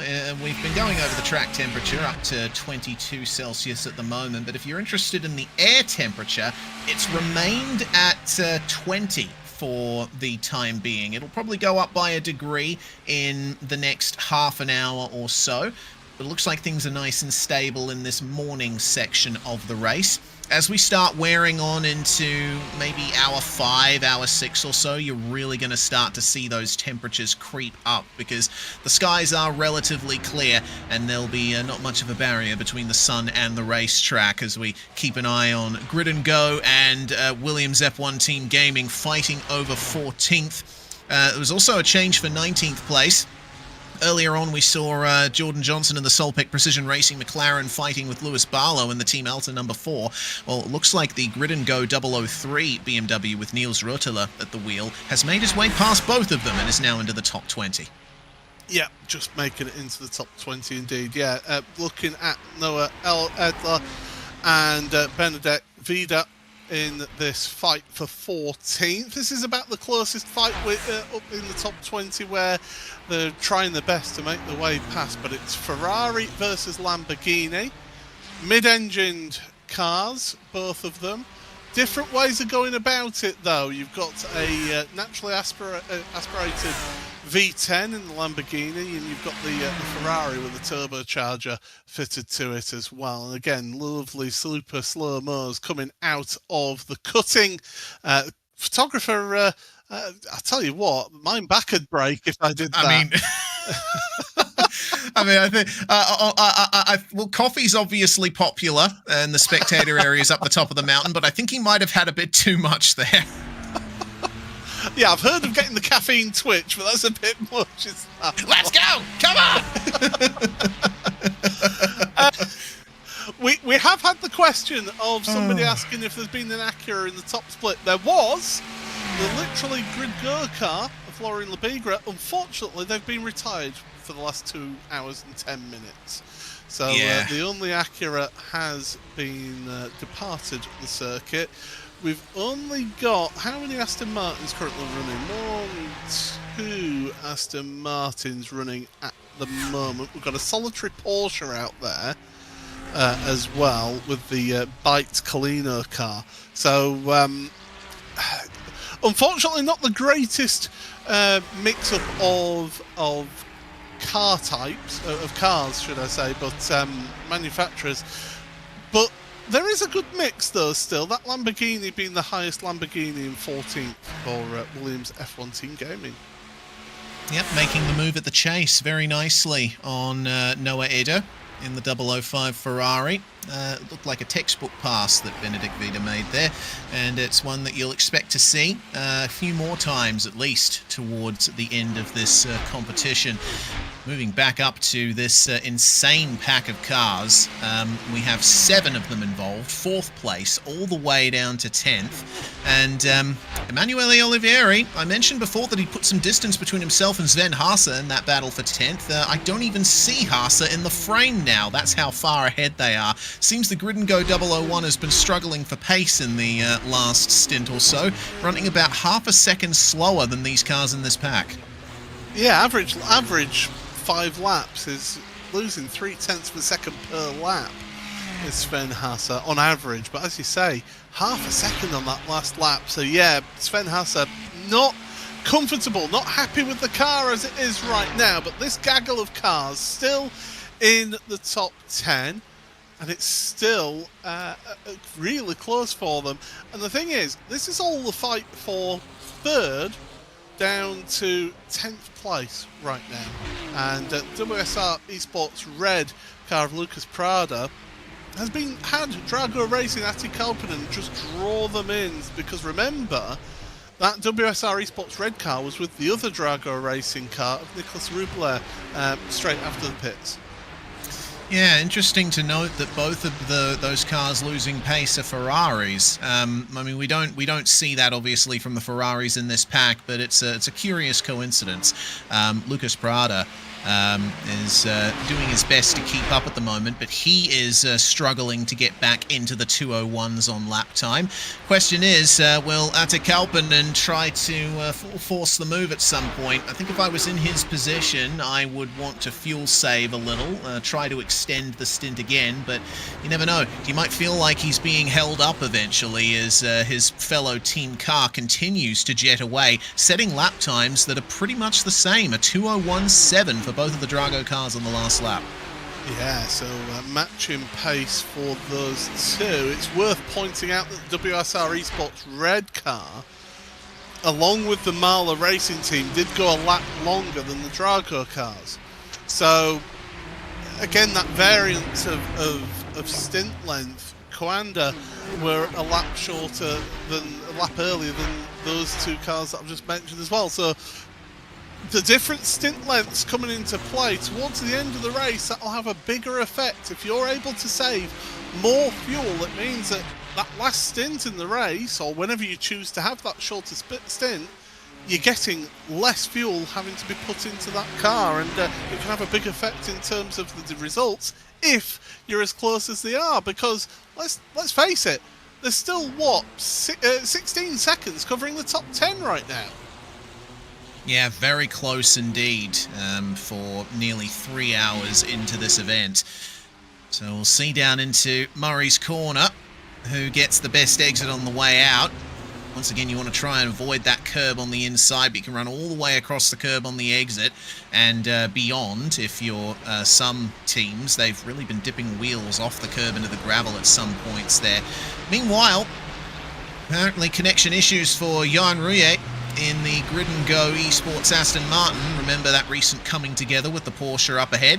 Unfortunately, the problems have compounded again for the 007, and it would appear that for the time being, they are out of the race. Johan Rouillet was also the starting driver for that car, so he's been plagued with quite a few gremlins today. I think he's actually still out there. No, he is still out there, so he hasn't disappeared entirely. So I wonder if it was just a temporary thing, because they have actually, the 007, they are ahead of that Porsche out there. So, yeah.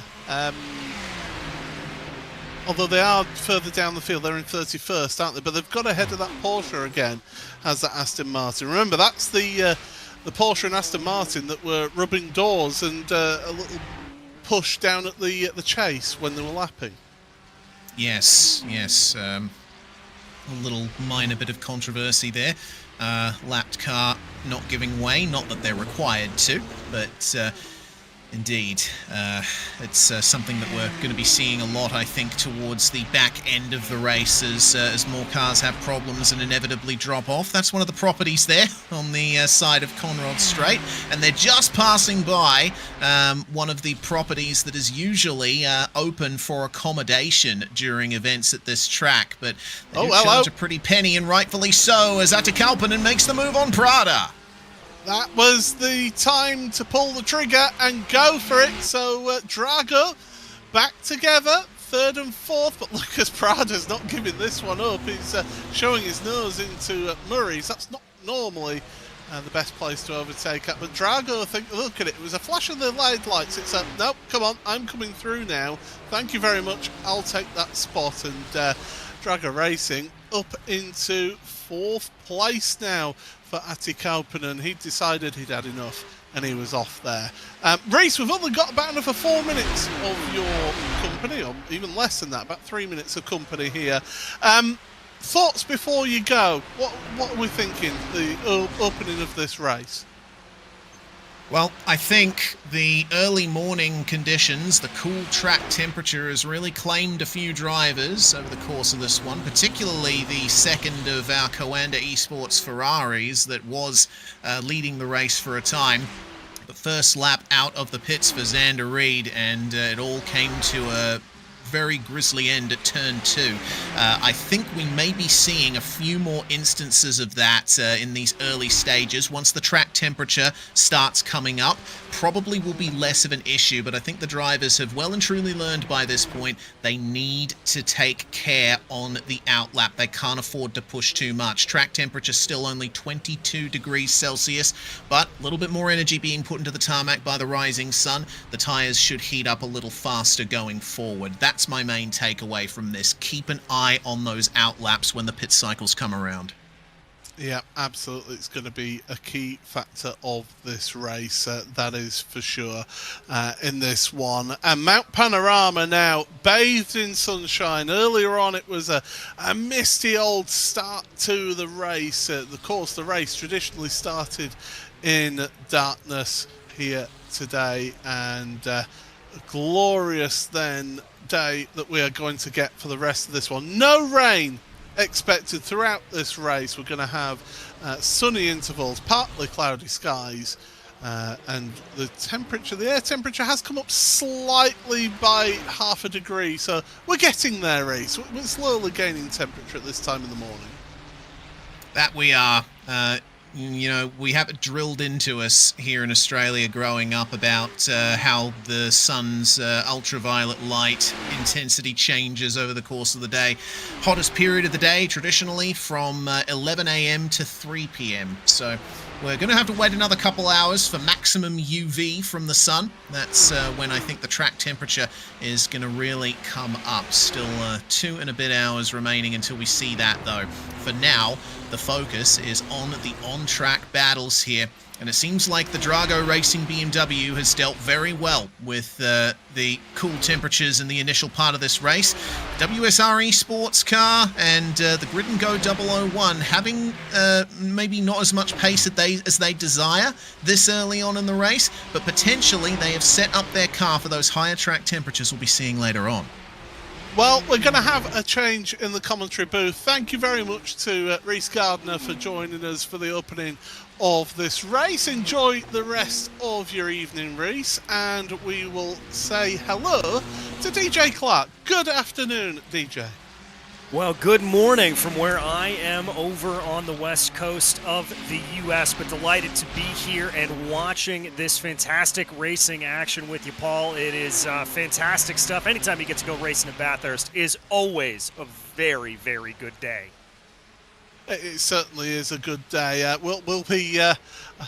got to put up with me for 15 minutes before we switch over to just in print. So yeah, the on-screen graphic a little bit early there, but yeah. Anyway, yeah, it's been an intriguing opening to the race. We had the incident at the back of the field at the start of the race when there was contact with a concertina effect before they'd even made it to the green flag, and we saw a few teams having to head onto pit road at that stage. Then up at the cutting, there was contact for one of the Grid & Go BMWs. It was a Blue Mercure car that got into the back of them, and that started a bit of a concertina effect in the midfield on that opening lap at the cutting. A number of cars ending up with some severe damage, having to pit in lap 1 and lap 2. Then the big talking points has been about the outlaps from pit road. One of our early drivers who started on the front row of the grid, Simufy Esports Black, they started on that front row and then out of pit road into Quarry Bend at turn 2, losing the back of the car, getting damage to the car done. When they got repairs done to it, again had issues, they've retired their car. And then the big talking point, the team that had been in the lead for 29 laps of this race, Commander Esports, Xander Reed, comes out of the pit road after lap number 2, after the stint number 2, should I say.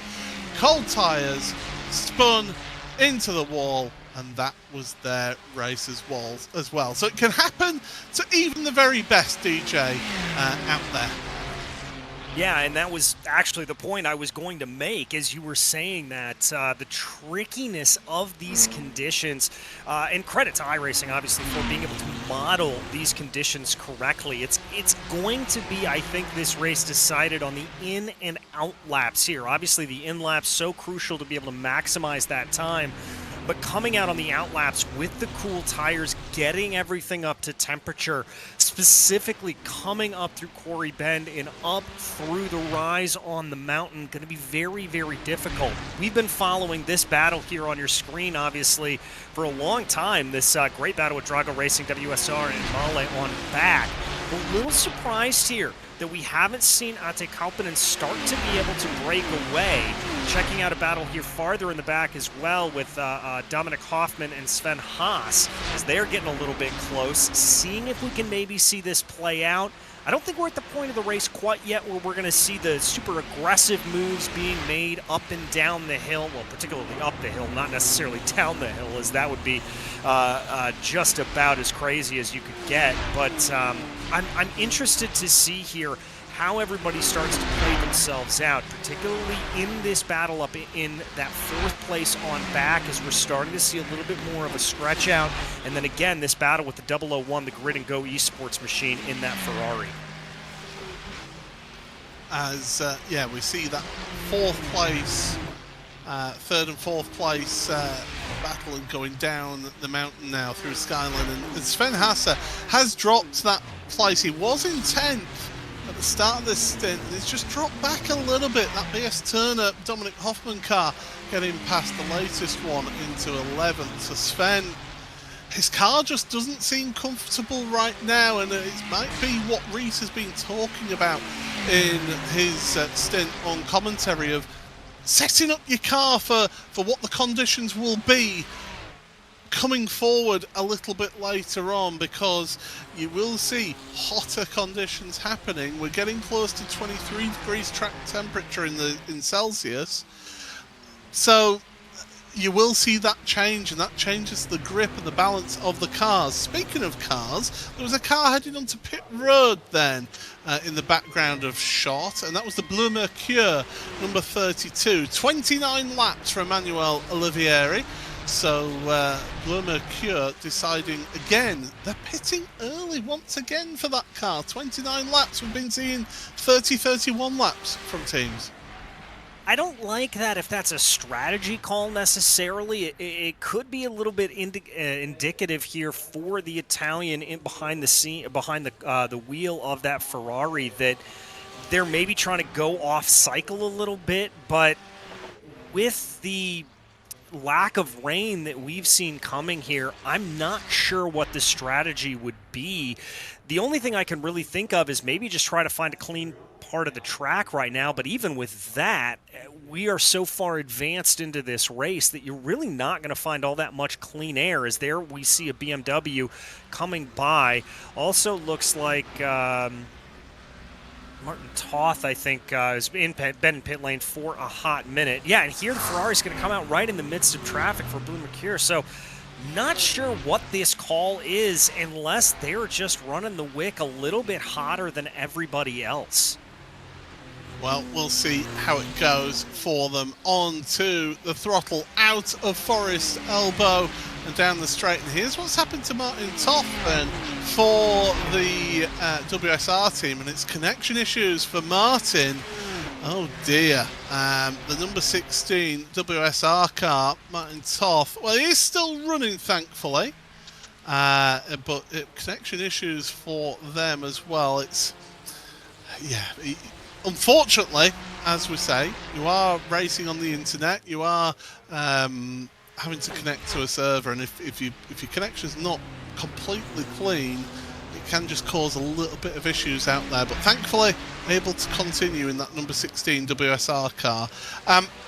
We've seen a number of cars in the wall and out of the race. I can tell you though, and I was talking about this with Reese earlier, about teams getting the cars repairs and getting out there. SDR Sim Racing, Fabrizio Belziti is back out on track, and the number 2 car is in 44th place, but an hour and 2 minutes pit stop there is back up and running for the SDR team.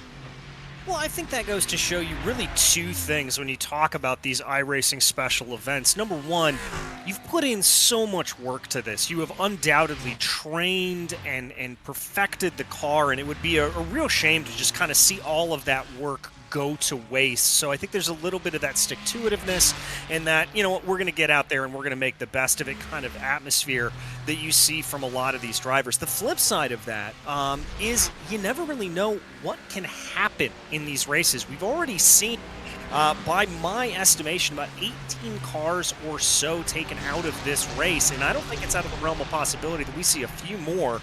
These things get a little bit sketchy there on the exit of Hell Corner.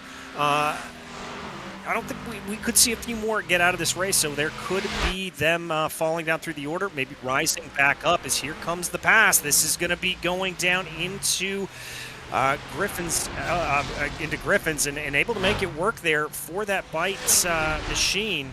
Good play, good pass. And again, that Bike Colina team, the number 11, into the top 20. Now remember that's the pit stop that happened for Bleu Mercure, so they've got a heavier car, they've got colder tyres, so they're not going to be able to fight that quite as hard on that opening lap. Lewis Barlow for Team Alta now trying to tag onto the back here, and Bleu Mercure, number 33, onto pit road. That's a 27 lap stint there, so that's a lap shorter than if it was a full push stint there for Bleu Mercure, number 33, that was in second place. Well, we do have to remember, in terms of the dreaded balance of performance that we always talk about, the Ferrari is running at 96% fuel as a result of that balance of performance, which is one of the lower ones. It's actually tied for the least amount of fuel in the car with the Chevrolet Corvette and the Acura NSX, or Honda NSX, depending on where you are in the world. So not altogether unsurprised that we're seeing that. Still, I would have expected them to be able to push a little bit longer. Nevertheless, maybe just playing it a little bit more cautiously. Not really sure what it is. As we check in now with this battle for P12, this is going to be that Williams F1 Gaming team, Vita and Grid and Go Esports with Noah Etter. Again, the battle for P12 right now.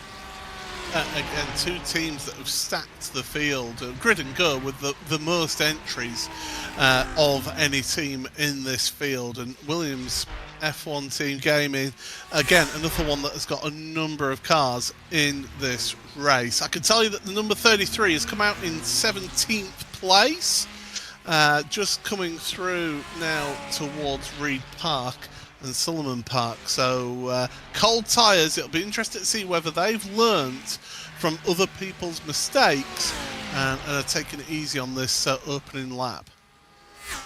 I think you have to. I think at this point, the word has gone up and down the paddock that you have got to be ultra, ultra careful. And if you lose, let's be honest, it's a long lap around here at Mount Panorama. If you lose upward of a second on that outlap, that's okay, as long as you keep all four tires on the black stuff. That is the most crucial thing that you have got to keep in mind, as we've seen so many of leading drivers here have those incidents early on. I do hear pit stop signs going off again. Not sure who that is in the field, but I did hear Austin that. Number 34. There we go. So yeah, that's way down in 30 seconds. That's one of the cars that had issues early on, is the 34 Bleu Mercure car. They're getting a pit stop after 30 laps. Ferrari running 30 laps, so you can do it. You've just got to manage your the loud pedal. Well, and that's so difficult to be able to do as a driver, because your natural instinct is to push, push, push the entire time. And you've got to really find, frankly, around a place here like Mount Panorama, a good dancing partner, because you can't run at, say, 7/10 up and down the mountain. As we take a look back at some replays here early on, this was the formation lap, as you said, and things getting crazy off from the get-go. Yeah, that was where the concertina happened, going into Murray's Corner. Number of teams getting damage and had to go straight onto pit road. That was what happened on that formation lap then at the very start of the race. Of course, it feels so ever so long ago. And then this was going up the hill into the cutting, the 003 Grid and Go car getting tagged from behind by a Bleu Mercure car, and then others coming flying in, getting turned around as well. The majority, though, getting onto the brakes and stopping before the cutting, which meant that they were able to hang back and stop further track blockages from happening. But it was a bit of a mess there at the cutting. That was on lap 1 of the race. I think the other dramatic big thing that happened was, of course, the 018 Commander Esports Ferrari Cold tyres in towards turn number 2 at Griffin, and the back end just swinging around and hard into the tyre barrier. And remember, that's the car that had led 29 laps of this race as we go back up towards the top 3 of this one right now. Yeah, top 3 now that we've seen that Blue Mercure eSport machine down into pit lane. So this battle that has been, frankly, raging. I thought for a second we were going to see a little bit of separation with them, as it looked like farther back we were getting some gaps after Kalpinen had been able to make that pass on Lucas Prada. But looks like we're back to where we started. And back to what I was saying about the fuel save around this circuit. You've frankly got to run at 10/10ths up and down the mountain. You can't lift off because the rhythm and the timing is so ingrained. Where you really make up that fuel save is coming down Conrad Straight and then again up towards the mountain. That's where you're going to make up that fuel save, is lifting and coasting into the cutting, lifting and coasting down into those heavy braking zones, and being able to use the benefit of the draft to maybe be at 96, 97% throttle here down Conrad Straight. Well, there we are. That lead pack, it is incredible just how close that they've all stayed together. 3rd place and down to 8th on track. So yeah, this has been really close at the front of the field. And remember that we're nearly 3 hours into this race. 17 seconds cover the top 8 right now. Tristan Iglesias at the front of the field has just lapped a back marker in a BMW. That would be the Pole Promotion eSports car. BS Turner, Dominic Hoffman onto pit road from inside the top 10, as is Grid and Go Esports, Williams F1 Team Gaming, Grid and Go, another one of their cars as well, onto pit road. So pit stops are starting because we're hitting the top of the hour here. The top 10 though, it is Commander Esports ahead of Drago Racing with their teammates in 3rd place as well. WSR Esports Red in 4th ahead of Marla Racing Team. Last year's race winners, don't forget, 5th place. BS Competition in 6th ahead of the Grid and Go 002 car. BMW M Team BS Competition in 8th ahead of Grid and Go 001. And then you've got these cars onto pit road to round out the top 10 of this race. Well, it's at this point that I'm afraid that I'm going to have to step aside, much to the cheers of some people in the YouTube chat, but instead I'll be handing yourselves over to Justin Prince. This is the iRacing Bathurst 12 hours powered by RSS. Take it away, Justin. Well, thank you very much once again, as we are in the midst of pit cycle. As he said, DJ Clark alongside of Justin Prince. To say the very least, so far, an intriguing race, and as discussed so far, DJ, the racing has been fairly intense. We've seen attrition hit early on, but in the midst of pit cycles, as drivers are going 29 laps now, some in the comments along with the broadcast, including Sean Campbell, mentioned that's now the expected distance with full push for these drivers, as we are now looking like these drivers are now at the fair least comfortable to be able to get to this top of the hour with the way the range is looking. Yeah, that's what it seems. A couple of teams outside of that window, but for the most part, it is that hour mark. And I think, as was said just before I jumped on the broadcast, is we've got even more drivers. Iglesias diving on in, and the likes of Burke Mortel, Barlow, Sven Haas, a lot of drivers diving down into pit lane. The longer you are able to stretch these pit stops, the longer you're able to go, the better off you are going to be come the end of this race. The obvious thing is you're going to be able to minimize the time you spend in pit lane on that last pit stop. Do I think we're going to get to a situation where we're going to be able to necessarily completely eliminate a stop? Probably not, but you're going to see a severe reduction in time when you do that. But that all said, none of that matters if you make that mistake on the outlap. We have seen cold tires be such a storyline here today that you've got to be very, very careful as we take a look at the WSR Ferrari. Yo, and there are those cold tires coming back to bite you. And right in front of that camera operator who had some interesting moments earlier on. That's obviously a rough place to go around, because if anybody around that part of the track comes by you, they can't really see that you're blocking the racetrack, so you better figure out a way to turn around quick. And I've got to say there, for that number 21 machine, that was a little bit of a slow turnaround for them. Thankfully was able to get it to go. By the way, that's Antoine Lacharitz behind the wheel of that WSR Esports Ferrari, able to get it together. He's going to have that relative box pulled up that tells him where cars are around the track, so he will be able to see if one is coming on, probably why he took a little bit more time there rather than simply turning off the traction control and dumping the clutches. Here we go, down into pit lane comes Atte Kauppinen, as that is the leader of that battle for what we believe will cycle out to be P4 when stops are done.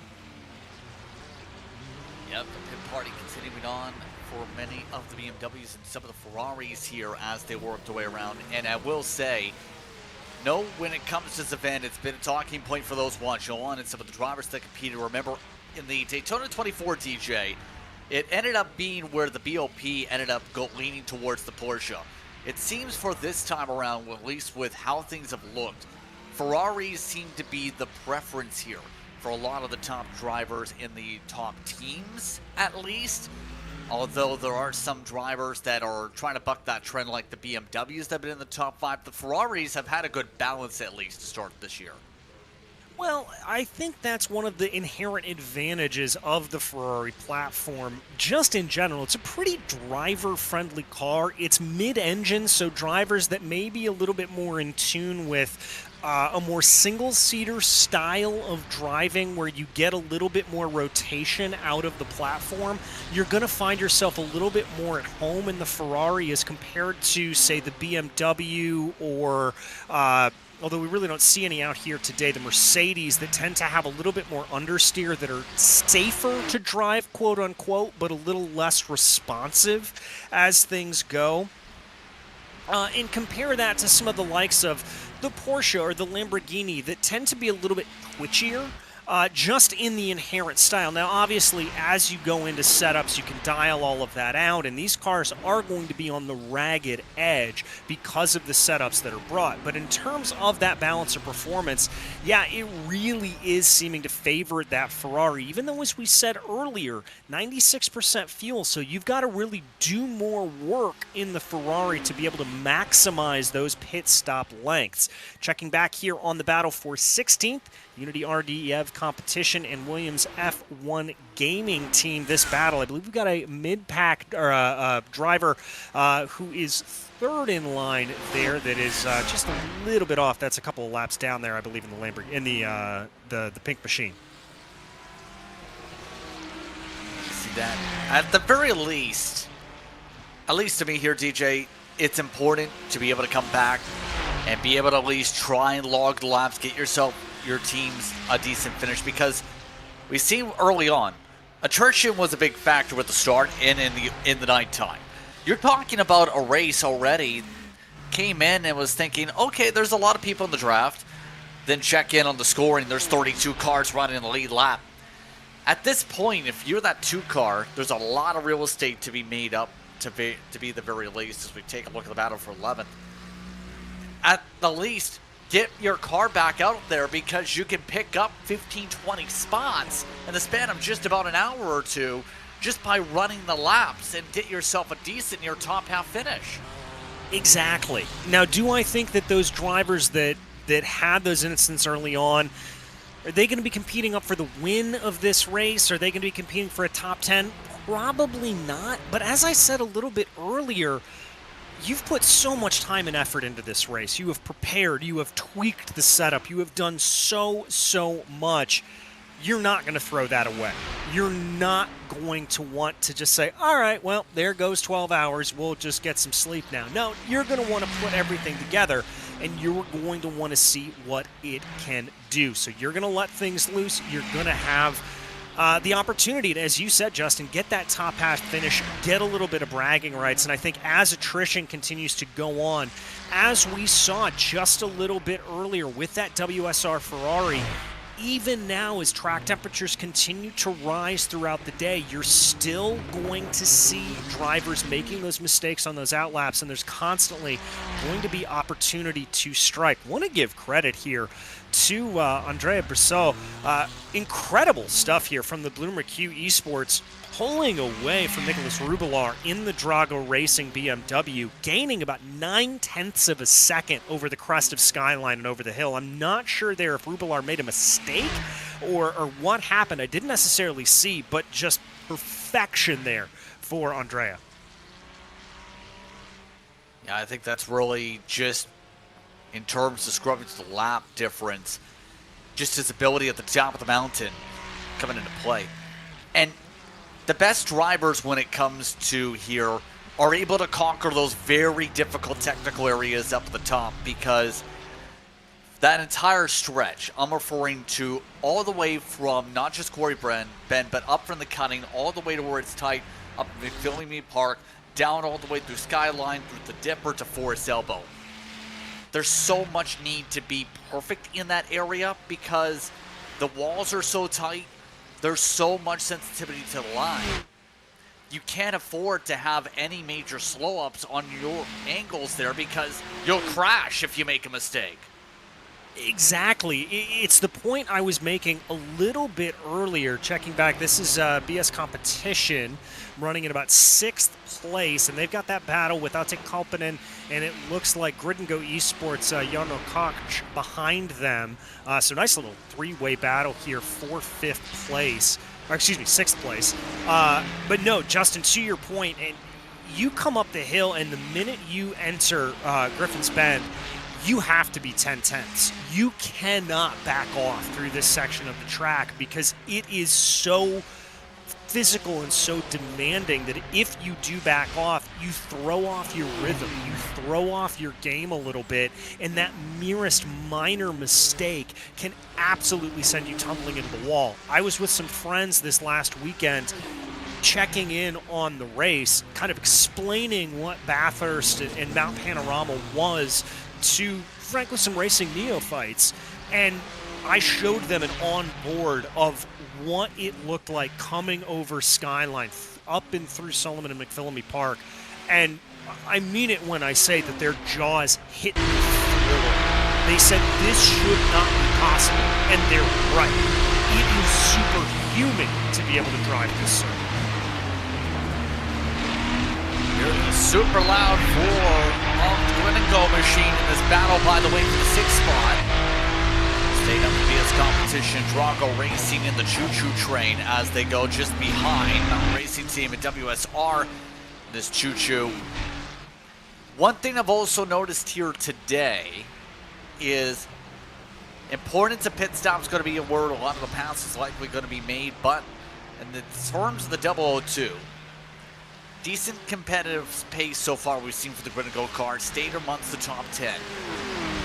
Really, to you at the very least, how do you make these types of passes when you seem to have these draft lock trains here today?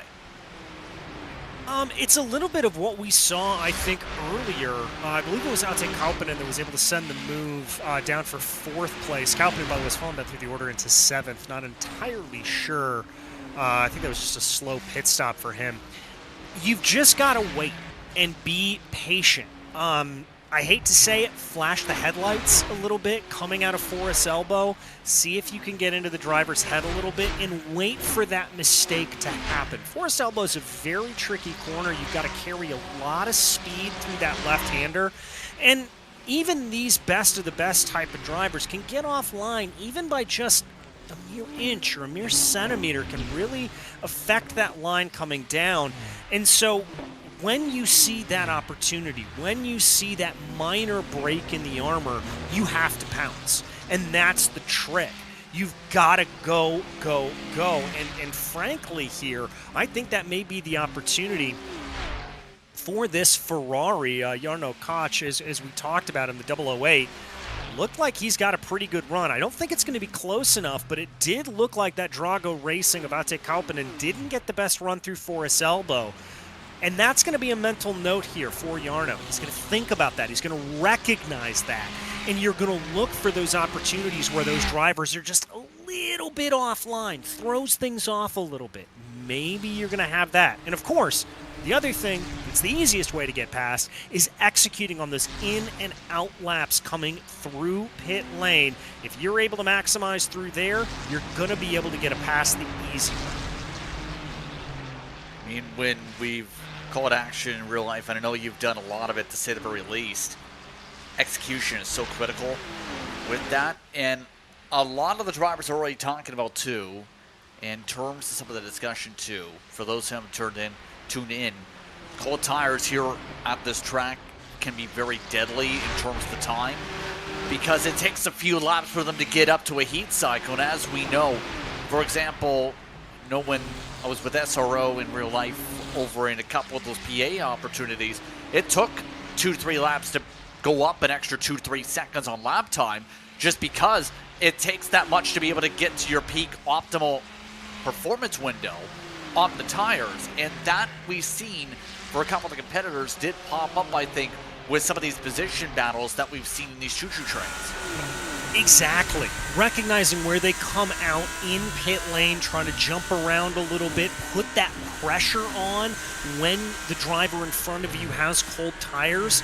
Cold tires, easier to make a mistake on. If you pile on the pressure early on in that stint, in those opening laps or 2, that's when you want to try to maximize. And, you know, the flip side of that is as a driver, one of the things that you're going to prepare a little bit more on the simulator that you're able to do as opposed to real life is you can quite literally come into pit lane, change the virtual tires, go out, do 3 laps until the tires are fully up to temperature, come back in and just practice those in and out laps to not only figure out how to make the best time around the circuit on cold tires, but also figure out what that warm-up coefficient is going to be, what it's going to be like to really bring the tires up into the realm and where you're able to push and where you're going to have to back off a little bit more. It's that give and take and that knowledge base that really separates the good drivers from the great drivers. That's where they're going to really, really see it as, ooh, number 11 there. That's the battle a little bit farther down in the order. That's for about 21st position. That's the Colino machine, Pedro Moreno behind the wheel. I think that Porsche may have made a little contact coming down through the dipper. Yeah, a little bit close calls with the walls there. Can't confirm. They just about scraped through the right door, maybe the left as well. The next leg. That bottom box. Still though, speed difference with the toe, dead even when it comes to the Team Ultra car we're on board with. He's not able to set up any moves quite yet in this battle, but Lewis Barlow keeping a decent eye on staying in the train. Now, funny thing is, too, with the practice side, there is a little bit of a caveat, too, with the sim side, at least. You don't have to worry about the waste of the tires. If people did those 3 tire stints every single time in real life, there'd probably be a stack of 1,000 tires somewhere in the pit lane. There'd be a stack of 1,000 tires and a bill about $5 million worth. And that's one of the advantages that you're able to get on the simulator. But the flip side of that is when you are in real life, you're still going to practice those out laps. You're just going to be making mental notes very, very quickly. You're not able to get as much information, but it's all about just processing speed and how you're able to get those together. And whether or not you do those insane out lap practices here, or you're just clicking off the laps to feel what the car is going to feel like, it's still about that mental process. What is the car doing at this point during the stint? How is it responding? What's going on? As looks like Royer's coming down into pit lane. This is a car a little farther down in the order, so not surprised by this. I think this is down at about 29th position, Grid & Go Esports. They're a little bit out of sync right now, so not surprised by that. All that's wow. Still in this main battle for the top 5. Maui Racing Team, which has Phil Deans behind the wheel. They ended up picking up the win last year, remember, in this event. That was after 5 years as their anniversary of being able to start in the sim, mind you. And Phil, mind you, has also gotten a lot of chances in real life. If you want to follow along on social media, races a fair bit in Italy. Actually picked for the 2023 Italian GT Championship as a Pro-Am driver, a part of that series.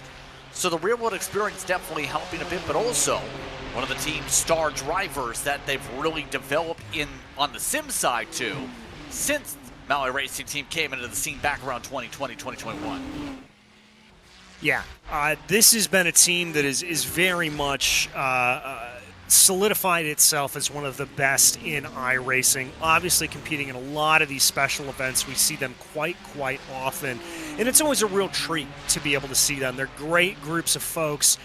Very happy to see them doing well. And really, like I said, they've become one of the stalwarts. We tune into these special events. We tune into Daytona. We tune into, obviously, Bathurst here. Anything like that, you're going to see these guys on the grid, and you're going to see them up towards the pointy end without question. Exactly.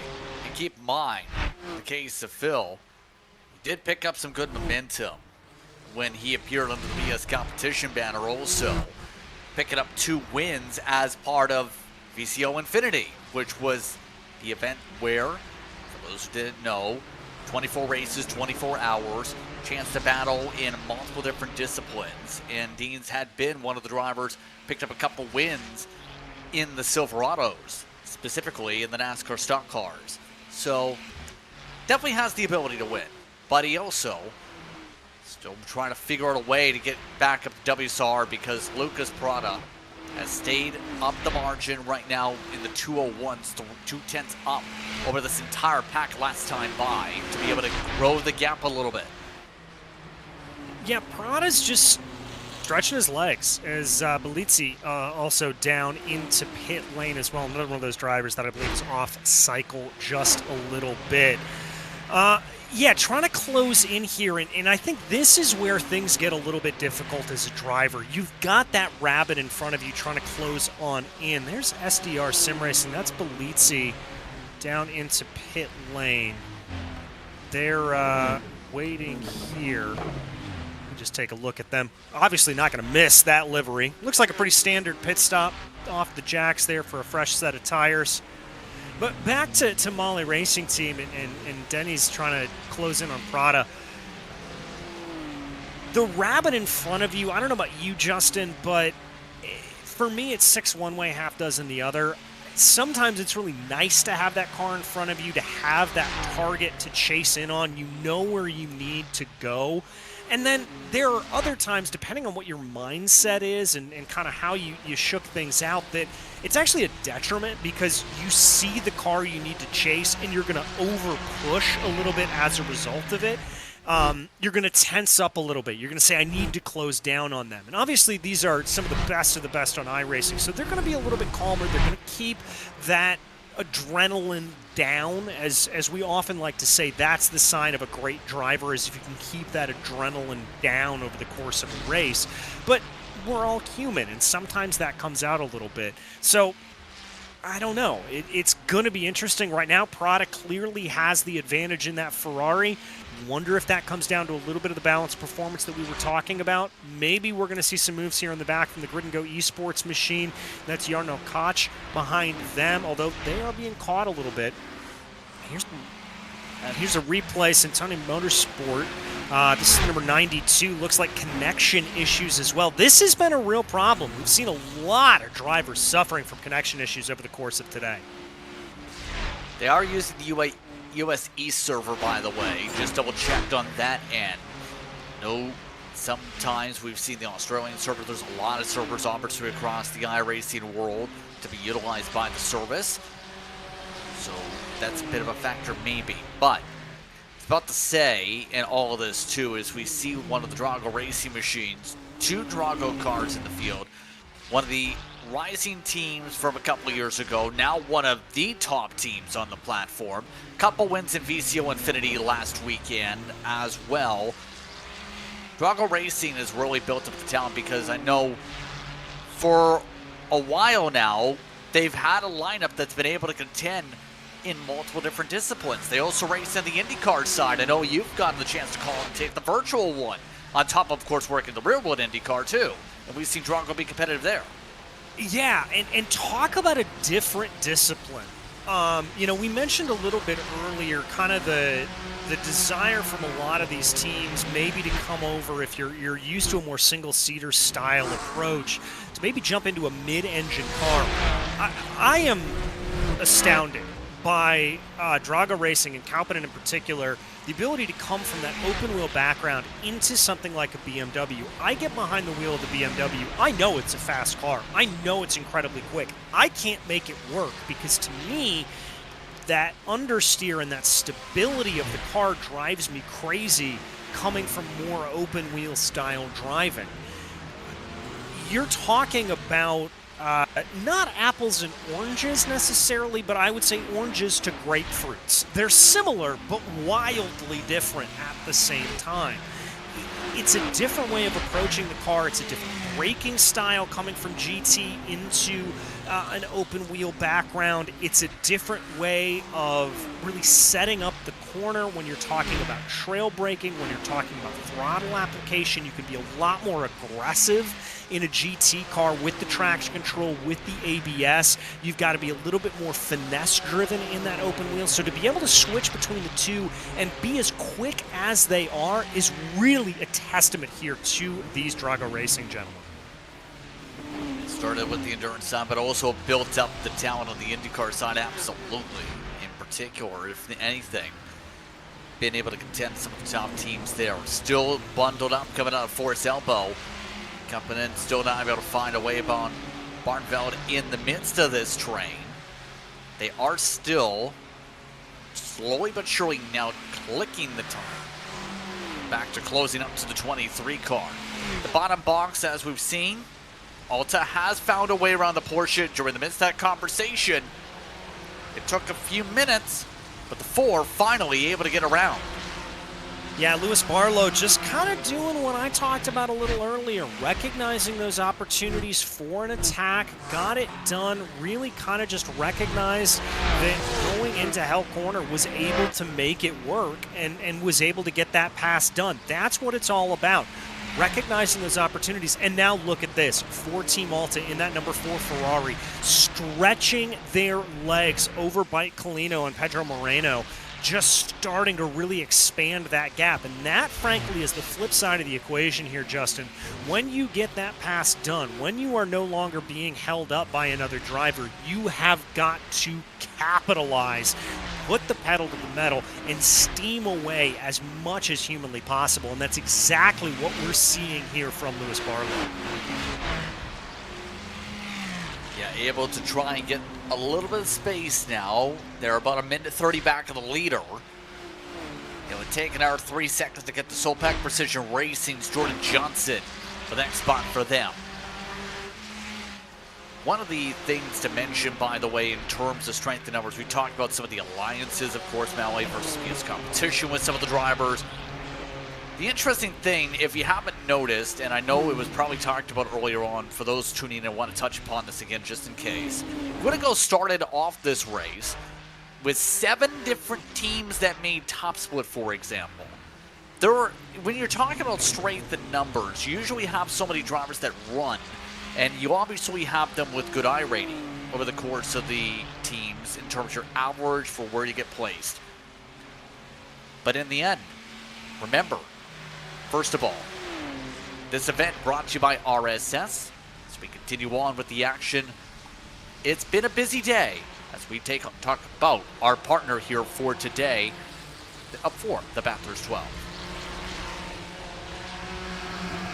Yeah, great stuff here across the board from them. You can really get anything you want from RSS to be able to make that perfect setup you are able to get and make it feel like you are in the driver's seat. Fantastic stuff. I gotta tell you, if I was in the market for a sim rig, that's exactly where I'd be going. Absolutely.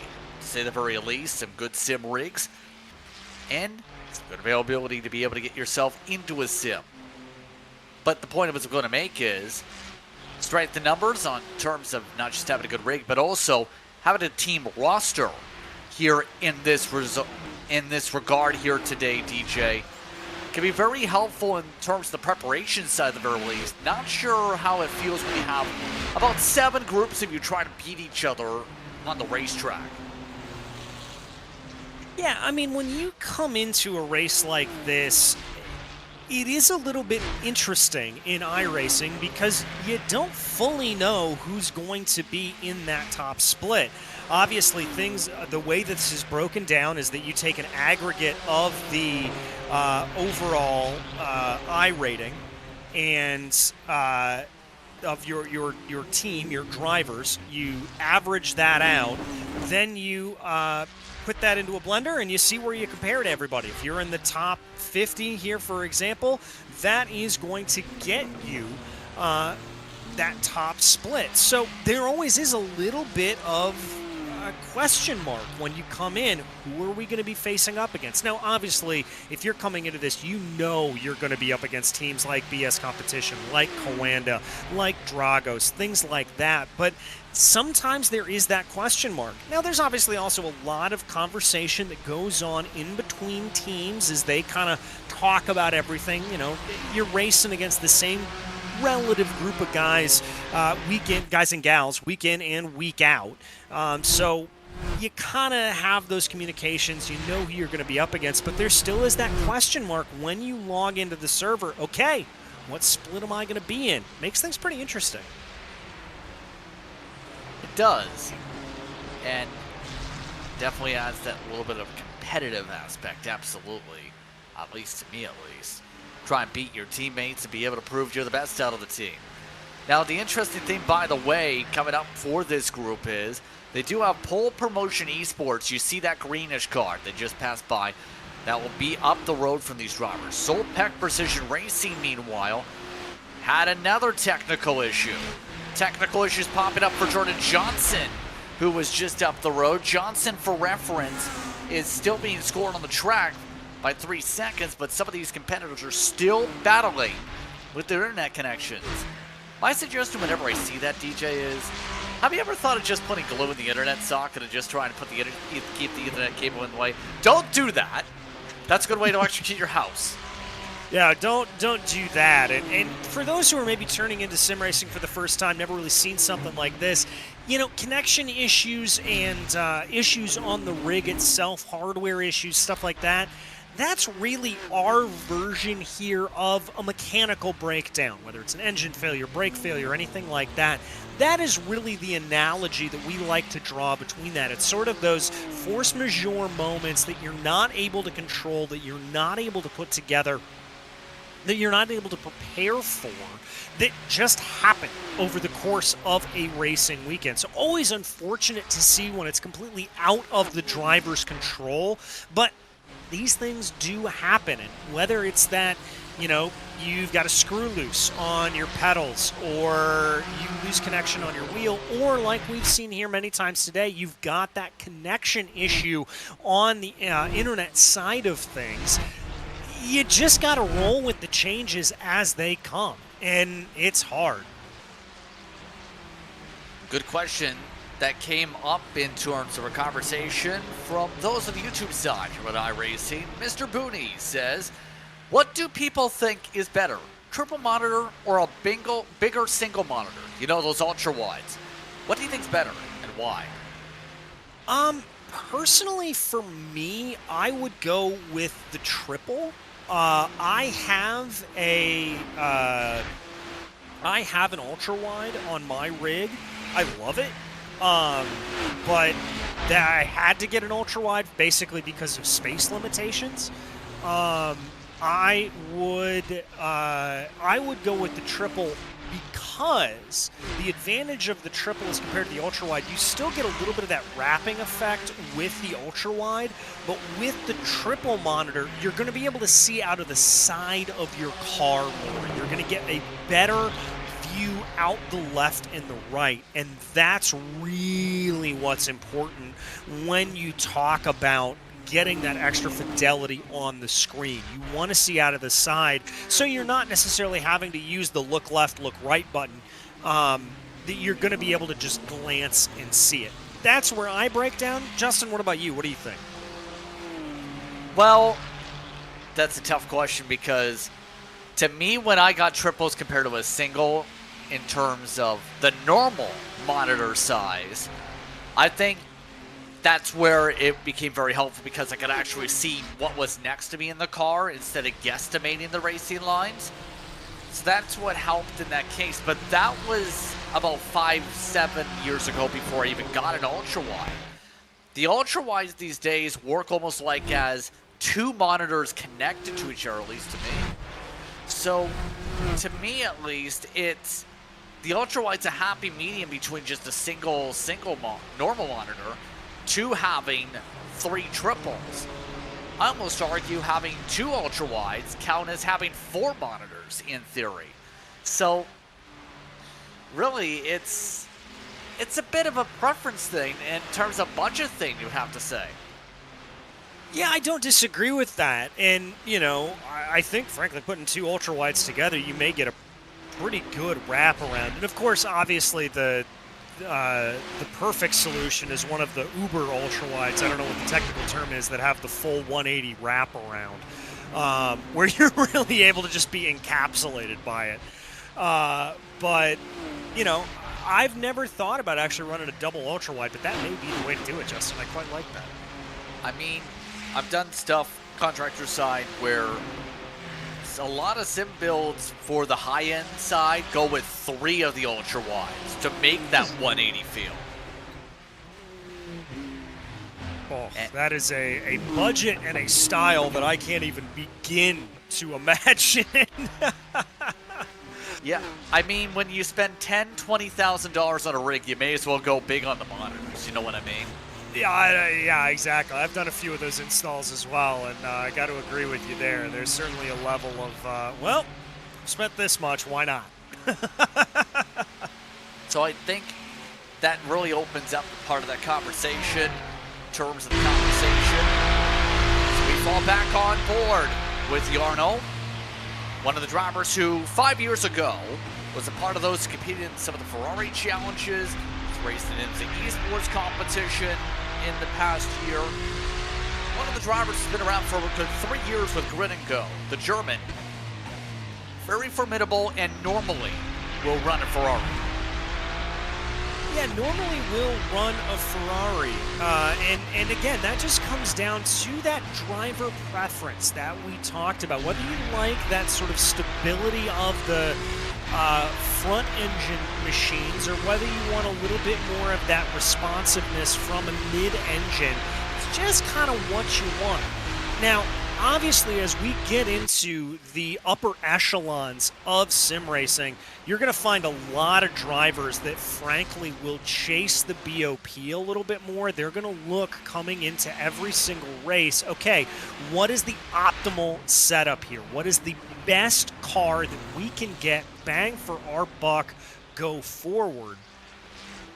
And so that's going to define a little bit of what they're thinking about. But at the same token, as we see the other Grid & Go esports machine, that's the 004. And I believe we've had a driver change there as Haiti Noah Mimasi stepping behind the wheel of that machine in another Ferrari. Yeah, and I know a few people were saying, what happened in terms of the battle for 13th? How'd they get to 14th? Well, can't confirm Williams did drive by about 7 laps ago. Then they lost a lot of ground over the course of the laps, and now they come out, well, not the greatest of spots because they come out right in front of traffic, but I don't think it's going to be too much of a factor. See the Aston Martin Grid & Go stay in the choo-choo train. So the window for some of the teams involved in some of the attrition earlier is open. Majority of the others are still 14 to 16 laps into their cycles here, as it looks like the 004 trying to just stay out of the way of some of those position battles as they heat up the tires. Yeah, that's some good sportsmanship there. You do love to see that when you've got drivers that are coming in and out. Obviously, a teammate there, so there's going to be cross-car communication, but definitely what you want to see, that respectful nature. And again, going back to what we've talked about multiple times over the course of today, that cold tires on that outlap, you saw it coming through Griffin's Bend, just not able to get the grip coming through that right-hander. You saw the Ferrari wash out a little bit wide. They kept it together, may have been able to keep things up and going, up through the cutting and up the mountain, but just not able to get it. Right now, though, we keep an eye on this gaggle, let's call it for lack of a better term, Drago Racing, right in the middle of it. That's it, Kopinen behind the wheel of that BMW, chasing another BMW for BS Competition, Ryan Barneveld. Phil Dennis leading the way in that Ferrari Formalo Racing team. About a 1.1 second gap to try to catch up to Lucas Prada, WSR Esports. A little bit surprised that Prada hasn't been able to break away from this group, but I think that's really just a testament to the speed that we see from all of these leading pack drivers as they charge down the hill here. As I said earlier, I mean, just jaw-dropping on board. Absolutely remarkable to come down through the dipper over the course of Skyline. I don't know about you, Justin. I am not the best driver in the world when it comes to a sim, so to say I've been able to get through this course cleanly once would be a bald-faced lie. I mean, if you had me as a driver for your endurance race, or this racetrack, I'll just be honest with you. I don't know how many laps you would survive in terms of that. I'm just not the greatest on the road courses. I know how to commentate a road course race. Just... for the longest time, I didn't know how to turn right. I'm not kidding. I had to be taught in terms of a real car how to actually hug the curb for right-hand turns. So, yeah, I'm usually an oval driver, if you haven't realized, in terms of the iRacing servers, but can talk about road course racing, because that's where the background pops up. In our words, it can be scary if you don't have the experience to drive here. Very much so, and I have to agree with you. My initial come up is we do have a little bit of a battle here. BS Competition, excuse me, that's a lapped car as they put him behind him. But I have to agree with you. Very similar. When I first sort of came up on iRacing, before commentary entered into the equation for me, it was open wheel ovals. It was dirt racing. It was a lot of oval stuff, and the road courses were kind of an afterthought. And now as time has gone along, I've spent a lot of time really working on my road course craft, and getting that as well as I can forward. And for me, while I won't necessarily compete on a road course, I don't claim to be able to do that well. I will practice on a road course quite often. Love that from our director. Just that beautiful yaw of the car as they lose that weight over the crest of the hill coming down. But yeah, I will run on a lot of these courses, depending on whether I'm calling them on the sim or whether I'm calling a race in real life. I will spend about an hour or two before I head into the broadcast booth just running the car and track combination. Be able to talk to the drivers a little bit better, kind of prep a little bit, know what's going on, and be able to better prepare myself. I'm always one of those, whenever I have an opportunity like this, in many of the cases, try and soak up as much like a sponge in terms of the information. And I think that's kind of where some of the drivers have now led towards, in terms of having that knowledge base so critical to be successful in the first place, in terms of the strength in numbers, and also having the right personnel in it. One thing I will say too that comes to mind with this as we go on is a lot of those drivers that we touch upon that have the oval backgrounds coming up, I know a lot of them have also developed the road side, in particular on the platform, and some of the teams such as the Williams machines we've seen in some of these events have picked up some of those that have developed from originally being oval competitors to now being oval and road racers with high I ratings and high SOF starts. You kind of have to be multifaceted now in iRacing to be able to run for the best of the best teams, because it's, in some of the cases, you're not just going to drive one singular car type of track. They might throw you into, say, a stock car on the sim, or throw you into, like we've talked about, an IndyCar race, for your team to be able to try and add to those ranks and see, can they develop you to be multifaceted? Yeah, I mean, it's frankly very similar to what we see in the IndyCar series, where you have to be able to drive oval, road, street, short ovals, super speedways, kind of everything in between. The difference being, obviously, is that you're going to have different car control on each of those types of races, and it's going to be wildly different in that regard. And it really goes to show just how talented these drivers are. And again, as I talked about a little bit earlier, it's not just sort of the obvious things. We take a look, by the way, track conditions not really changing too much. We've seen a couple degrees Celsius rise of the track temperature. Air temperature has stayed relatively the same at about 21 degrees Celsius, 69 degrees Fahrenheit. Track temp up to 25 Celsius, 77 Fahrenheit. But again, the big story for me is gonna be that 81% humidity. Definitely making the air a little bit soupy out there. But, yeah, I mean, when we come back to talking about switching between the cars, you're also talking about switching between braking styles, how much you're able to trail brake, the way in which you're going to be approaching braking. You know, when you're talking about an open wheel car, an Indy car, something like that, you're really thinking a lot more about slamming on the brake hard and then lifting off and modulating the brake pedal as you come down into the actual turn-in and apex of the corner. When you're talking about more of one of these GT cars, you can really slam on the brake and keep it there. Because of the anti-lock braking system, you're still doing brake and throttle modulation throughout the corner, but you can have a little bit more room to be able to play with it,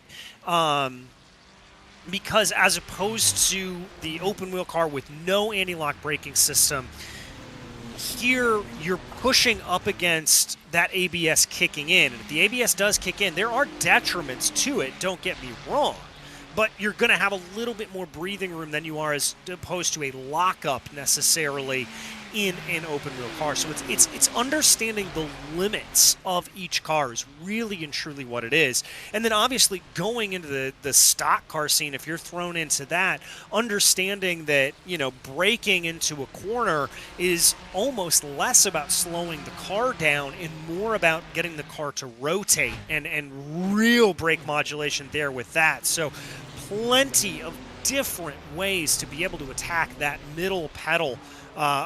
It really just goes to show how talented these drivers are.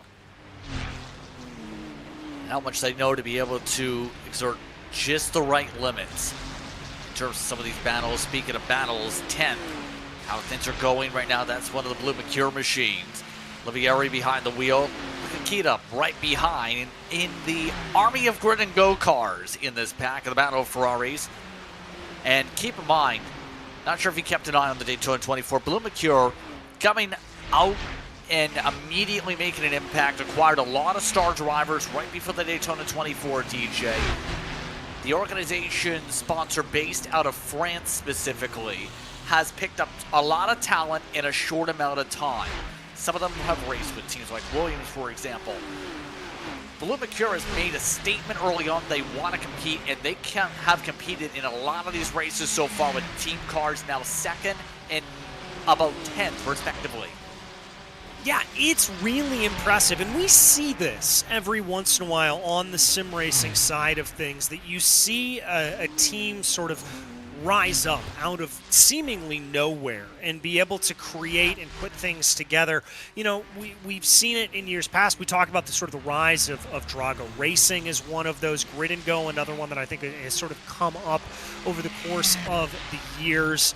And, you know, it's really always special to see. And it's kind of one of the, I equate it to silly season, to the politics of motorsport when you talk about real life, where everybody's going to go, how things are going to slide out, what's going to break down and be, who's going to be where, that kind of thing that always seems to happen. Really fascinating stuff to be able to see. So it's always pretty interesting to see exactly what's going to happen when we talk about those things, and always happy to see another team burst their way onto the scene. Not only taking some of the well-established drivers in the world and building that brand, but it's another opportunity, another avenue for new drivers to establish themselves and make a name for themselves on the sim racing side. And really putting together a star lineup, all managed by Vijay Clement, who, by the way, 20 years old, their team manager, according to their post when they first started up the organization, but also a driver that's competed in Formula 4 competition. So trying to keep this stable together. It's been incredible what we've seen from Blue Mercure in their start here today. Now, as we continue on in the midst of things, the question that comes along is there more than Ferraris and BMWs? Yes, we have some McLarens in the midst of the field from Solpac Precision. We have a couple of Lamborghinis in the field and Aston Martin from Grid & Go. There is a fair amount of diversity in terms of the mid-pack today. It's just the way the strengths have gone to answer that question. And keep in mind, some of these teams have those car preferences. Some will chase the top car based on the event, in theory, for your BOP. Yeah, and iRacing always does a fantastic job really breaking out that balance of performance. And as we look across, they have 3 different ways that they kind of adjust the balance of performance. There's obviously the most standard way to do it, which is that kilogram weight penalty, as we keep our eye on that battle for P10 right now. Blue Mercure and Grid & Go. We may have to, as Blue Mercure comes down into pit lane. Now, this is, I think, going to be the downfall of this team here, Justin. We have seen Blue Mercure coming down in early, and I think that's going to come back to bite them. This is something that has happened to the team across the board. I think there's a chance with the way things are looking here is that they make a driver change here. Feliciotti is one of their IndyCar competitors, one of the top drivers you can have in the car. We've seen that they have available. I think right now, unless they get something majorly drastic on a fuel save here to stretch the runs an extra lap or two for the next 8 hours, they're going to have an extra stop to everybody else. Yeah, I mean, if you look at it, they're coming in 10 minutes early, 11 minutes early compared to the stop time that we would expect. Yeah, that doesn't sound like much, but everybody else is able to do a stop every hour. They're roughly going every 50 minutes, there or thereabouts, when you kind of look at the breakdown of everything. After 6 hours, that equates to a pit stop. I think this could come back and bite them. I don't know what the strategy is. I don't know if they got off cycle a little bit early, but this is not great for them.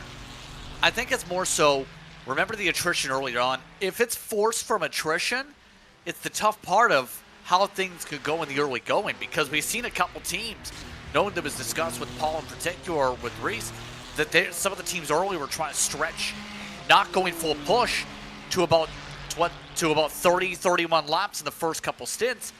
But also remember, first couple stints, we've seen track blockers, we've seen crashes on the pace lap. It was pure calamity. And when it was dark, it's gotten calm. Now that the visual markers are there, and the in-sim time is almost 10 a.m. Yeah, that's a really good point. And obviously, the great question mark here for a lot of these races tends to be the rain profile coming in now. We don't really have those full course cautions that you would see in a real-life race. We do have rain that can come in, but the forecast here today looking like it's clear across the board. So that means that you're not really going to get that chance to gain some of that time back unless, like you said a little bit earlier, Justin, you see some massive fuel save coming a little bit later. All this as well, by the way, in this battle for what's 8th, BMW M competition machine trying to find a way to push ahead in an extra spot here in the battles with the Grid & Go cars. And as we continue to see some of these drivers settle on through here, already coming up to 8 hours to go, Jarno's kind of separate out from the rest of the field. Captain's been able to build up the distance to the rest of the BMWs. Lucas Herman having a chance to be able to get that well-known 89 car up to the top 8. Here's the look at the difference of the train. About 7 car lengths. That's how much that Ferrari for Gwin and Go has fallen off. Yeah, really starting to fall off here as we watch the BMW come down the hill.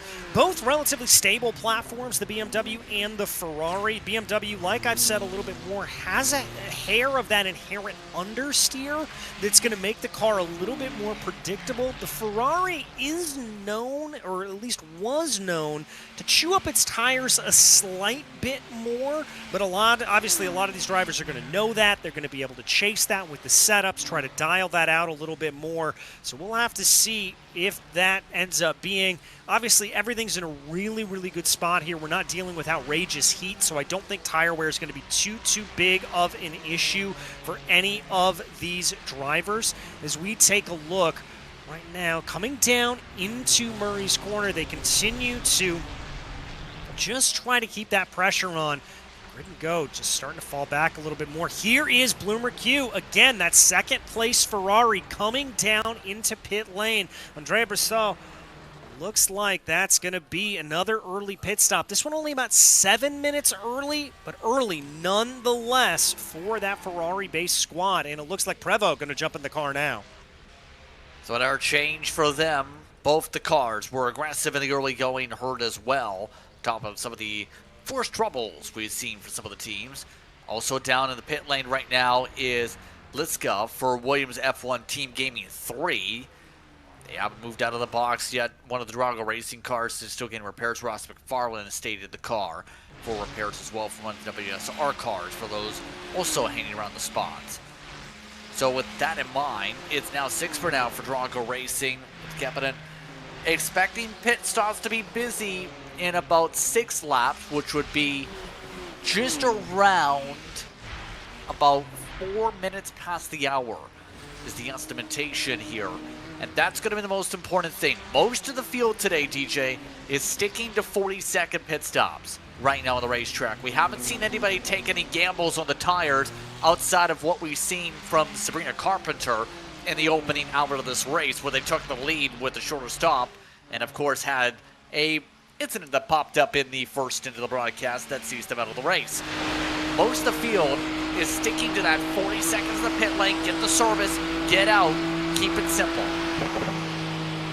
Keep it simple. I think you hit the nail on the head, Justin. Why change it? 40 seconds in the pit stop.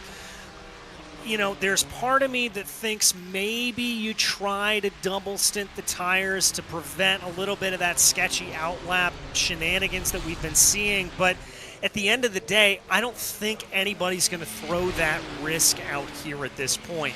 You're spending more time with the changes that have been made to iRacing in the past couple of years. You're spending more time getting the car fueled than you are changing the tires. So it's ostensibly a free tire change.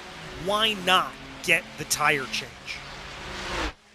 Some side-by-side popping up. Look at that. Kita drives his way back to the 8th position. And now one of the Ferraris able to make a cut ahead.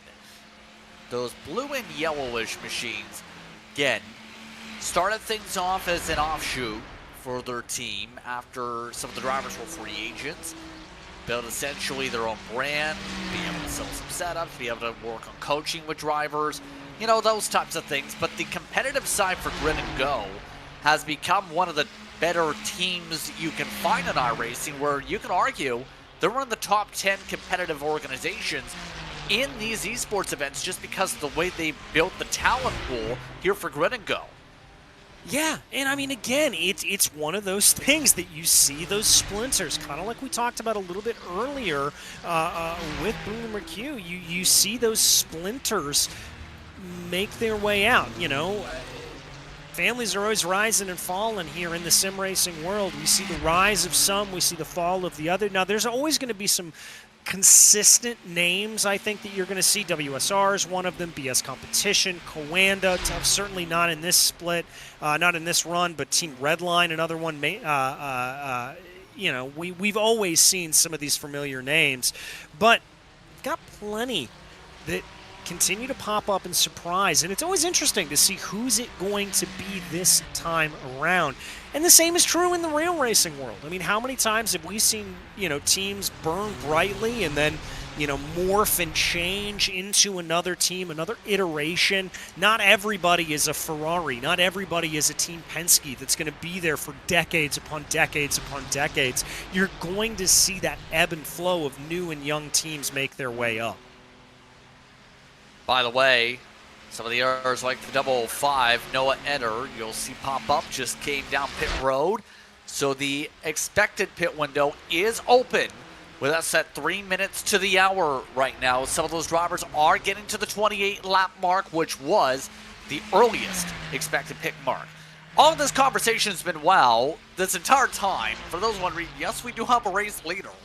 Tristan Iglesias has led now by 13 seconds. We haven't talked about the Coenda car because he's grown the lead since we started our stints here by about 3-4 seconds. In other words, Coenda is doing what you expect from one of the longer standing teams on the platform at this point. Yeah, I mean, going back to our previous conversation, definitely one of those Ferraris, one of those Team Penske's in the sim racing world. Coenda is one of the gold standard teams. And Iglesias showing why here. And let's be very clear, this is not a walk in the park. Let's listen on board here. I want to listen when he does through the chase.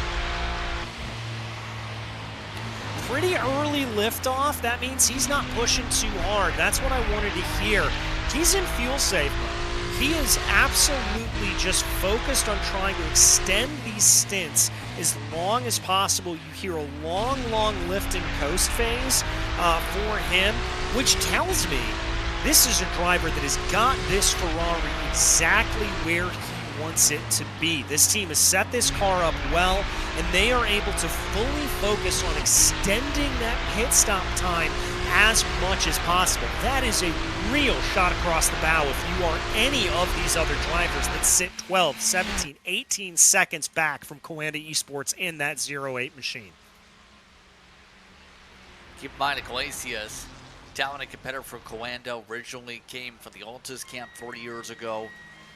Also, as one of the drivers that was the Rookie of the Year on Porsche Esports.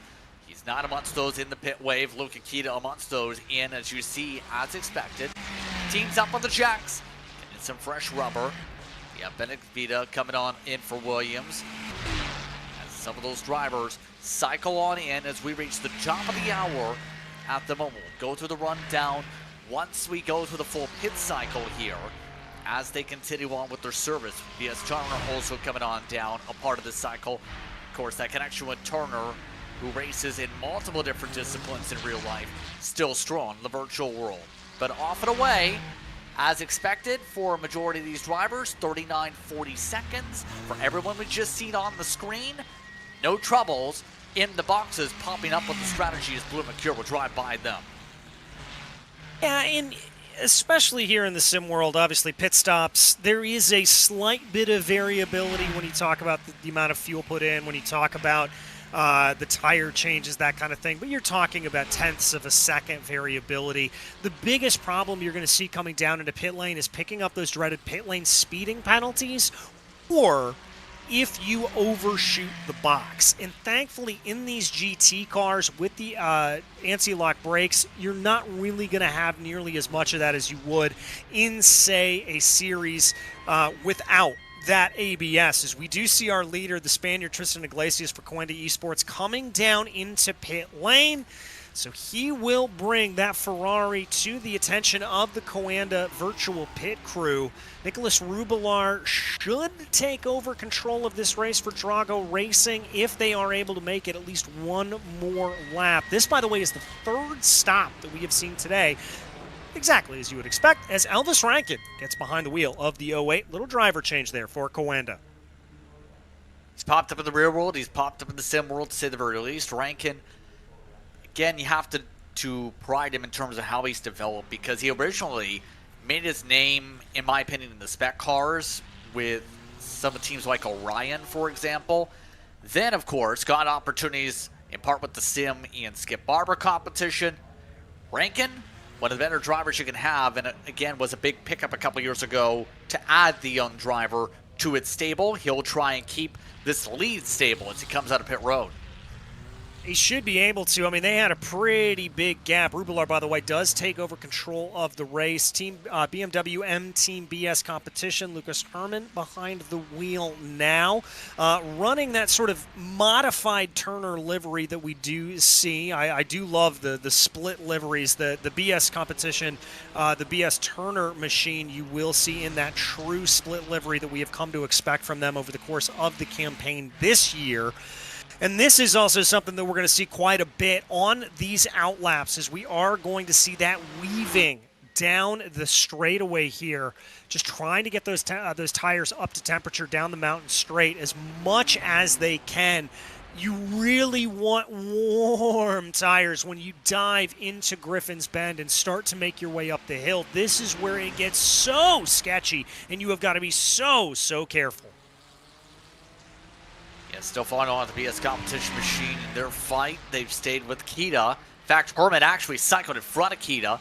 Remember, Kita just had made the pass up the straightaway, down the mountain straight specifically. Right beforehand, he is looking to make the pass. Now he runs over the 89 on speed up at the top of the mountain. And that is that sketchiness that you have got to try to hold on to. Very, very tricky to be able to keep things together. Thankfully, he was able to do so. My goodness gracious. Kita's definitely got the pace and a scrape of the wall. Herman trying to hold on the outside now as they make their way up the Conrad straight. Kita looking faster. Will there be a lift here? It looks like at this point Herman backing off a touch. Did go a couple miles an hour slower. Lets on by Kita and recognizes speed for speed into the chase. And Justin, you asked me a little bit earlier about how to make those passes when you are in the draft trains, when you're trying to get your way around. What you just saw from Luca Kita is one of the ways that you have got to maximize. If you do go for the undercut pit stop strategy, that means that the car in front of you is going to come out on cold tires when you have got nice, hot, sticky tires, and you have got to attack. That's exactly what they did here. Keep in mind, some drivers yet to pit and are still stretching. They're still on lap 28, expecting a lot of stops here. Drago Racing is up in front as the leaders by 5 seconds for the moment. Keep in mind, Prada got reeled in by that entire pack after building up a 3-second buffer much of this stint. Prada will be looking to try and keep himself in front of the 10, the 90, and potentially the 67 once they bring in that Ferrari. Let's keep an eye though. Will there be a stop as they make their way up to Murray's corner? Yes, there will, but not for the BMWs. Barneveld and Deans Amatsto stretching themselves as Prada comes into the slalom and cuts himself into the course for pit road. All right, this is very interesting. I'm impressed what I'm seeing here out of the likes of both Drago Racing machines, as we also see that Grid and Go Esports Jarno Koch that we followed quite a bit earlier. They're coming down into pit lane, but the likes of here, both Drago Racing, Male, BS Competition, they're able to stretch this a little bit longer. I like that there for them. Do you see a change there, as it looks like that's going to be Katalich getting behind the wheel of the car right now for WSR. It's a good run for your other drivers, seeing them pop in and pop out, both Ferraris there. All right, WSR Esports making the change. But yeah, as I was saying, Drago Racing, Mahler Racing Team, BS Competition, and Drago Racing again, able to stretch just a little bit longer into this stint. And as I was talking with a little bit earlier, I forget if you were on with me, Justin, or when it is. These times do tend to run together a little bit. But you're able to make that stretch. That's a good play. That means you can maybe, if not fully eliminate a pit stop at the end of the race, you're going to be able to eliminate time at the end of the race. I think it's more so the time, absolutely, here for a lot of these teams for that end of race. Some of these other drivers are right on the money for their fuel stops. But the BMWs should be starting to peel on down with them at 29 for reference. Ribelar well up the road. Right now, both of these BMWs, you see the 10 and the 90, looking to stay in sync. Dennis near going up, then he's holding on as here they go. Pit road entry. Ribelar also just went down pit road. And a lot of these drivers not afraid to cut a little bit of the grass to make sure they can get to the yellow cone as efficiently as possible for that service. Ribelar looks solid this entire stint to keep the advantage as the higher up Drago cars. The others stop, and they are also joined by Kapanen, who gained a lot of ground in the 67. Yep, and that's where you're really able to chase that time. One of the things that we haven't talked about is what we call chasing the cone, pushing down into that pit lane speed entry line, trying to make up time there. You see it so many times. The later you can brake coming down into those corners, the faster you're going to be. It's tenths of a second. You're not talking about a whole lot. And over the course of a 12-hour race, it may not seem like a whole lot, but trust me, those tenths can add up. If you're able to really perfect it, it's going to come out great. By the way, Alexander Spets getting behind the wheel for Drago Racing. Looks like Johan Harth also getting behind the wheel for the other Drago Racing machine. And the Male Racing team, Phil Dennis is going to stay behind the wheel.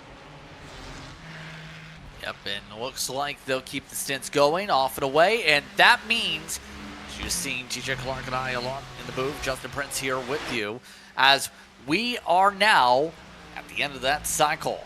So here's the situation for those tuning in as you see some of the side-by-side pop up. WSR Esports cycles ahead of Drago Racing in this fight for 6th. It's Coenda that currently leads over the Drago Racing 69, Blue Mercure's 33. Mount Racing Team BS competition cycled ahead of WSR with the pit stops though. That's how much time was lost after the change. It wasn't from pit road, I think, but the WSR machine did at least hold off the other Drago car for 7th. Grid and go, 002, then 001 or 8th and 9th. BMW BS competition is in 10th. The M team specifically rounding her top 10 on the pylon. Under 8 hours to go, DJ. And so far, the field, for those that are still on circuit, still having everything go to the strategy, the way they're looking to contend here when it comes to the Bathurst 12, brought to you by RSS. Yeah, some really interesting things there on that outlap. Number one, you saw Alexander Spets in that Drago Racing BMW overtaken by WSR Esports. Again, that's hot tires versus cold tires. That's exactly what we talked about on the previous lap. And now you're looking to see here, maybe we're going to get a little bit of a pass coming down into the corner. Dino Lombardi thought about it.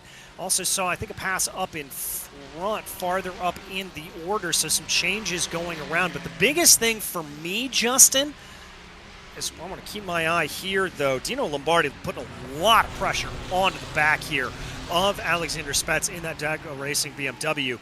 But the biggest thing for me, Coanda Drago Racing up at the front of the field. We said that was 13, 14 seconds, maybe even up to 17. I don't fully remember.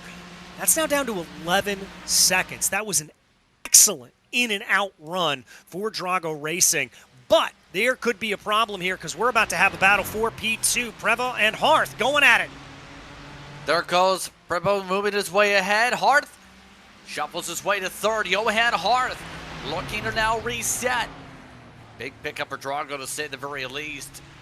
Harth getting swarmed by lap traffic also. Maniti and Fiercely Forward are right behind them.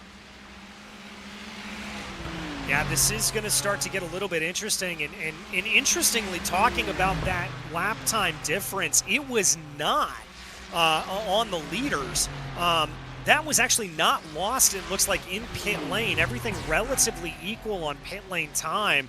Only about 0.3 of a second a difference between the likes of Bloomer Q and Coanda. Coanda just looks like they're losing time. Elvis Rankin not necessarily getting that machine up to speed. We're going to have to keep our eye on that gap, just as we're going to have to keep our eye here as Drago Racing with Johan Harth losing a lot of ground coming down the hill and down through Forest Elbow. Blue Mercure with Prevost starting to stretch their legs. The Dutchman looking very, very strong here as the fifth hour of this race begins.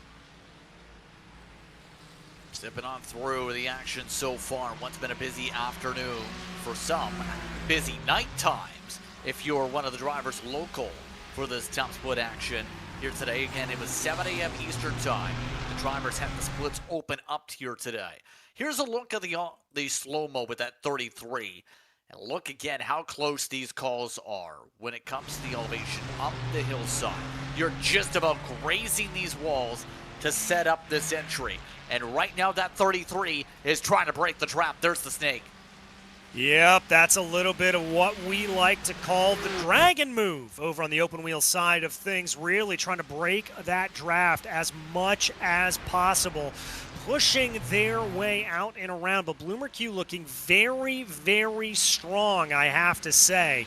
I like what I'm seeing here. Let's take a look at the gaps. It still holds at about 11.5 seconds, the gap between Coanda and Blue Mercure. And on the last lap, it looks like Elvis Rankin was able to gather things back up a little bit more. But crucially here, the gap between Blue Mercure and Drago Racing, that was about a second difference.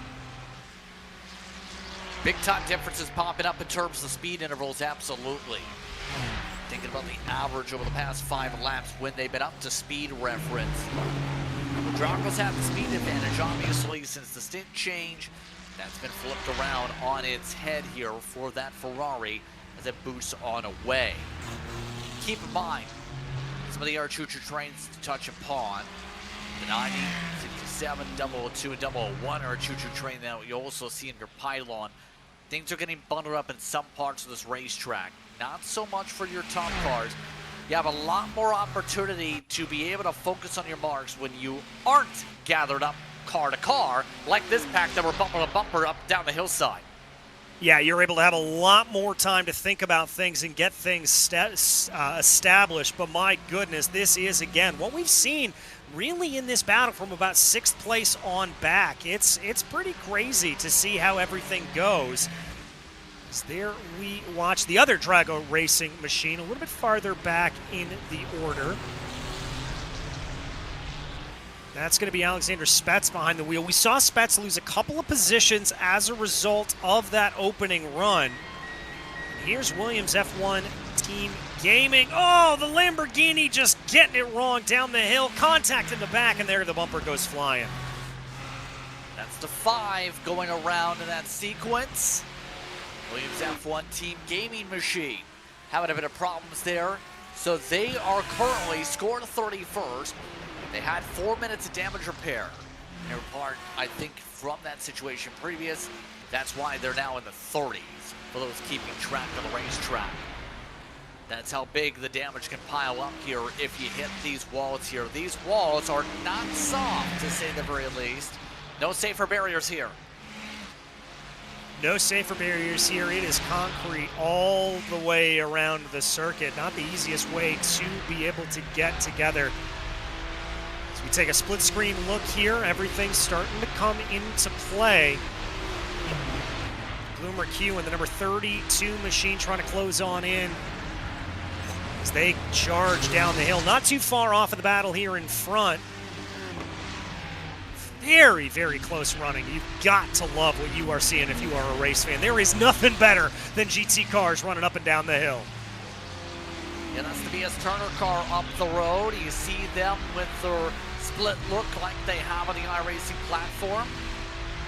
And the interesting thing to me here, in terms of that look at least for today for the one car, is that in real life, the Bathurst 12, double-checked on this, was regulated by SRO Motorsports Group. As we both know, Turner Motorsports has a different sponsor for the SRO events on the American side. Again, I understand there's the partnership sponsor to sponsor. They've stuck with this look for the cars. It's an interesting balance compared to what the real-world looks are for some of the teams that have the real-world competitors and real-world teams that take part in these virtual events. Yeah, and it's always one of those things, and I think specifically with that, the SRO iteration of Turner Motorsport, that was a 3-year deal that I believe that was signed with Robbie Foley and Justin Rothberg with the Laticrete Company coming on board as the primary sponsor. I have not seen entry lists for Sonoma up to this point, so I don't know if they are back or not. I will look that up here momentarily and let you know if those have been published yet. Obviously, that Sonoma race coming at the end of March, if memory serves correctly, so I don't think official entry lists have been published. But yeah, I mean, Turner Motorsport, one of those teams that has so many fingers and so many pies across racing all over the world. Obviously, primarily known here in North America for their efforts with BMW, but a very well-established brand and team.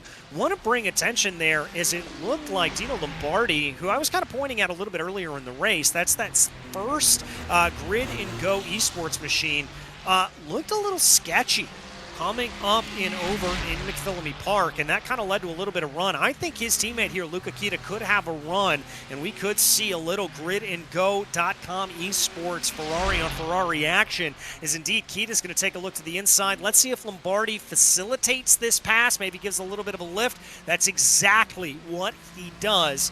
By the way, if you want to tell the difference between those two cars, Lombardi in the 002, red end fences, red mirrors, and then Luca Kita in the 001, that's going to be that neon yellow end fences and mirrors. Just those little nuances that you have car to car, just to tell the difference for your spotters.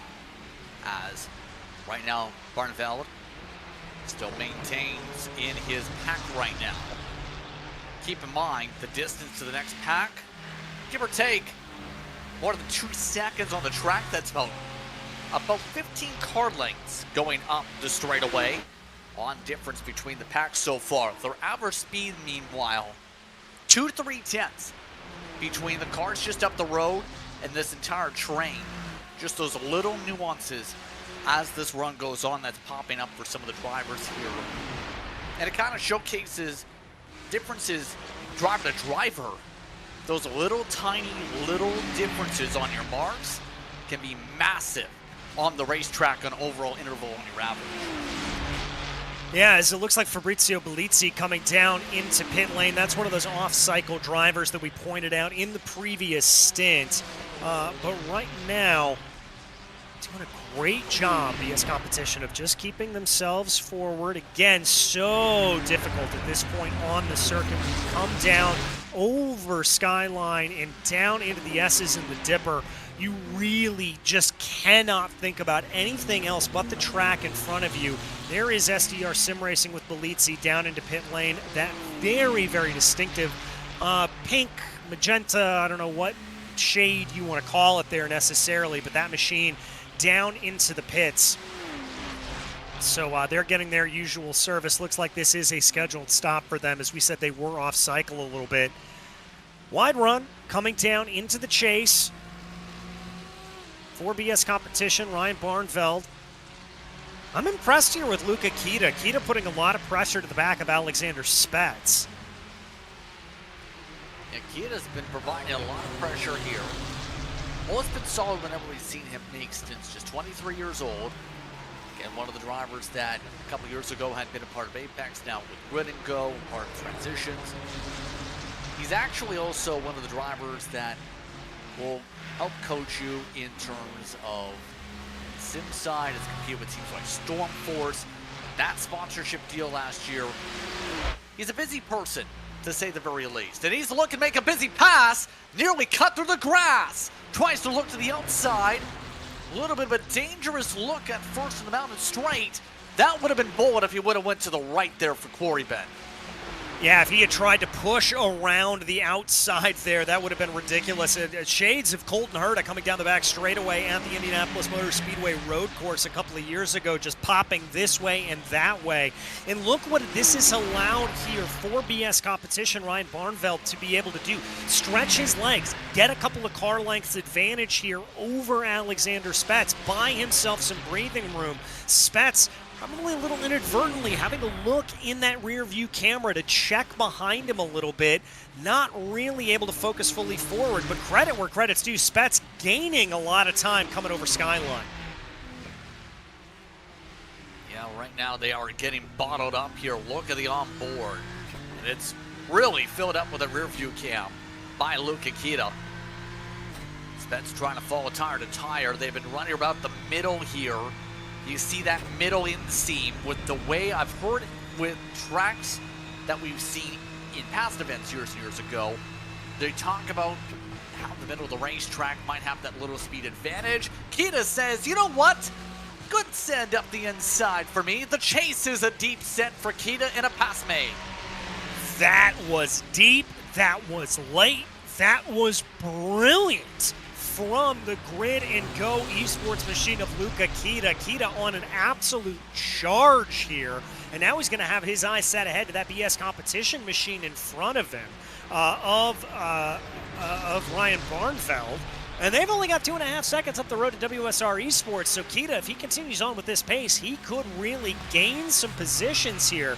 I want to also draw your attention. We don't need to go to it, but we are seeing Bloomer Q of Provost starting to close down on Elvis Rankin to the tune of about 0.2 of a second a lap. That gap has come under 11 seconds. You can see it on the left-hand side of your screen. Impressive stuff here early on from Provo. This could be a little bit of a race come the end of this stint. It's going to require chipping away this entire run. Remember, with the offset, it's going to be the big thing for the 33 as this run goes on.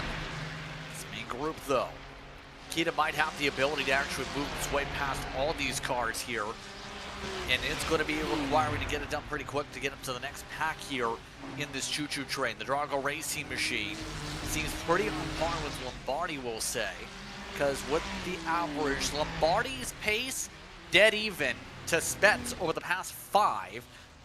In terms of the average, they've been both in the 2:02.3s compared to Kita, who's been a 10th quicker than this pack, which is quicker than the drivers running as high as the top 4. So Kita definitely on a roll with this momentum here in this pack. Does he try another look in the chase here? Might be a little bit too far back this time. No look, but he will gain in the braking zone as you see Spets staying and gaining on the rest of the group. Just starting to reel them on in. This is very, very impressive stuff, again, from Kita. I mean, look at that gap. He's just closing on in. This is brilliant stuff. What he's able to do. For me, right now, Luca Kita is the driver who is hottest on the track. By the way, Belizzi had something go on there. This was not a scheduled stop for him. He's been in the box 5 minutes plus at this point.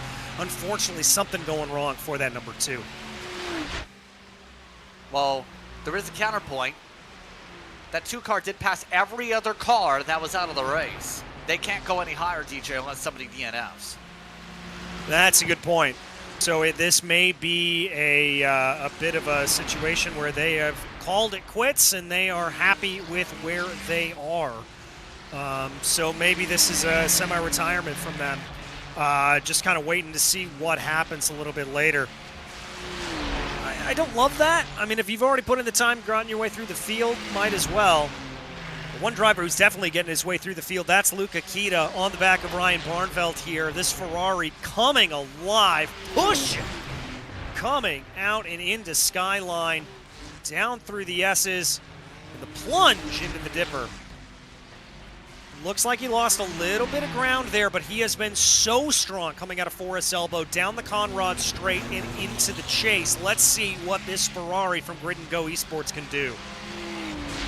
It is close. Might have some chances to look ahead. Lap traffic may also play a factor because the battle for 24th is just up the road to the cars in 4th. Eventually gravitate to this. Kita is more focused on the now, though. Barnfeld covers off the outside for a moment. The dive to the chase, and the BMW lets him have a BS competition, lets the Grid and Go Esports car move up to 6th. The hot rod Ferrari continuing to charge. Now the next focus, get up to where that next pack has caught up the lap traffic. You see them at the other end of the straightaway. Yeah, just got to try to see if he can get up there again. As we mentioned a little bit earlier, it's only about 2.73 seconds, let's call it, if we're rounding up to WSR Esports and Martin Katalich, and that gap is with him and Denny's. So it's definitely a battle on here for Luca Kita. We also keep an eye on that battle for...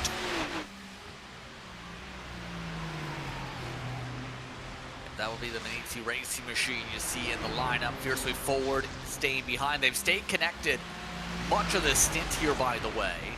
I've noticed in regards to this. So here comes the question.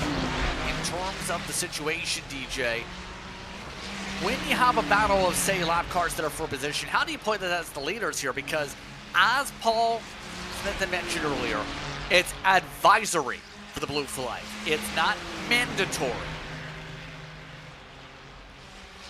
I mean, you kind of deal with it on a case-by-case basis. If you're in the middle of a fight, if you're in the middle of a very, very close battle, don't worry about it. Fight, let the driver behind you pass you. It is up to them. It is their prerogative to get past you. Now, there comes a fine line that if you are actively battling them, that's where things get a little bit, okay, don't necessarily do that. But right now, as we watch that Lamborghini up in front of the Mahler Racing team, they're under no obligation to get out of the way here. They're in a battle of their own. I mean, this is Manti Racing, and I believe Fiercely Forward Gold. That's that gold Lamborghini. They're under no obligation to get out of the way. Tritopoulos doesn't have to. Now, if he puts up a fight here, as Mahler tries to go down to the inside, that's where I'm going to get a little bit sketchy. Opportunistic move there from WSR. You see that Lamborghini get pushed off a little bit. That was maybe just a little bit this hair of aggressive from WSR, but you also have to understand that instinct that you cannot get a lap car, get in between yourself and your competition, and rest assured that Katalich has been told that Luca Kita is coming and coming on strong. Yeah, they knew. I think the Fiercely Forward Machine at this point is going to take the lumps and take a break from the battle here in this situation. Maniti not going to be as easy to pass around because Maniti's pace has been on par with a lot of those cars in this group. By the way, well, this Kita's built up a buffer of about 6 car lengths and is almost in the tow with the other cars. Barnveld continues to park the bus in the 90 machine. So as they go here, you have to wonder what the plan here is for BS Competition's red-looking car in the 90 camp here. In terms of this, we know they've been slowly staying, if not losing, a spot or two per pit cycle here. Anything to adjust in this circumstance to get yourself back into the ballpark of your next pack, because remember before, they were hanging out with the 10 car in the Maui Racing team earlier on today. Yeah, exactly. As we continue to watch here. Now, this battle is starting to play itself out. The battle of the BMWs, BS Competition, and Drago Racing. Alexander Spets, I'm a little surprised that we haven't seen Spets put his way forward. Spets, one of the more fierce drivers that we see across the different competitions. And he's just not quite able to have the pace to be able to close down on Ryan Barneveld here for BS Competition up in front of him. Let's see if he's got a little bit extra. Now that gap's staying relatively the same. Meanwhile, Luca Kita already escaping up the road 0.3 of a second. Not really able to close in on the back of WSR, which surprises me. But now he's got the draft up in front of him of that Fiercely Forward Gold machine, so maybe that'll help him get a little bit of space. Yeah, a chance to have a buffer car, if you will. Maniti did get passed, by the way, by Maui, is letting WSR by as well in the air pack. Lap traffic is no longer a factor for that era group. Barneveld building some buffer himself. He was one of the many different drivers noticed in terms of social medias over the past week that tried to assist drivers as much as they can through the socials, because he's one of the drivers that coaches drivers on the sim service. And that's the big thing. A lot of the top competitors, it's not just about driving and trying to win in the major events.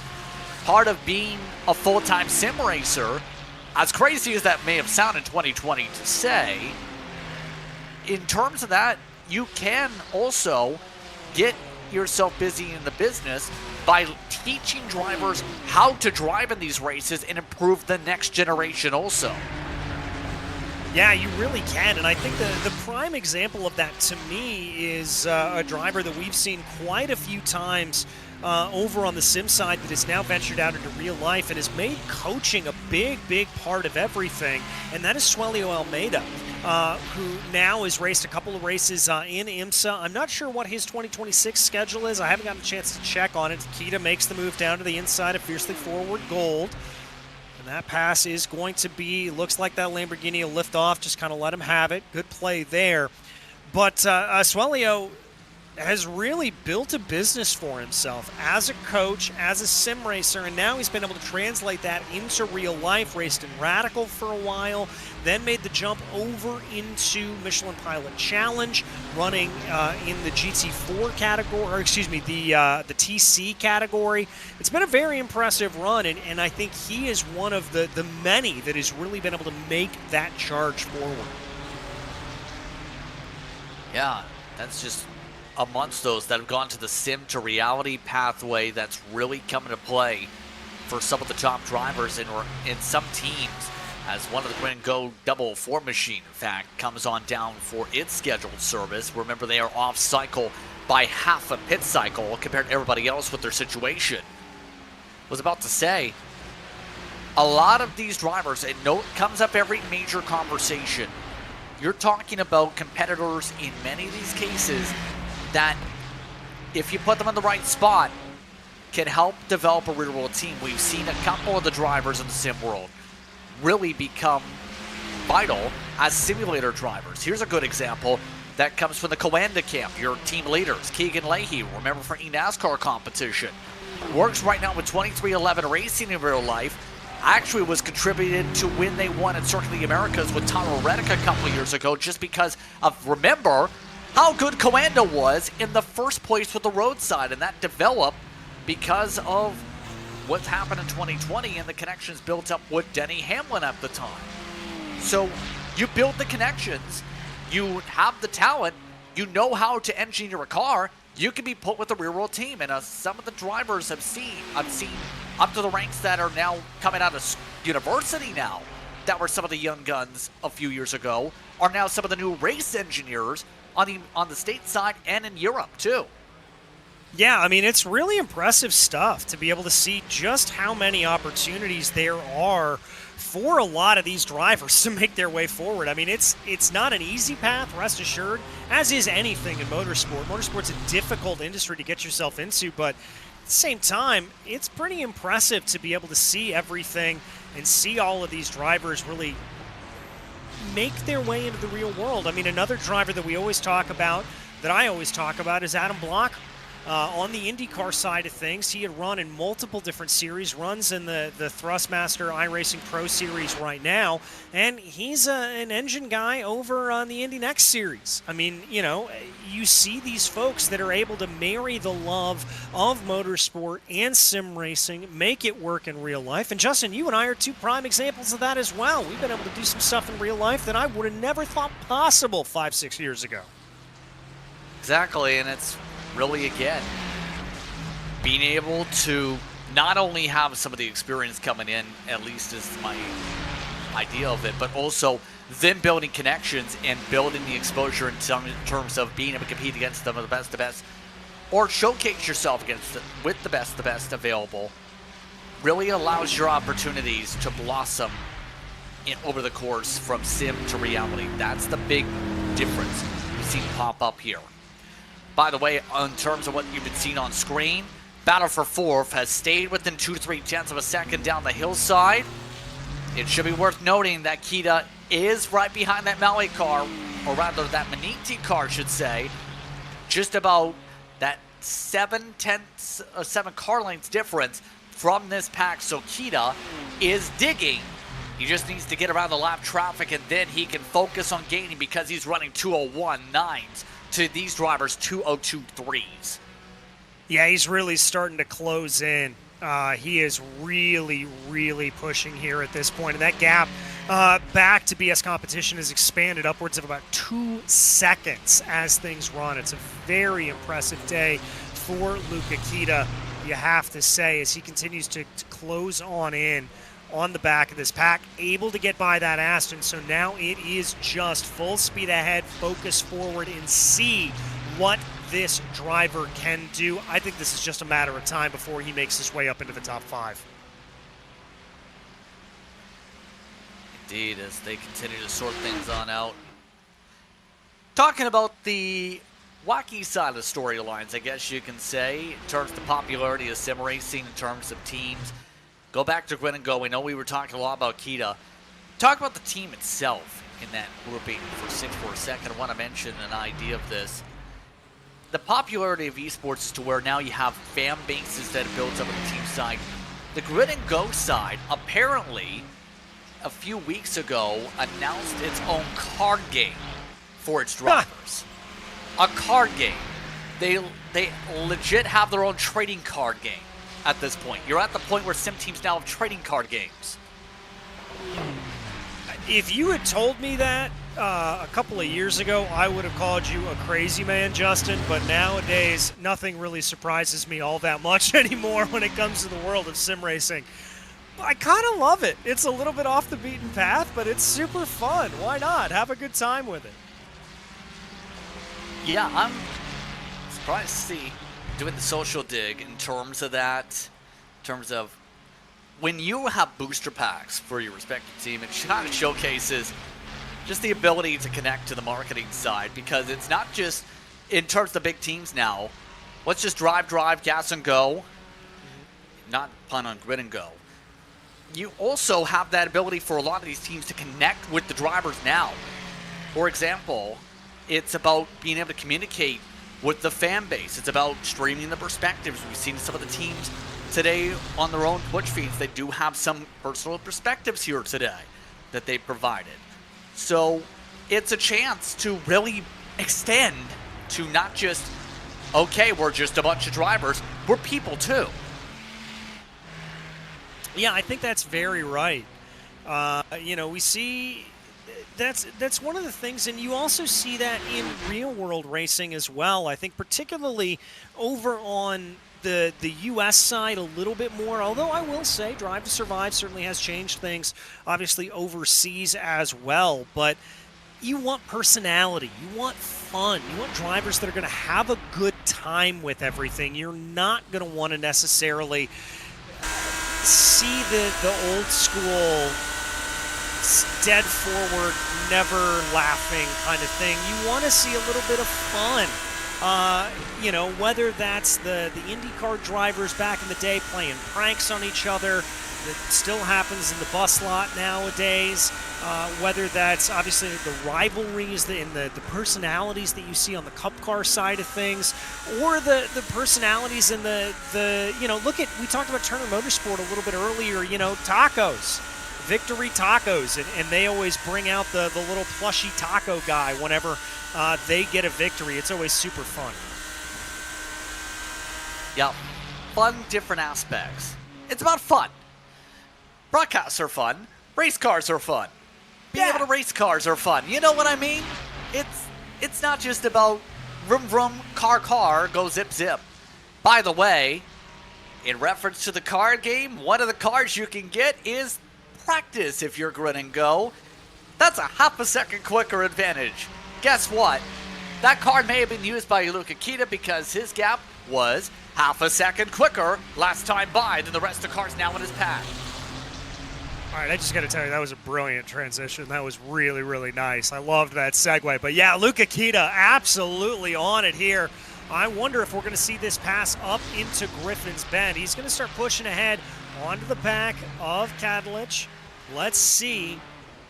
He's got enough to be able to make it play. Flash of the headlights, kind of an indication that he could be coming through. We see the defensive line there from WSR Esports. Here comes Kita to the outside. He's going to try to push it, and the Ferrari's going to back off, gain another position for Luca Kita. Kita continues to fly. He is your fastest car on the racetrack, by the way. Now looks to try and secure fourth spot. all over the rear end up the hillside. It's about set up for Kita. Right now, he's looking so much better coming through the acceleration zones. He's just got that extra bit of boost on the straightaway. Really does. Here we're going to jump on board with that WSR Esports BMW as you see Kita up ahead, already starting to put pressure onto the back of that Mala Racing team. Oh, and you see just how in control Kita is of that Ferrari. That thing was almost fully sideways coming through the dipper, able to keep it together. Brilliant stuff for the Ferrari driver. Remember, Kita a couple times here. This run alone has gone deep in the brakes through the chase. This has been about the distance he sent it from. Will he go for it again? They try and go ahead. Looks like he's going to be let go. So the 10 recognizes this is the fastest car you have right now and allows him on by. Doesn't want to fight it. Focus on the own race, and Luca Kita now up to 4th at the Ridgeway, starting the stint as low as 8th. And look at this. Here comes WSR Esports in the Ferrari, making things bad to worse for Mala Racing Team. That's 2 positions and 2 corners they've lost. And now leading the train from behind is BS Competition, Ryan Barnveld. I wonder if that kind of battling that we saw up ahead is going to allow them to close in a little bit more. The gap now 2 seconds in between them. Meanwhile, for Luca Kita, he's got 6.7 to close down on Johan Harth, up in 3rd place for Drago Racing. See those small differences in the battle boxes right now as they work their way through quarry. Barnfeld's been able to hold the fort for a while in this fight. Still not a range of the 10 on draft. They're doing very well in terms of their sync up here. In terms of trying to find a way to close. With the battles, they dropped as low as the 203s, by the way. We'll see where things steady now that the pack has kind of shuffled. With all that being said here. But the goal has to be, if you're this grid and go machine, long term. The next car up is 7 seconds, Johan Hart. They closed 2-3 seconds this stint to get themselves to 4th for the first place. Realistically speaking, depending on how the driver rotations go here, DJ, Kita and company might be able to get there by 5 hours to go at the latest. I think that's certainly possible. I think by the time we're off air, he's going to be close enough. I mean, look at the last lap. You know, he was just about a 10th or so faster than Johan Harth on the last lap, but I think he was recovering a little bit from what we saw. No, excuse me, that's their best lap time. Last lap, he was 0.3 of a second faster. So they've got it. Let's see what it is when he crosses the line this time. You know, last lap, he was definitely still kind of working his way back forward after passing WSR. Let's see, once he's got a complete lap underneath his belt, 2:02.019 for Drago, 2:01.977. So about a 10th of a second. That's not a lot, but it certainly could be enough for him to close on in. It's just going to take time. That's the critical part in this conversation point, because it's not just as simple as, okay, let's turn on the speed boost. Let's rocket our way up. It takes consistency in terms of being able to actually get there, especially here at Bathurst. You cannot afford to really sleep on the lap, as you said here. And we've seen this all throughout the past couple hours with our stint here in the broadcast booth. Have about an hour in our stints to go, give or take. It's for a lot of we've seen the difference. Some of these teams that have slipped back here, even a simple driver change can be the difference of a couple seconds. Now, there is an error point on that note with the driver change of Rankin, by the way, DJ. He stabilized that gap that we're seeing the 33 close on. Yeah, he's been able to do that. I was a little bit worried when he first got in for Bloomer Q to be able to close that back down. But as you said, Rankin really has responded. I mean, he's running, it looks like on the last lap, 87 thousandths of a second faster than Bloomer Q. So I think that's a little bit of conversation going back and forth between Coanda Esports and Bloomer Q, or Coanda Esports, excuse me, and Elvis Rankin. Having that back and forth saying, hey, We need to respond in this way. Rankin being able to do so just the way he needed. So I think that's a good play for him. It's a good response. It's a good heads up, and I'm very, very happy to see it happen. So as we check in on a couple of the other situations going on, you see how things are going for 10th spot. PS competition holds firm for the time being in the 89. Leonis in the 32, below McHugh machine, staying on in. Dominic Hoffman on the bumper as well in that pack. They've already worked around the traffic and fiercely forward, for example. It's these small little battle packs that you gravitate towards, commonplace when it comes to this type of endurance race at this point. Leonis, still, I think at this point, it's got to be a fuel-saving device. If you are the 32 in this circumstance, use the lift and coast. We have an opportunity like this, DJ, because remember, they're going to have to save, right? As we've hammered home, this is your free card of fuel-save car. Stay behind car and let them pull you on the straights.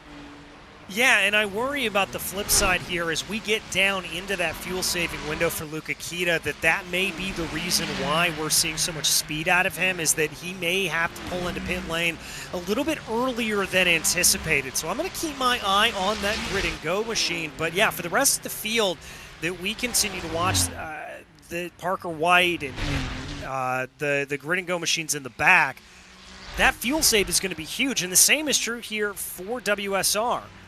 What are these fuel numbers going to be? How are things going to break out? We do have to remember that as part of the balance of performance, the Ferrari does have a couple of percentage points less on a fuel tank than those around them. Compared to the BMW, who's everybody else we've seen, the Ferrari has 1% less fuel capacity. Not a whole lot. Could spell the difference come the end of this race.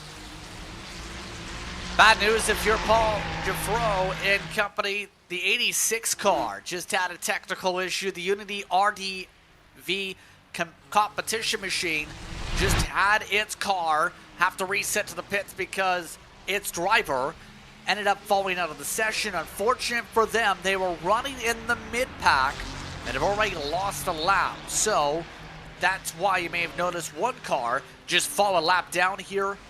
It's quite simple. This is what happens when your driver is running fine and then boom, all of a sudden, they have no idea what's going on and they no longer have connection.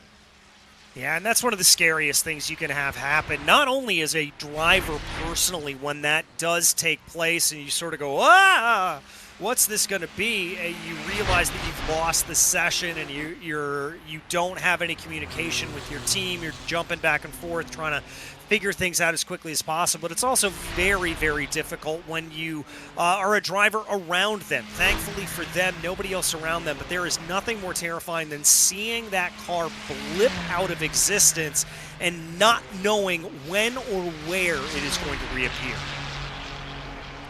By the way, that driver that had the tech issue is a familiar one if you follow along with Euro NASCAR. That is the driver from the NASCAR Euro Series that ended up running in Euro NASCAR 2 previously, has also made iRacing starts when it had its Pro Invitationals back in the 2020 era. It's ran as recently as 2025, chasing a Pro title in that competition. So, as we continue on, we're 10 minutes away from the top of the hour here. And we've talked a bit about the real-world connections. One of the teams we haven't touched upon too much, I want to give a quick shout-out to, for the karting world. You and I both have done some stuff in the karting scene also. Team Benek is another team we haven't touched upon who is going to be lap traffic for these cars you see here soon in the 8 car. A lot of the drivers here today also come up in some cases from the karting world. Well, in some circumstances, having connections to be able to build up is one thing. And I know some brands like Benek have been amongst those really expanding out to be able to also add an e-racing presence with their young drivers. Yeah, Bennick, a stalwart in the chassis supply train for karting. You recognize them by their kind of light red and white liveries, and to be able to have them branching into the sim racing world is really huge. You want to have those opportunities. Obviously, there are so many comparisons between sim racing between karting and the real world. Max Verstappen obviously made some comments a little recently about sim racing versus karting that are up for debate, I think. But to me, karting, to get that wheel-to-wheel experience, nothing quite like it in the world.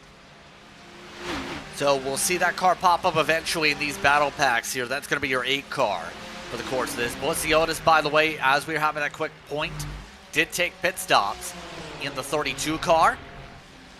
So their stop is complete. It's worth noting, for the 32, they did move the pit window forward from the last stop by 3 minutes. So watch for the 33 on your pylon 2 for when they come down on their fuel save as we continue to follow along with this battle pack for 7th. Right, so those questions start to linger a little bit about those pit stops. We anticipate Bloomer Q probably coming in relatively soon, as they are the team that has really gone early on those pit stops. A little bit of movement farther there in the back. Drago Racing just trying to find a line, maybe to get behind BS Competition before everything is said and done. And there we go. Bloomer Q, number 33, out of second place. That's Prevo down into pit lane. Couple minutes further along. Not as much as the 32's efforts with the ability to save off some BMWs. But there's the stop there.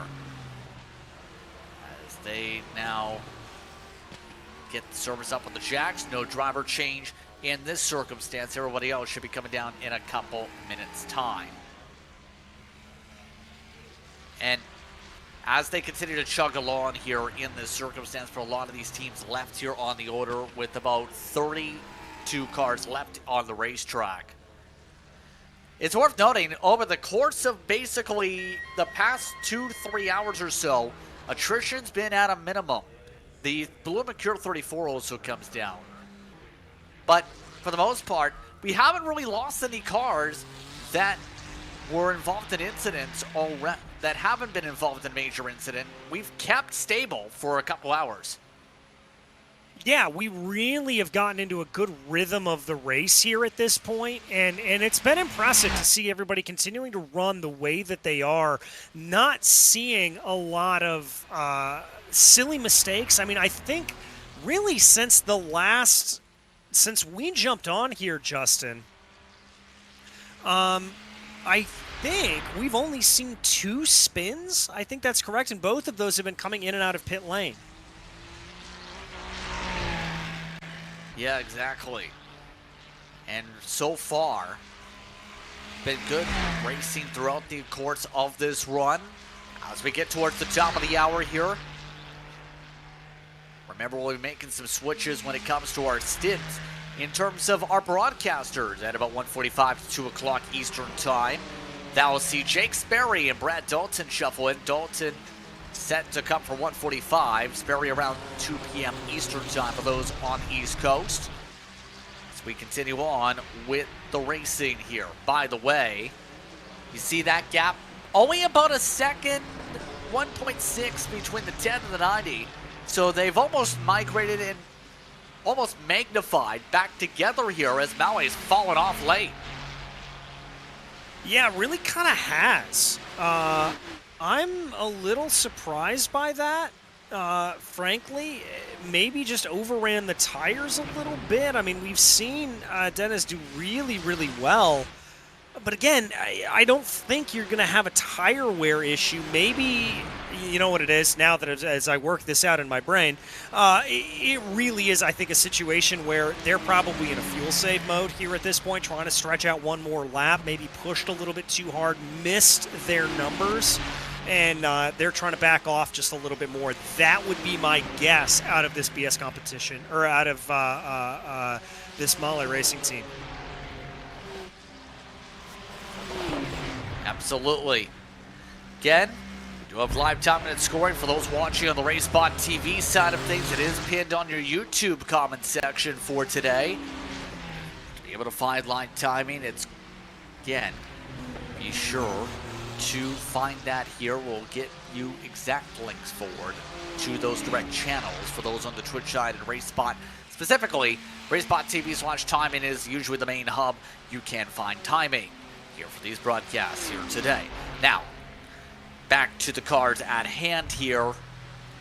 26 laps for Coanda. Some of the drivers 23. They are well past the expended window when it comes to the top of the hour here for these battles. We'll say, talking about some of the other teams in terms of their efforts here, Dino Lombardi, one of the many drivers that tried to assist DJ on helping everyone else out to learn by corner, just because, as we said, it takes so much practice to do this track right, and being able to have reference points is so critical if you don't have a big team. Yeah, and that's really one of the biggest things when you talk about the advantage of these bigger teams, whether it's BS Competition or Drago or Coanda. The biggest thing to have those teammates for, well, it's a couple-fold. Number one, it's that ability to lean on each other, to talk about how to handle the corners, to talk about what the fastest lap time is going to be, et cetera, et cetera. The other side of it is setups.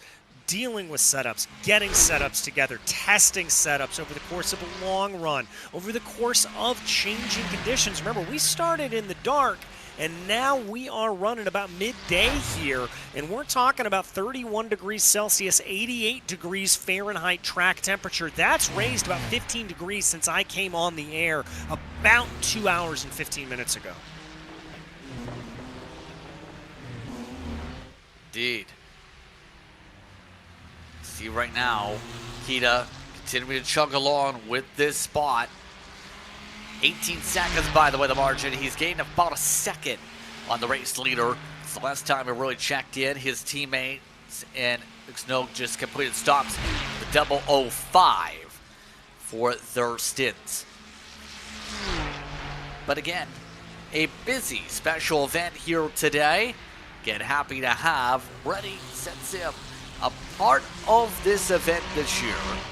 We talked about the sim rig side a little bit here today. A lot of these drivers definitely putting those sim rigs to use over the course of this one. As we come up to the top of the hour, Kita is coming down for pit service. And I'm not altogether unsurprised by that. The Kita's one of the first takers in. Now, granted, this is going to be, I think, roughly within that pit window. If he's able to maybe do a fuel save on the next 2 stints or so, that will see him come back into a longer pit window, as we also see behind them. I think that's BS Turner coming in, Dominic Hoffman, behind the wheel of that machine. Kita staying behind the wheel of the gridandgo.com esports machine. So I do think that this is probably expected here from Kita. With as much as that 001 was pushing, I'm not surprised that we're seeing him come down a little bit early, maybe a lap early, but it's all going to be in the later runs here. If he's able to get back onto that traditional stop and maybe running a little bit quicker here can pay off. I mean, he was flying through the field with a really, really good run. It's all going to be questions that are going to be answered by the end of this race. As the drivers complete some of the services here, by the way, 40.2 to 40.5 for some of the drivers who completed service. Blue McCure actually gained 3/10 down pit road. Out of those you see on the left side of your screen, the one car was completed service, the BS Turner car with 40.7. Just marginal differences on the pit stalls so far from the sim racing crews. And keep in mind, it's almost a little bit of a science on where you stop with your lollipop man, as it used to be called back in the day, DJ, because you'll see this in some circumstances where you'll have a green box, a yellow box, a red box. Your exact stop position for the car can impact the exact amount of time, depending on your service, by a few tenths of a second, how fast your service can be on the service.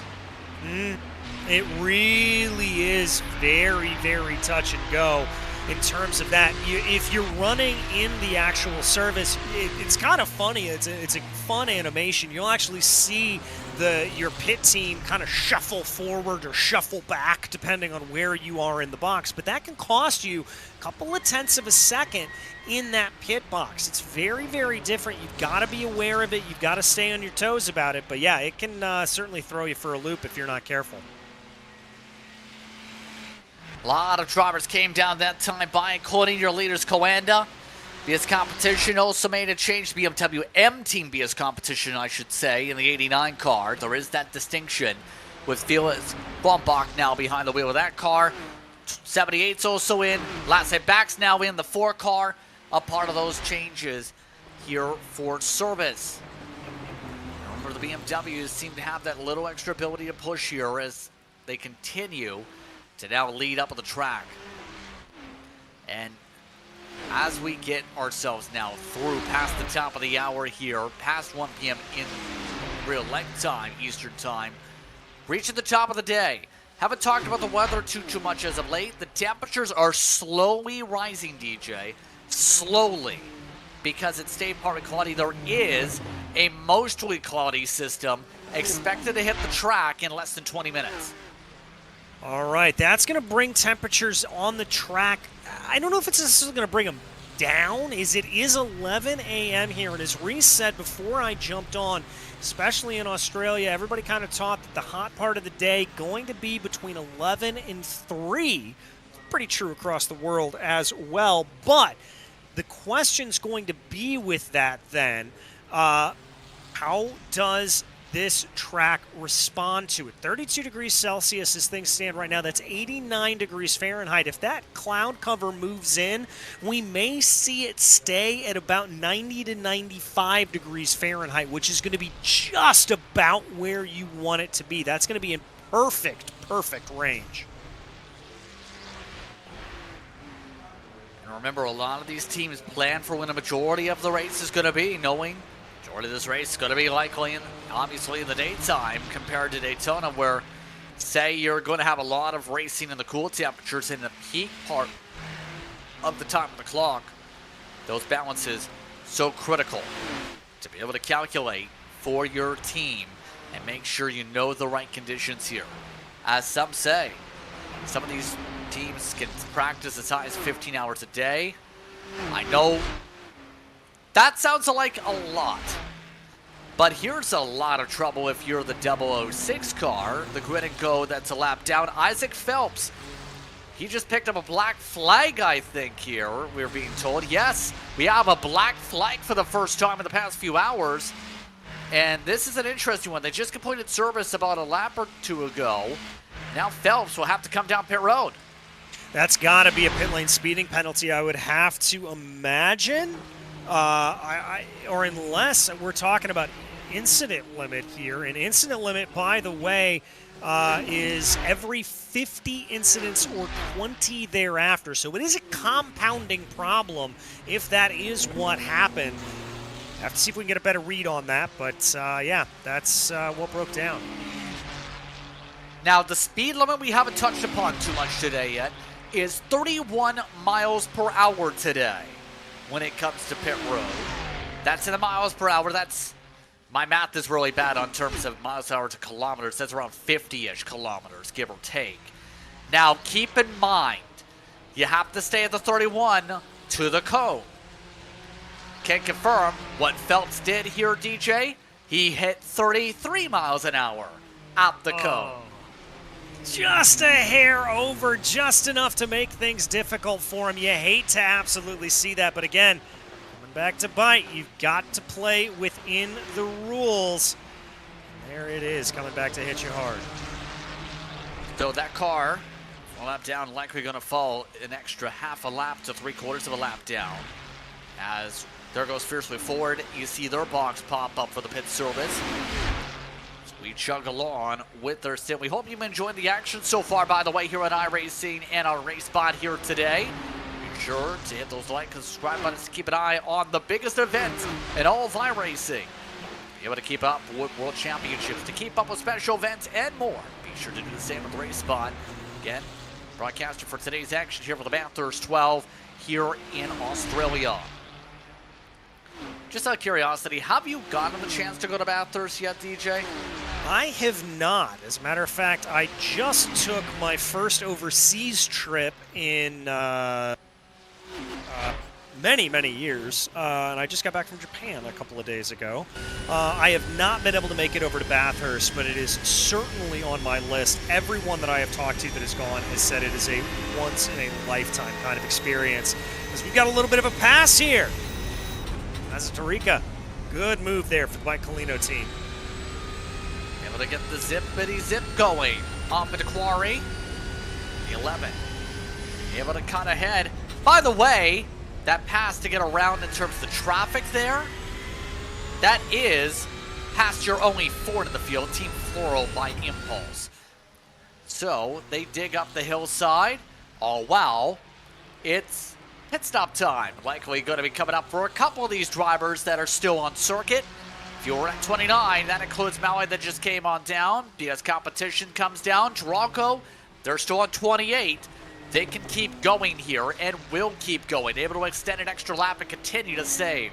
As near collision on pit road, by the way, Dion Lombardi just about sent into the back bumper of the 90. Again, you've got to be so careful when you are coming down into the pits here. Really, at any point on this circuit, you've got to be hyper vigilant. But in the pits, it can just come back to bite you a little bit if you are not careful. You have got to make sure that you get everything together. We've got a whole gaggle, by the way, down into pit lane, as it looks like the only driver that was able to stay out was Alexander Spets for Drago Racing. I want to give Spets some credit. I was a little bit of a detractor of his, saying that Spets was running a little bit slower than I expected, but Spets clearly doing some good fuel saving here. I'm impressed by that. Gary Rene, by the way, behind the wheel of that red 90 you see on screen. He's came away with some good endurance runs. In particular, has run in events like the iRacing Indy 6 Hour. Done well there with some podium finishes there a couple of years running when he took part in those. And he's off and away, trying to make sure to cut those yellow little curves coming out. The fit is now off and away in that fight. Here's a look at how some of the drivers are warming up the tires, though. Seen this a lot more in the sim. We've seen this in real life a fair bit. Just trying to make sure you get some temperature up with the cold tires. Yeah, trying to work them as much as possible. Make sure you're looking good there. As there we follow right now, gridandgo.com esports, Dina Lombardi and Ascari Rene. Rene, who's I originally came to my knowledge racing in the Lotus 79s and some of the more historic series. Still races them on the weekends, I believe. Probably not doing it this weekend, but for Grid and Go Esports, trying to be able to close in with their teammate up ahead, who's about 2.7 seconds up the road, and there is that. Excuse me, we stay on this battle right now. BS Competition as Spets does come down into pit lane.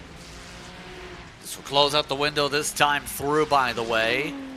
As things have separated out with the pit stops. Again, the time delta lost for comparison to WSR for the BS Competition 90 is a grand total of 8 seconds side by side for Maui Racing Team as they try and work their way around with Grid and Go. That's Kita trying to make up some ground. Kita actually lost a fair bit of time with the cycle on track position. WSR jumped him on the cycle with their outlap because the outlap difference, the pit lane difference, was about 3/4. Impressive stuff there to be able to do that. I mean, it comes down once again. This race is going to be won or lost in pit lane. I can guarantee you. This is going to be what it is. It's going to be very tricky to try to sort out. It's going to be very tricky to try to get right. At the same time, if you're able to maximize and you're able to extend those pit stops, keep an eye here on the likes of Drago Racing with Alexander Spets, able to make that extra lap, that could have huge dividends by the end of this race. Noticing a small trend, and it might be just be me, but it feels like the BMWs have gotten better pit stops over the course of the past few hours, especially compared to the Ferraris. The Ferraris have the boost on the short run to gain the spots, but these BMWs have gained a lot of the spots back on the overcut. I wonder if that's maybe a little bit of a result of that fuel save. I mean, you know, just like we said, the BMW has a percent more of a fuel capacity, 1% more. Not a whole lot. Contact up ahead. We've got the Ford Mustang spun around. Trouble up at the top of the hillside. That's a problem spot. That's one of the impulse entries. The only Ford Mustang in the field today went around there. Don't think anyone else has made contact as we keep on going. That was a little bit of a treacherous spot there. That is Sosiak for Team Floral having to take a tow because they can't turn around. Heartbreak there for them, but I've got to give good heads up there to Solzek to just kind of recognize, you know what, I'm going to do the right thing here, get out of the way, good heads up, good play. Oh, Molly Racing Team down to the inside of Drago. Yep, and try to send it for a spot there. Able to get it stuck and able to get that spot back. Again, the overcut worked out well for a couple drivers, but the undercut still coming into play. The difference for Drago now is they fall down to 7th. They look to reset. So again, reset of how things are going for those just tuning in. Coanda continues to lead. Drago Racing 69 car is in second. They picked up more than a second. Here's a what happened to Team Floral's head on to the wall. That hurts. That really hurts. If you are that Team Floral car, just lost it coming over the crest of the hill there. And there you see the double impact. You know, I think even if they were able to get that car turned back around there, Justin, I think the steering damage would have been so bad they probably wouldn't have made it back in. Yeah, that would have been a tough trek, especially with a single file line to the top of the mountain. Would have been a traffic jam, and I'm not going to make reference to the real-life incidents to say the very least there, but that is not a spot where you want a car to then spin around again.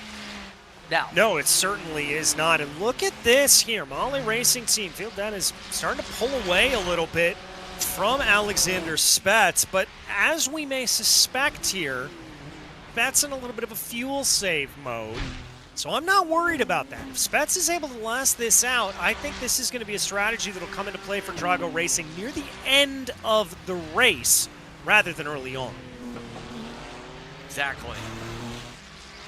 We'll see how things plot and plan out here as we approach the midway portion of this race, and as the temperatures on the track get to around 88 Fahrenheit. We've seen earlier 31 Celsius. For reference, they've stayed around that since that last check-in. But as said, Coanda and Drago, Blue Mercure the top 3. BS competition at the tail end with their MT top 10. But in between that, WSR Esports, Gwynna goes 001 with the top 5. Maui, Drago 67, Gwynna go 02, BS competition 90. We're ahead of your 10th place battle with a lot of BMWs lined up and a Blue Mercure machine looking to try and save a little bit of gas. Remember, they were saving off the 89 before. Now they save off both the cars in a line. There they go as we take a look at the split screen here. Both of the split livery machines, as you said there, Justin, holding in together. Battle for P10. And that is Blue Mercure directly behind them in that Ferrari, trying to close on in. 3-car battle. Alex Noki, not about 7.5, 8 seconds behind, so they've got some room. They've got some room to battle if they want to. That's going to be the real question there, if they want to. But I think with these two, at least semi-teammates together, you're probably not going to see too much of it. Yeah. And if Alexander Spets here, as we look back on that lead, is saving fuel, he's doing a really good job of it, at least keeping things competitive between himself and Phil Dennis. Yeah.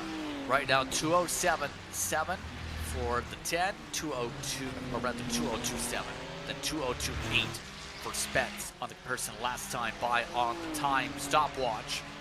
De Lombardi did find a way with the cycle to get around Ascari Rene. So Rene has now fallen to the tail end. A lot of these cars as they had been grouped together here. Right now, at this point, it's another one of those set up on the strategy, the lulls to set things up for the full portion of the race. It's worth noting, by the way, the gap between the 33 and the 69 is closed as well, as we keep an eye on your battle for 6th. These groups will stay stuck together again for much of this strategy. It's those small differences that set you apart here, DJ, over the course of the run. So, at this point, what are you telling your drivers? At this point, I'm telling my drivers to just settle in. You know, there's still 6 hours, 45 minutes, 43 minutes left to go in this race. If you're in a battle here at this point, I'm telling you, look after the car first. And if you're particularly like the likes of Alexander Spetz, you may be second in line here, just hold it back a little bit. Just kind of relax a little bit. Don't push too hard. You don't need to go too hard. You don't need to really get too aggressive as things go along. You can just wait a little bit. Wait to come back and play. Wait to see how things are going to shake themselves out. You don't need to go for broke. I think the flip of that is if you are the likes of Luca Kita that has established himself as one of the quick drivers here, I think you worry about fuel save later. I think Kita gets up and goes and tries to close that 4 seconds down up to the battle for P2. So I think it's really dependent. Beautiful angle. I think it's really dependent on what you want from your not what you want, of where you are in terms of this field is what you're telling your driver. Exactly. And right now, field taking itself to a calm portion here for now as we go. On the battle boxes, by the way, this group, you have the group we talked about up the front. You have the group for 10th. Our battle packs could 19th. Sopac Precision behind Team Alta that has the last hit back with it. Then you have Byte and Team Benek that have also found a way with each other 21st, 22nd. See how a couple of those other groups are doing. Here's a look at that battle towards the rear end. Give a little bit of love to these two. We've seen the Porsche move ahead. One of the few, if not the only Porsche we've seen. By 500 connections we've seen. Is currently trying to maintain in front. However, 6/10 gain by Gilbert last time by. Yeah, 6/10 gains here, so we've got a lot of room to try to go here. And I think for that Team Benek sim racing machine, talked a little bit about Benek earlier, how good it is to see the name of that kart maker making their way into the sim racing scene, kind of putting the two of them together, closing in on the Porsche. And this is a little bit of an advantage here, I think.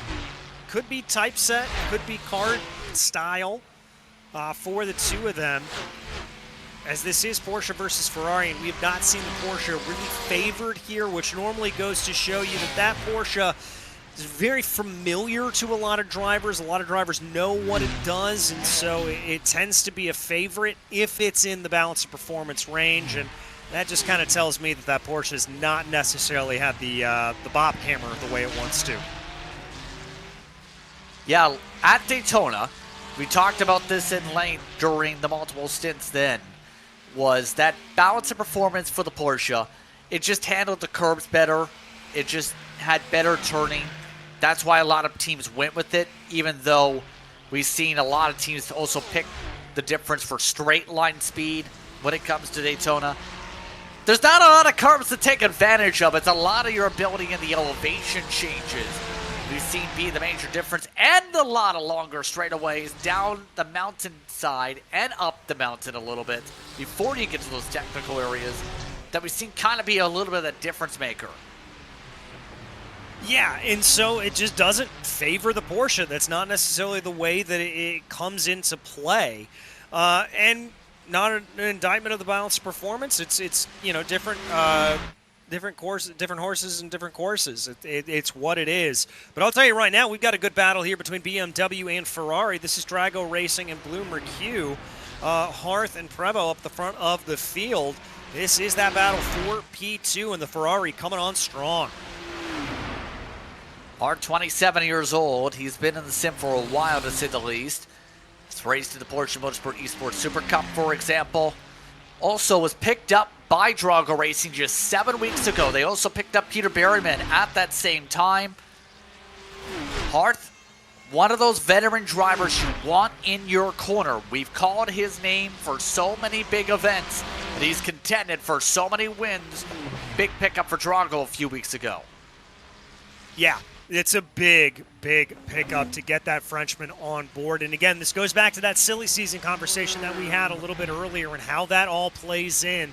Very, very important to, as a team manager, to keep everything together and to really make sure that you've got the best drivers that you can coming forward. I mean, you do not want to change things up. You do want to change things up to keep everything fresh, to keep everything good, and to keep everything as precise as possible. And sometimes that does require bringing in a new team. Absolutely. And we'll have to see how Hearth does. Now be one of the top drivers when it comes to the Drago side on a loaded roster. They make their way here, just doing a good job defending, staying at the same times. It's 33. It's not been an easy time for Blue McHugh to be able to make this pass like it was earlier on, where they ran away with the spot, but also had the difference on the fuel stint. So we're coming up in a few minutes' time, by the way. We will have a switch, so we will let you know when we will go to a immersion situation, a race spot fan immersion, to be able to listen to the sights and sounds. When we have that crossover, we'll let you know that situation to be prepared, because on the YouTube side of our broadcast feeds today, we will have a switch eventually to part 2. That is going to be in about 4 minutes' time. So be prepared in a couple minutes' time on the iRacing Race Spot side to be able to switch onto a new tab and set up to where it'll be part 2. That camera operator, by the way, taking photos, I'm surprised that back is still holding out after 3 hours since the last time we checked in. You know what? Like I said, I just got back from Japan, so my back is very much in pain because of a 12-hour plane ride. Even if my back was at fighting strength, I'm not sure I could move that quickly, so, like, credit to him, that's really, really impressive. Hey, you're not the Flash? No, last time I checked, at least. Yeah, I mean, I ran track, but not that quick in track, to say the very least. But just having a little bit of fun, to say the very least. I know iRacing works hard on those cameras to make sure they have all the immersion here. Those virtual fans here, too, they have standing on race side. You have to give them credit. They stand all 12 hours, plus the practice, plus qualifying. Those fans have legs of steel. That they do. They are the best of the best here, and they are ever present. And we've got to give credit. I mean, we joke a little bit about, you know, that kind of stuff, but the level of immersion that iRacing is really able to throw into the simulator here, down to those little details of the cameramen moving as the track, as the cars go by on track, it adds so much that you would not think it does. But people notice, and it's very, very impressive. Even as you look at the stands, there is a little bit of movement from the stands, from the fans. They programmed that into the system. It's all very impressive stuff. It's fantastic to see, and we are so very thankful for iRacing for putting it in. So much immersion when it comes to these racetracks, and remember, I've seen a lot of updates to the platform over the years to be able to adapt and be able to keep up with real-world trends. It takes a lot of effort for the arts crews, for the designers, for the programmers to be able to build those stabs. So right now, 69 still holds on in this fight. They continue to avoid that big clump of dirt that's on the racetrack. They haven't gone too wide to be able to be carried off by the marbles. There's been a lot of marble buildup here today, DJ, but it's been, for most drivers, no issue because they've stayed out of those lines where those marbles would build up here because the way they've approached these corners. Yeah, and really the number one area that you're going to see that marble buildup start to come into problems near the end of the race is going to be diving into Griffin's Bend, into that second corner on the circuit. That's where you're going to see a problem. That's why you're not seeing a lot of passes around the outside there.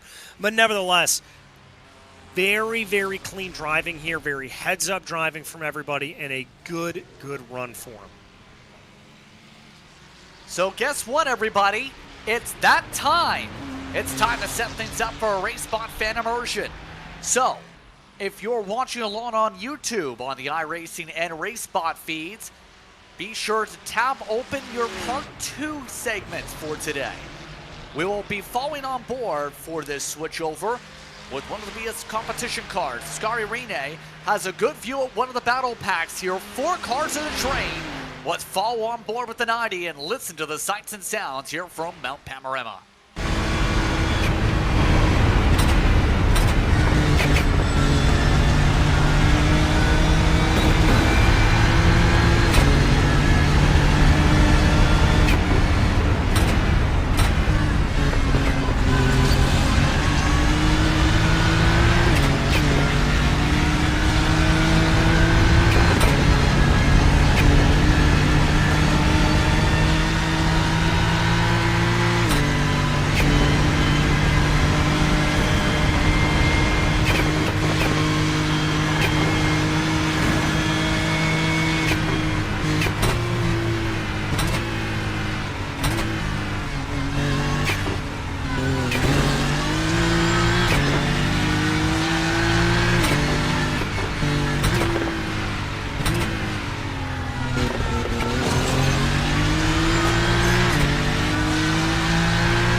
Welcome back to Mount Panorama as we have switched on over 6.5 hours left to go, just a little bit under, as we continue to follow the battles here around the circuit. Got a nice little gaggle starting to make its way around the track right now. Drago Racing, Mala Racing Team, GridandGo.com Esports, and BS Competition. This is the battle for 6th, 7th, 8th, and 9th, Justin. Yes, they've stayed connected the whole time. That's why we went with that respective group here to be able to fall on with one of the closest battle packs here in this situation. Kita, who was the fastest car at the end of his last stint, net 2 seconds lower than where he was at that point of the pit cycle. So a lot more digging when it comes to him. He's ran away from this, but other drivers have stayed hooked up. We are a few minutes away, by the way, from the start of our commentary swaps, as at that 25 minute, or my math is way off today. 15 minutes to the top of the hour is when we'll have Bradley Dalton, then it'll be Jake Sperry around the top of the hour in real life / around the sim. The battle for second has stayed relatively the same too, because Blue McCure has continued to just say, let's save, save, save. We need to turn this fuel burn off by 7 minutes. Yeah, and that is what we're seeing here for a lot of these drivers, is getting into that fuel-saving mode, starting to think about it a little bit more. The one driver who is bucking that trend, that continues to be Luca Kita, who continues to push ahead and is closing down on 4th place a little bit more. However, the battle for second, very, very fierce. As you said, Hearth and Prevo really trying to close in, see what they're able to go. Continue to work their way around. Good battles as things do stand. Now, for those who are just joining us here on part 2 of this stream, we will say that things look like, for the most part, that we're seeing pit stops taking place at the top of the hour. The exception to that being Blue McCue Esports. They seem to be a little bit early on the pit stop cycle. That could come back to bite them, could make them add another pit stop over the course of today's action. All of them going to have to think about that planning though, to make sure they keep up on that cycle. Reach the top of the hour in the midway point of this run. At midway will be at high noon in this event here today. That'll be about where you'd expect the sun to be at its peak. It's also about that point where you're expecting more cloud cover starting to mount now over the racetrack. So as we continue to chug along here, right now, there are battle packs that also are worth noting. 10th through 12th for those tuning in are staying together. 21st and 22nd and swap back and forth also. Here's the look from the 33. Those minute differences you've seen on that entry continuing to lift and coast a bit on entry for the Ferrari. Yeah, continuing to lift and coast, just saving that fuel. I get the sense here that Blue McCure trying to maybe save that fuel, bring that fuel back. This could be the opportunity they've been waiting for. Like we said, they've been off cycle by about a lap or 2 on the stints. So this could be the opportunity they've been waiting for. And for Prevo, this could be exactly what he needs to get back onto that. And I mean, listen, even there, coming over Skyline, you heard a big lift as they got to the top of McPhillamy Park. Obviously, big lifts here coming down through the S's and into the Dipper. But this could be a good chance. I'm going to be really interested to see what this pit stop cycle holds for Blue McCure.